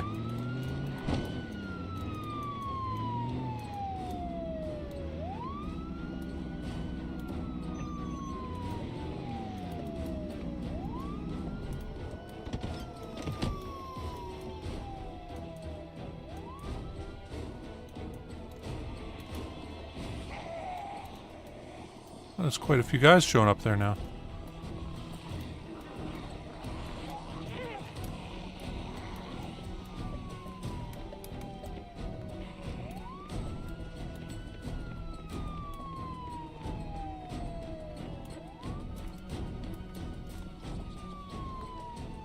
I think we're far enough away from those guys that they'll go join the rest of them there. Okay, I don't think he set the mall on fire. We seeing little kind of orange things like that blowing up around there. Uh-oh.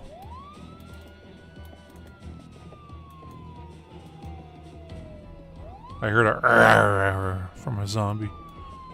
They're probably at those trees there right now. Yeah, they are.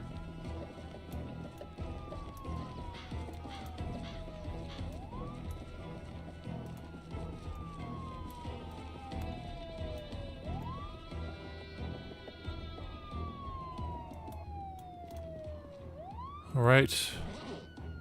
Wow. Because, yeah, oh man, we got even more guys there now. Wow. This one light bar is going to kill, like... Okay, we're at 1,700 and... almost 20 now. We'll probably kill 3,000 guys with this one light bar here.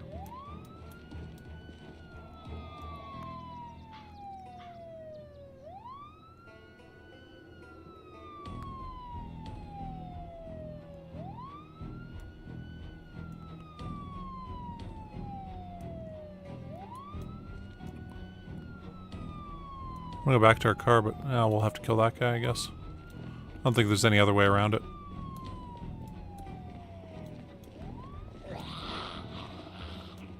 Kill you next to this other guy, I guess.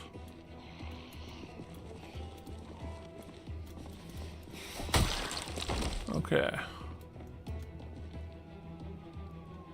We're getting more guys coming down from that way.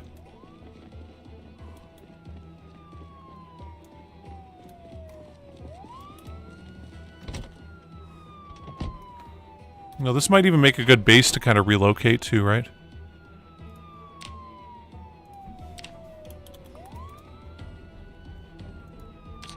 For when we take out the rest of this and kind of move up.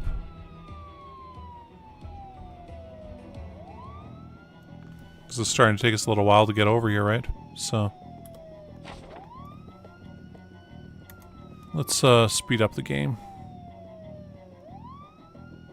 We'll burn these guys off a bit faster. But yeah, we got us a lot of zombies there now. Remember, we started at 145,069. So now we're at 147 almost. Speed things up even faster. Okay. So now we killed 2,000 zombies there. And there's over 500 left, so it's a good zombie killing day. Wow! Did you see how fast all those guys dropped? Whew.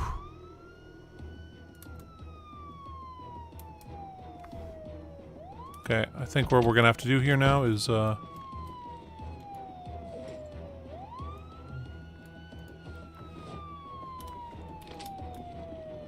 gonna go, kill off the remainders.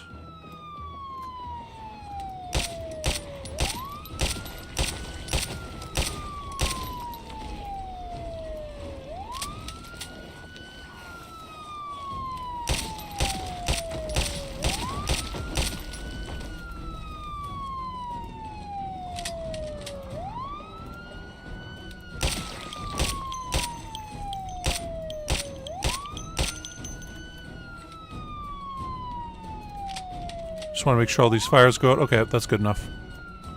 I have a big group of guys show up there again. We'll just have to take them out with the pistols.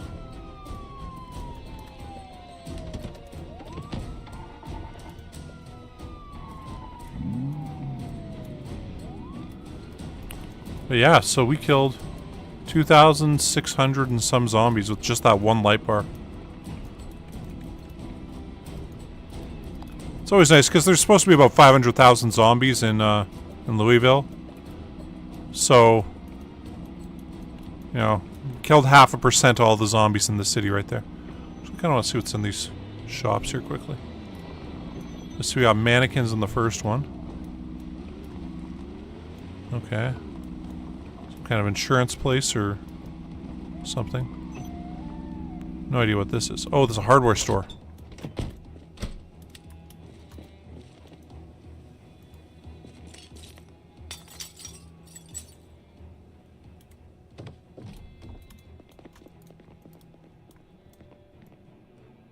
take that.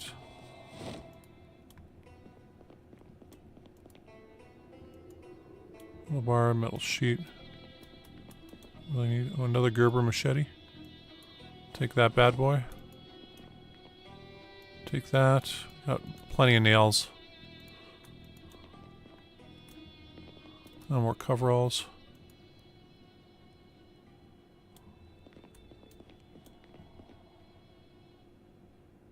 Hand axe. These are great for raising up your axe skill, because they don't exhaust you near as fast as a two-handed axe.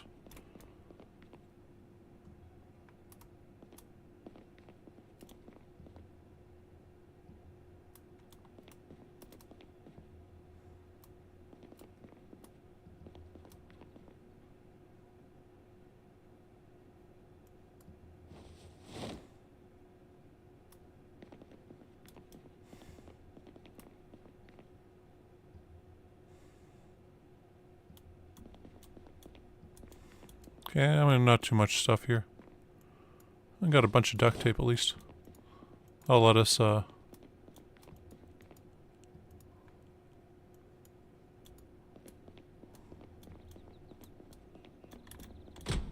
let's repair our machetes.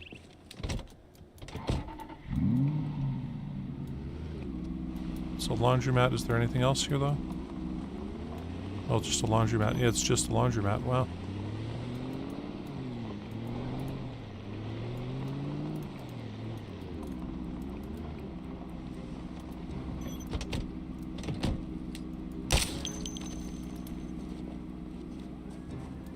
I'm gonna quickly see if there's anybody left in the Giga Mart.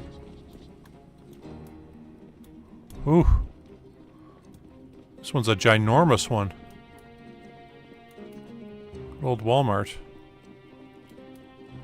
I bet the zombie we were hearing might be in that.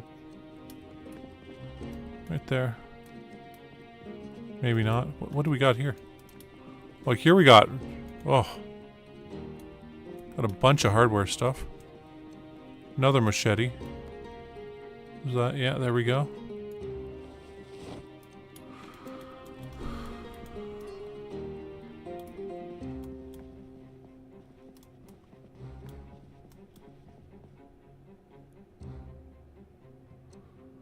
Oh, take the Tiger machete also. A sledgehammer. Old Polsky axe. We already have enough sledgehammers, but... Oh, we'll take that garden fork. Guess we really get into, using spears again.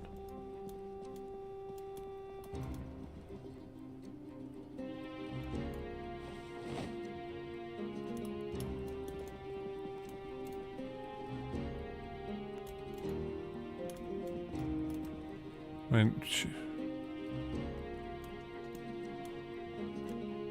some more duct tape there. Guess we'll just loot the hardware section of this for today. And, oh, where's that wood glue? Yeah, that's the good stuff. Wood glue and duct tape are the best kind of repair things. At least that I've found. A denim shirt we'll take.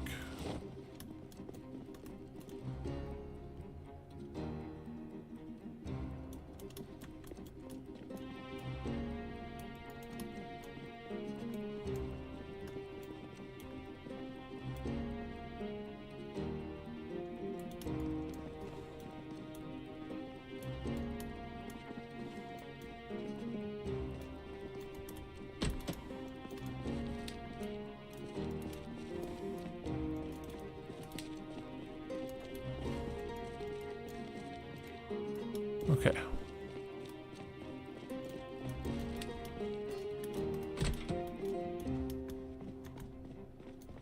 We'd better get out of here now. Do kind of want to see what's upstairs also, but... Didn't even really mean to do that today, just... Figured, hey, let's go check out the hardware section of this Giga Mart. But that one's, yeah. That one's the biggest one we found so far. I mean, there's a bunch of food there, and there's going to be a bunch of food in here, and they could be split, like...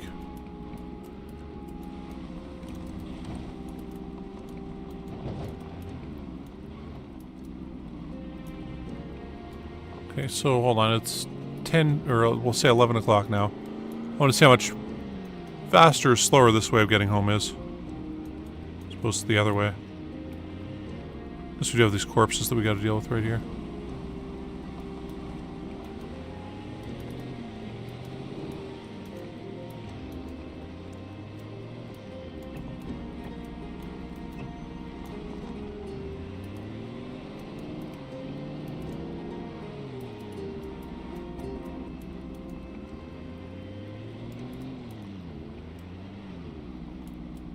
We might plan on just relocating up to that area next to the mall. We want to clear that out first. And I think finally all the corpses are probably off of that road. So we can go get our cop car and, we got a fire...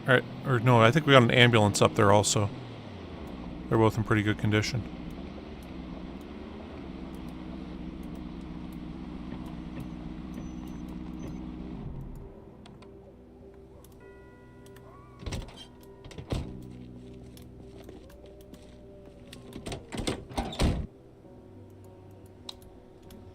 Alright. For now, we'll put all that duct tape there. These two there. That there. Those other two machetes there. Cool, we'll equip that one. Actually, I guess we'll about to use the other one. We should fix up the denim shirt now.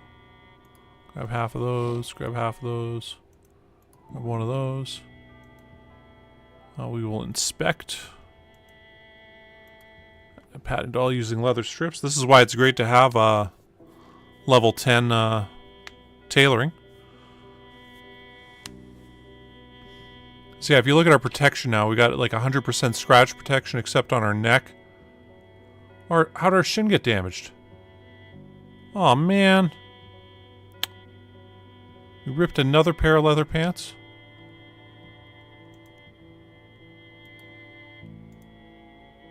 Oh.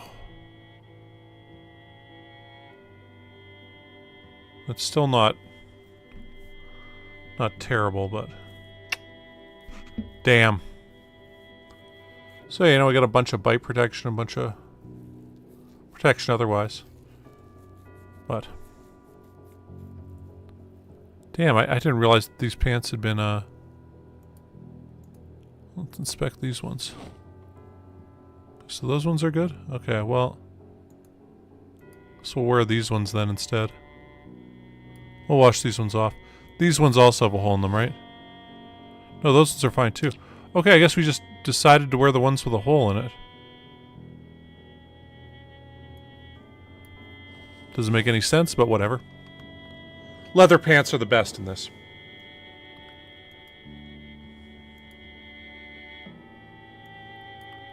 Wood glue there. Okay, we'll put our leather strips there. Our needle back, our thread back. Got scrap electronics for here. So we'll put this denim shirt right here.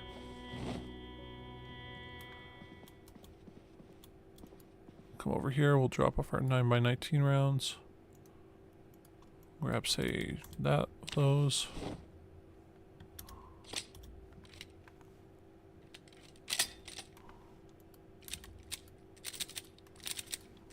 We didn't use too many of those today, did we? No. Yeah, we'll put the 380 back there. We'll put these ones here.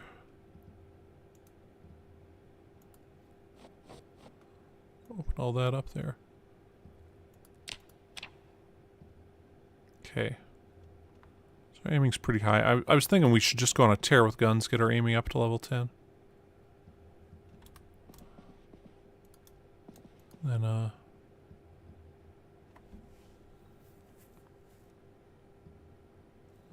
do some other stuff there after. We'll eat that, I guess. And why not eat the marinara also?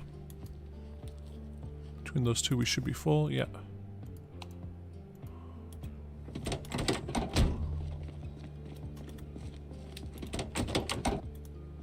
Okay. Let's fill our empty bottles.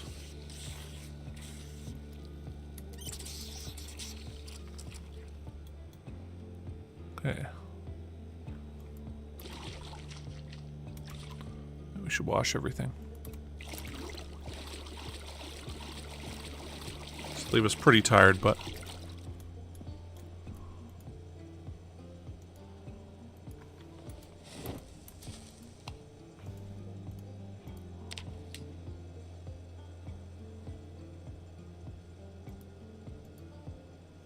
hey, 1050. Not too bad. I'll hop up here. Oh, shit. I guess we can remove that battery.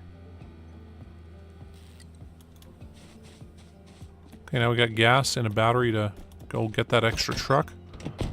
But I gotta say right there, I think we're gonna call that a stream. Because, yeah, I've gotta put another clover leaf